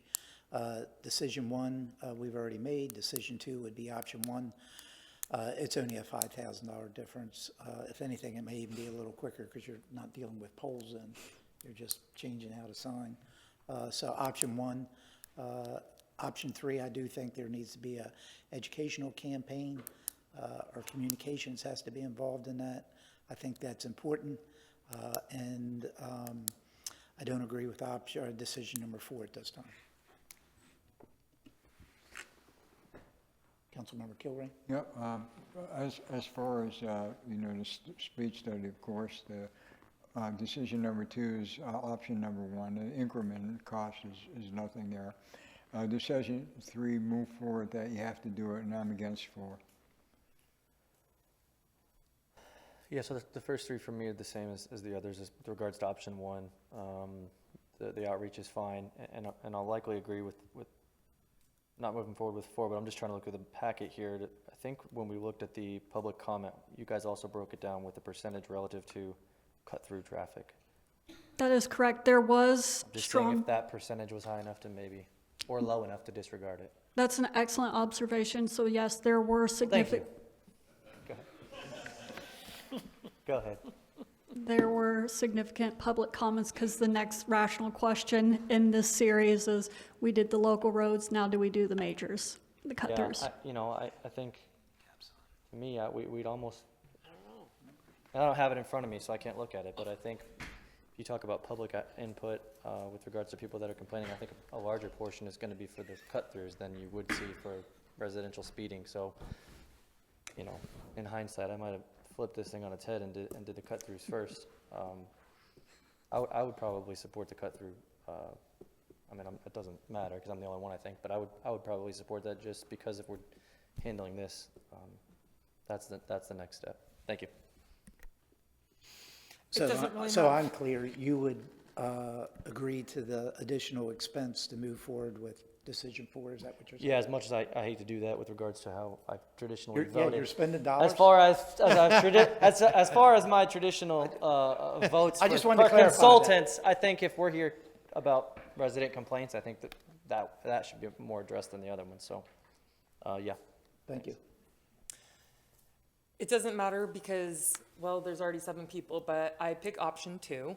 I am absolutely in favor for decision 3, yes. And decision 4, I would have started here because I think you guys know, I know Matt Williams, you know, that I've sat on Pine Island Lane, and that is a huge major cut through, and I get those complaints all the time. So for me, that is why we even have these complaints, is the cut through traffic, and Andalusia, those cut-throughs, and Diplomat and those cut-throughs. So behind Lowe's, everyone's hauling ass behind there. Yeah, that is, I'm in favor for decision 4. Okay, All right. understood. Give you the direction you're looking for. Yes, I have predominantly number 1 is the preferred, under decision 2. Option number 1 is the preferred method. Under decision number 3, to include public outreach, yes, we are looking to move forward with that. And then decision number 4, the vast majority of council is not in support of doing it at this point in time. As a concession, would it be acceptable to look at the scope and bring it forward with the resolution? No. For consideration or no? No. No. Okay, then no. Okay. I know we've been here for about 2 hours and 45 minutes, so I know we got one last thing that I don't think will take too long, but I know I have a couple colleagues that they want to take a 10-minute break, so maybe we just take a quick 10-minute break. And Can I ask for one thing? Can I Sure. get a second on the red light before we do that? Well, when we come back. Okay, cool. Yeah. All right, so we'll take a 10-minute break, we'll come back.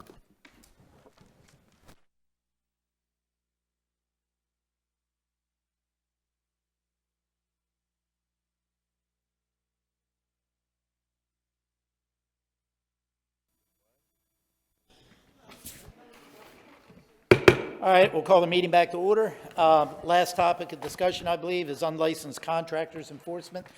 If this body recalls, I got a second to work on this back a few months ago, and worked with the staff and the HR in the city attorney's office to come up with something similar to what I had originally stated, that we could develop a program and maybe utilize an additional $5 fee on the permits that would actually pay for some type of unlicensed enforcement officer. Before we start the discussion, also just to let you know, I have reached out to the building industry as far as the additional $5 fee for the permit for this program, and everyone was in favor of this type of a methodology to charge an additional $5 fee, but that fee would be solely for the purpose of unlicensed enforcement. So with that being said, I'll turn it over to staff. Okay. Good afternoon, Mayor and Council. Matthew Grambo, Deputy Development Services Director. So as the mayor alluded to, this is a follow-up from a presentation I gave back in February. At the end of the meeting, the mayor received a second. During that previous presentation, we discussed some of the changing regulatory environment, how the city had sunset its local licensing program and its licensing investigator positions for fiscal year 24. Currently, we rely on the DBPR for enforcing unlicensed contracting violations in the city of Cape Coral. They use a variety of tools, and our communications office also has a regular cadence of unlicensed contracting information that they communicate to the community. After the last meeting, we refreshed our licensing investigator classification. It hadn't been updated since the early 2000s. The current version of the classification, which is updated with some best practices from Pinellas County and St. Lucie County, has that core mission being it needs to protect the public and local industry by enforcing municipal and state laws governing contractor licensing. The position is a 50-50 split with 50% proactive field inspection work and 50% case management and auditing at the office. The core responsibilities of a licensing investigator would be proactive site audits, digital and media audits. A lot of unlicensed contractors advertise on social media and other websites, so that would be a core responsibility for this person or this position. Needing to develop evidence and conduct an investigation to prepare for any type of enforcement measures through the special magistrate or the court or the state. This person would also be responsible for many of the administrative functions related to preparing for legal proceedings, and then of course to be a point of contact for our citizens and a source of public information. Based on all of the updated job description, we worked with HR to update the classification and the pay grade for the licensing investigator. That position came out as a pay grade 15, so that is identical to code enforcement officer. The pay range at the lowest end is $52,796 up to the high end of $82,555. If hired at the base of the range, the total compensation, including the benefits, would be approximately $83,882.50 annually. Additionally, the licensing investigators, because it is a partial field position, would require a vehicle, computer, a set of personal protective equipment for accessing construction sites, uniform, and phone, all totaling $41,720.81 in those initial costs. So the year one estimate for reactivating the position and hiring one FTE would be approximately $125,603.31. This doesn't account for case-based variables such as fuel, printing, postage, advertising, and outreach costs, but on average, we're about $2,700 to $4,200 a year for those costs, depending on what the workload and the caseload is. Based on the 30,057 building permits that the city issued in fiscal year 25, a $5 unlicensed contractor surcharge that would have to be on a modified miscellaneous permit fee schedule would generate about $150,285 based on the 2025 permitting volume, which would enable the hiring of one full-time licensing investigator and then some additional communications and other types of costs associated with operating the program. So with that, I'm available for discussion and for any questions. I want to just fill in on the timing of it. So if we were to move forward with it now, we could bring forward the surcharge and have, basically, if you all passed it and approved the position, it would probably take us about 3 months to bring it on board. So we would be looking for basically an October ramp up for the start of the new fiscal year. All right, and then real quick for me, for some clarity, Matt, under item 3 here on the chart, the 41,720, what's an average vehicle life for, say, a code enforcement officer? It depends on the mileage, so the number of cases, but you can safely estimate, 7 to 10 years. I can confirm that with AJ on our current code vehicles. Typically, they're not in a full-size pickup truck. They typically do a mid-size pickup truck or a small SUV. So would it be fair to say that 41,720 fee, that you would actually divide that, by 7, because that's basically the life expectancy of that equipment? So it's really not a $41,000 annual expense for vehicle equipment and supplies. You're probably somewhere 7,000 to 8,000. Would that be a fair statement? I think it would be a fair statement. Things like PPE have a much longer useful life. Phones, same situation. Laptops, same situation. And then the uniform, per the union contract, I think that they get a uniform allowance on an annual basis, but that's pretty de minimis. Yeah, so for the first year, I could see it would be probably that 125, but the subsequent years, you're probably in the low 90s as far as the actual cost. If we generate 30,000 permits, we know we're up to 150. If you recall, I think last week I had asked how many permits we've done so far this fiscal year. I think we were at about 22,000 something. So just to put that in context, my belief and option would probably be, I know initially we had talked about 2 positions. I personally believe if we're going to move forward with this, is to only do one position to start with, maybe reevaluate it at the end of a year and see exactly how much of a need there is. If it shows that there's more of a need to have an additional personnel, then we can reevaluate it later on. But what I'd hate to do is hire 2 people and then really not have the demand there for those employees. So that would be my recommendation. Councilmember Kilrain? Yeah, there's certainly a need to do something that beyond what is currently happening. Allowing it for the state to police it is not good. If you just listen to building community, which you're well aware of, I mean, this is a complaint that comes through loud and clear all the time. It's their highest level complaint. So I'm in support of it. And again, along like the mayor said, I'd like to try it before we, take off a big bite. So I think one's the right place to go with this. So I'd be in full support of it. Councilmember Steinke? Thank you, Mayor. Just a couple things. I didn't see anything in here as it would relate to reporting and whatnot. I think the report that we get from code enforcement, from especially the CRA officer, showing the number of proactive investigations and how many cases were open, how many cases were closed, those types of things. I'm in full support of it, but I would want to make sure that we'll get some regular reporting data of what's happening with it. And I felt it important that since we've established a new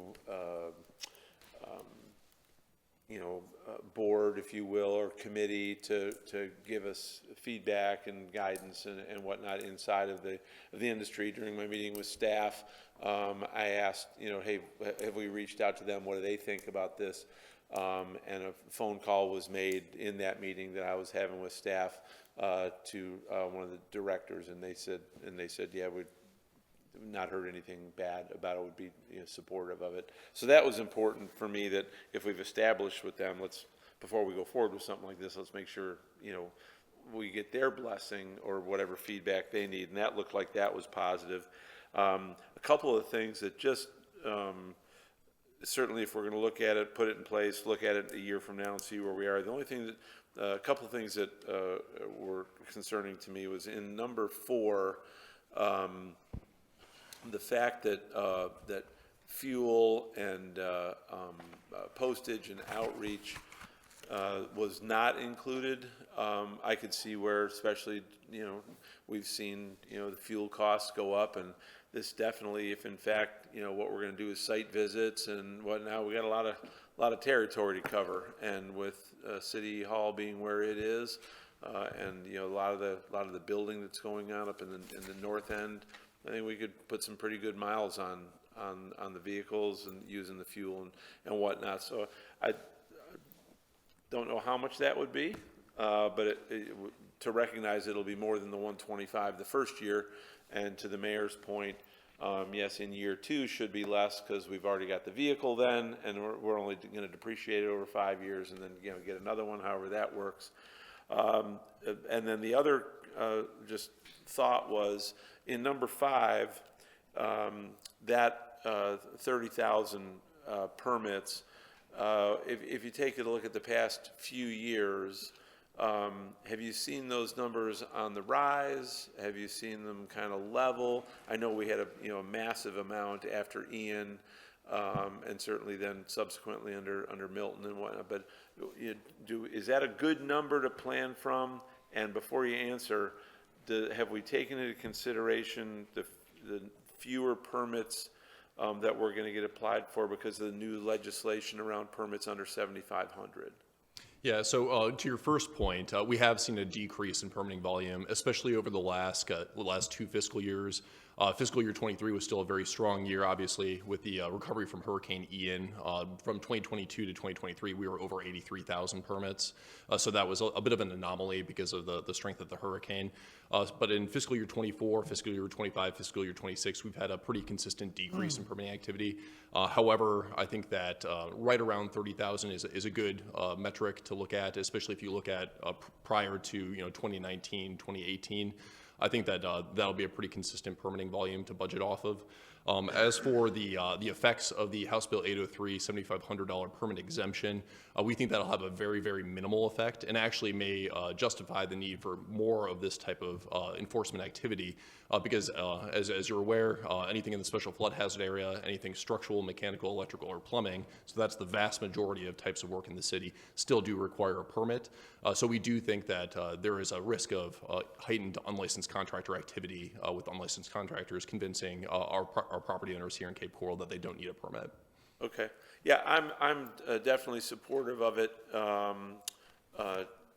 to ensure that our citizens have people that are licensed doing the work at their homes. And but I would like to see it being self-supportive, and this is certainly showing that it would be self-supportive in year one.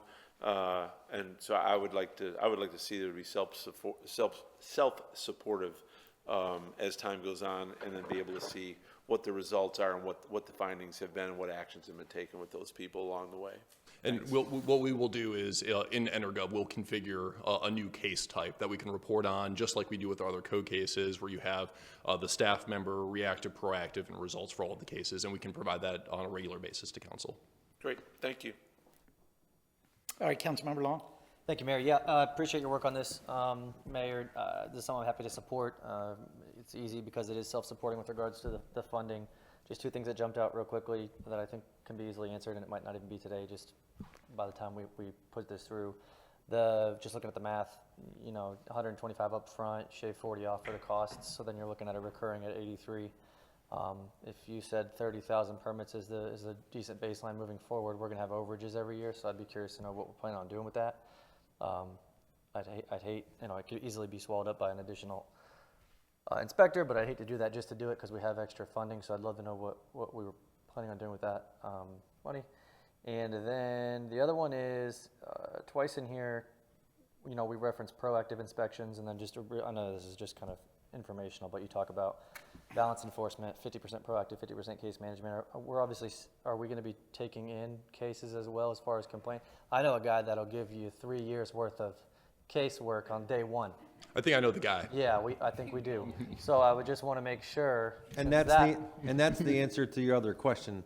That any overages will be applied to code enforcement staffing, which are already doing this, but not full-time. I just wanted to make that we have accounted for it in some degree. So we don't have another slush fund rolling around. Yeah. So I just needed that answered. But yeah, he's going to be very busy. I think so. That was my point. Thank you. No, and this person I think will appreciate, and we will appreciate as we're getting this started again, to have the complaints, to utilize our relationships with the construction industry and our new relationship with the Lee BIA, to have a vetting process and leads on potential cases, because that'll make us more efficient with the one FTE. Awesome. Thanks, Matt. Nice work as always. Just one quick thing I wanted to mention, so everyone knows as well.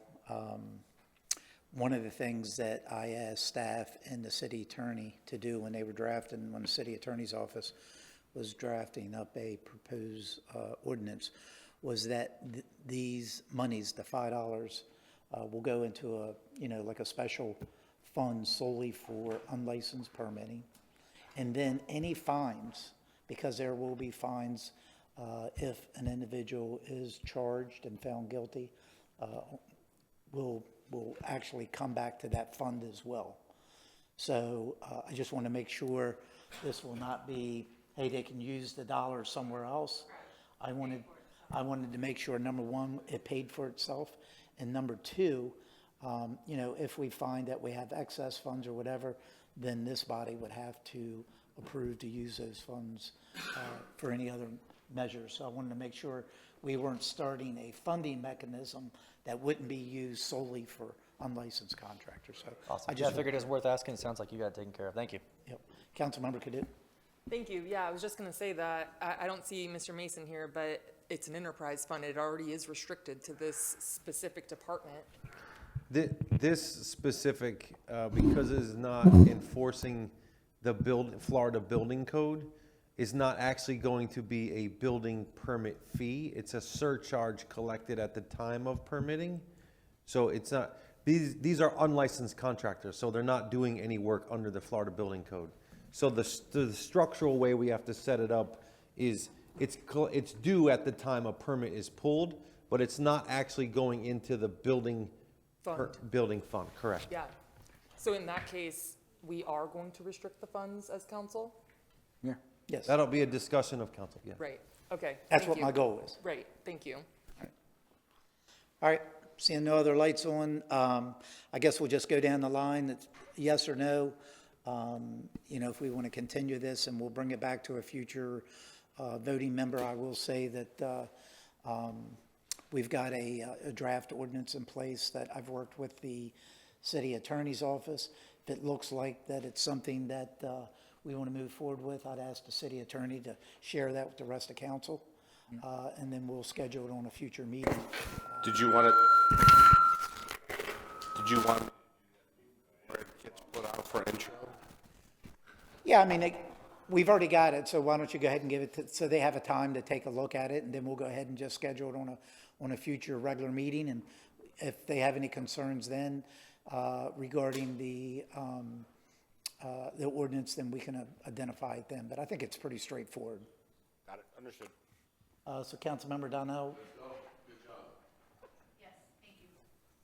Yes. Yes. Yep. Yeah. Yes. Okay, thank you very much, Matt. Thank you, council. All right, now, we'll get that draft ordinance out to you, and then we'll schedule it for an upcoming meeting. With that being said, we'll move on to the next item on the agenda, which is roundtable discussion. Any roundtable discussion? Councilmember Kaduke, is that light from before? No, I just turned it on. Oh, okay, go ahead then. Thank you. I did speak to our city manager about this, and Matt, before you leave, Matt, wait, I need you. So I didn't want to surprise you with this, even though the city manager did tell me to just go ahead and add it to this agenda. Okay. But I am going to give you until the next Cal. You met with me with a very bold business in my district, and we are looking to have an update on our sign ordinance and feather banners, and you said that you would help with that presentation. So if we could have that at the next committee of the whole, I thought it was going to be on this one, but it wasn't. So if we could have that ready just to be discussed and presented to all of us, and I know that you and Amy have worked to find a solution, that would be greatly appreciated. Sure. The presentation's already put together if you'd like me to deliver it right now. Okay, well then in that case, I didn't know. I could have just put it on this one. He told me to, and I was like, no. What I asked was, did you ask the mayor to have it added to the agenda? So I said you could bring it up now you can do it between the meetings, or if you do it now, then everybody knows. Okay, perfect. If we could just have it at the next committee of the whole, so I can also alert that business so that they will pay attention, that would be great. Okay. And this is on feather banners? And the side ordinance. This is for new businesses. We found that there has been quite some, like you have to have like basically a calendar when you're applying for a new sign to be put out, and there was some misinformation, so they found a way to make this easier. All right. I don't want to make the decision. We make all of our decisions by majority. I have no problem with it, but we'll just go down the line here. Everybody good with adding it to a future Cal meeting? Cal, okay. Perfect. And then the other, I don't need you anymore, Matt, sorry, thank you. I just knew that you were there and present for that meeting and that you guys found the solution to this. Matt, that's called used and abused, but Yes. thank you very much.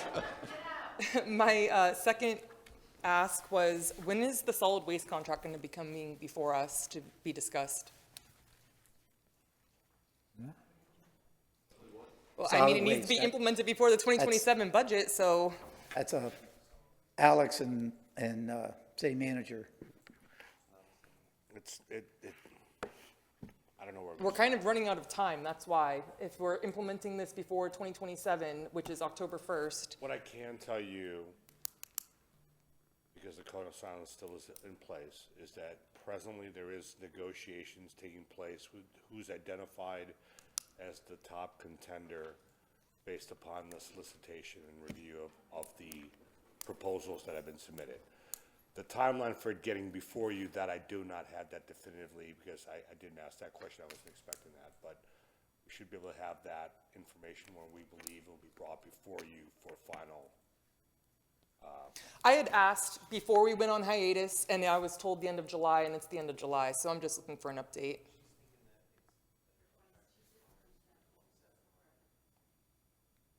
It does, it expires next year. Okay.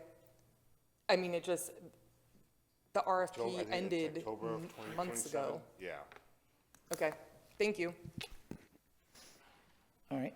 Councilmember Kilrain. Yeah, based on, some of the conditions we saw, with just a traffic accident a few weeks ago with the police car getting hit with a red light runner. And I was already working on the school bus cameras. I think there's value in looking at the red light cameras. And I had the opportunity to talk with the chief. He'd be willing to provide an evaluation and bring forward the evidence that shows either that red light cameras are a deterrent or a non-deterrent, but taking that on in a form of a study. So I'm looking for a second to be able to pursue that with him. Thank you. All right, thank you, Mayor. All right. Councilmember Long. Yeah, since we're talking about future cows, do we have any idea, I don't need a big update now, but for the J.C. Park, I guess, rebid or reproposal, or where we're at with that, or whether we're going to talking about what we want to do with it? I have a sheet that I was gonna send to you all, but after further thought with staff, because of what we had on the agenda today, I delayed giving it to you all until we had I needed you all to focus on the Bimini than to have you. So you will be getting a sheet that has the term, the duration, the share. I think I've spoke to everyone, so the idea is to get that back from you. I don't need names on it. You don't need we don't need any identifying information, but I need a range of settlement that I can pick out from what you all are comfortable with, so I know what to tell the market to apply for. It's ready to go. I just need to get it to you all. I just didn't do it this week because I didn't want to bog it down with all the discussions and information we had going back and forth with Bimini.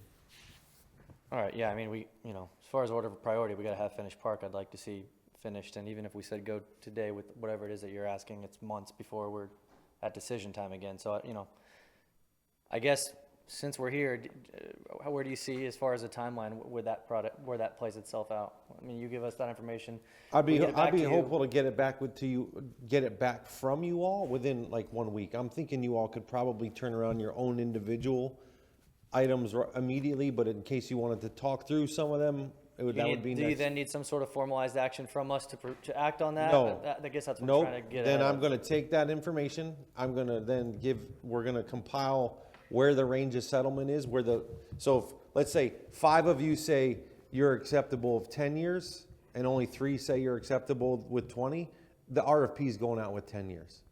So I'm gonna take that information, we're gonna compile that range of settlement, that's gonna go back out on the street, and then I'm going to send you all basically a memo with, here was essentially where you all landed collectively without knowing who, said what. Okay, yeah, I mean, I'm in a hurry on this one. I want to get this thing put to bed, so I just wanted to make sure we were, at least had some sort of marching orders. Thank you. Yeah, I'm glad you brought that up because I was going to as well. The other thing I wanted to ask Mr. City Manager to elaborate a little bit, we're going to have to go through this whole RFP process again. We'll have to put it out. Then there's going to be, if we have a multitude of people, then we'll have to go through this cone of silence again. We'll have to go through this whole process that we must follow because of statutory requirements. Now, if I recall correctly, did we not put out something recently in the last couple months and I think we were doing it because of the yacht club, as far as mobile vendors, to be able to come up with a master list? Didn't we do something to that effect? Yeah, a wheel for, like, short-term use? Yes. Yeah. Because one thing that I think that we could do very easily, or at least a suggestion I want to make to my colleagues is, this is going to be, you know, if you put the RFP out there for 30 days and you go through all this, Councilmember Long, you'll be lucky to vote on it before you leave. So what I would like to see us possibly do is, if we have a vendors list, at least to get something down there in a temporary basis. Maybe where we have, you know, a 30-day commitment to a particular food truck. So at least we can offer something down there while we're going through this process. You know, we've kind of, in all, you know, reality, we kind of weren't able to bring this to fruition. So I'm looking for something we can do in the short term while we're trying to find a permanent solution. So that would be my recommendation. So I'd like to hear from my colleagues on that. Absolutely, I'm a supporter of that. I think it'd be smart. Yeah, I want to look at that list. I think we had better visions when we did the same thing for the yacht club. And then, Or I don't care if we put another list out for the next 2 weeks. or no, 3 I know. weeks. Based on what we got from the yacht club, to me was a little bit disappointing.